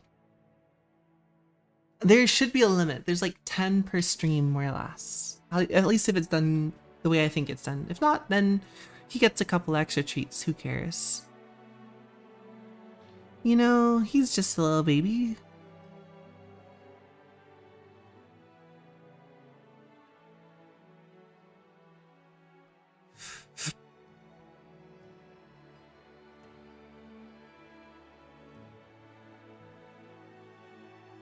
Mahal is getting spoiled, yes.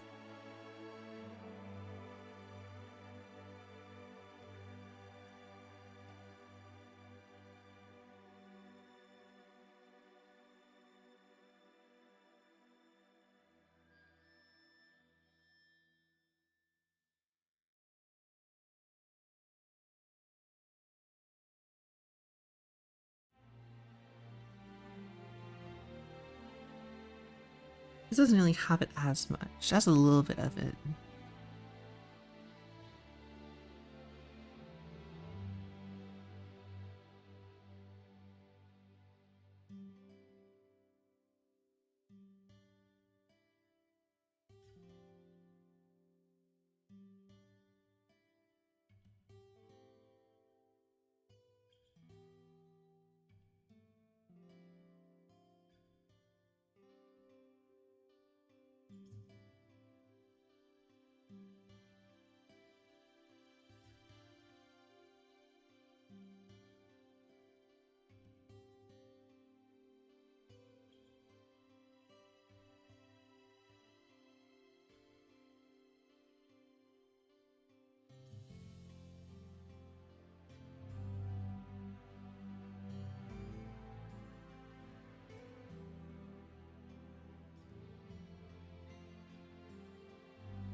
Bailiff, whack his pee-pee. It's 7%. The boy is Schlorpin. He's out there, yeah. Oh, good old Schlorpo. Having a good old Schlorpin time.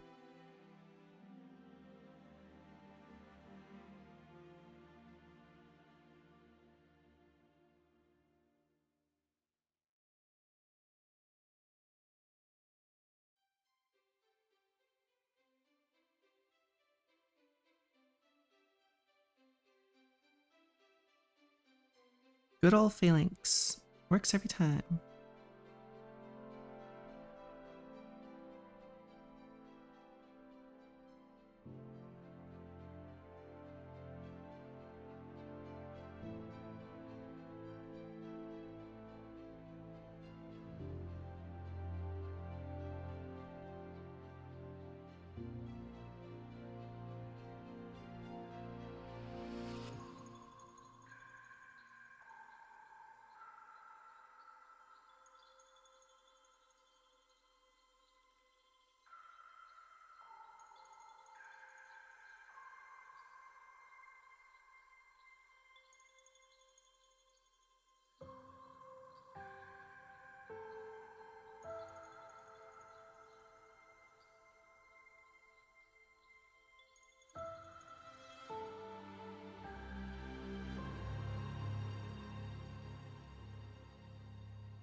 Ooh boy, I think it's done. That's how I go from sketch to line art, is to just work on the sketch until it becomes line art.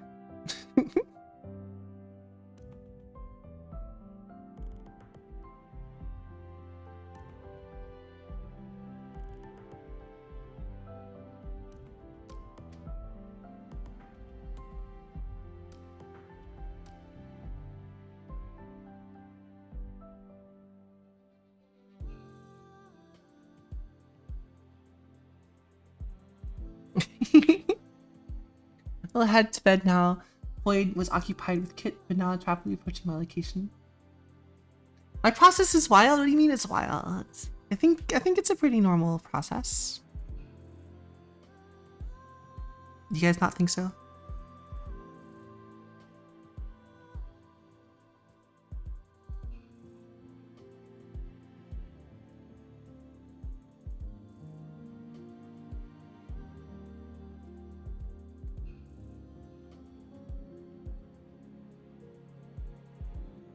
Catch the line art transformation?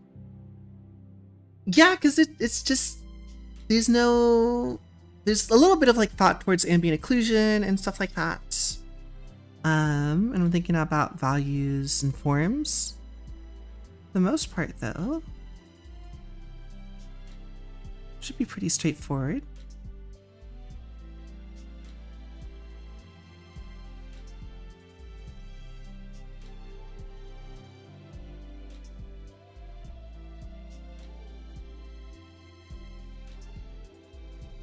It baffles me it looks clean. It is clean. I was cleaning it up the whole time, right? And it doesn't take too long. When did we first start this? About also nice line art. Line art order base more scribbling. Thank you, Diavola. Remember when they sent that. Let's see. Around 5:30-ish my time. So let's see. Sent me the file around 5:40. Right now it is 7:26. What the hell?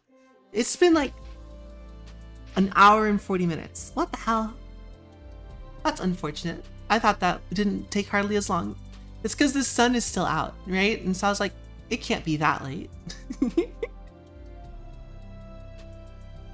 Okay, I might go ahead and stream so I can feed Maho, walk Maho, and then come back and do stuff. I mean, you know, our 40 minutes is not super long, all things considered, to get line art.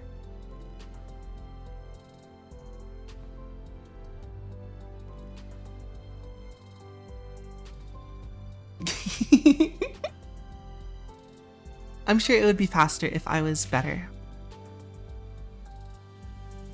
But yeah. You guys have a good night. Thank you so much for coming. Say goodbye, Maho. You didn't do anything.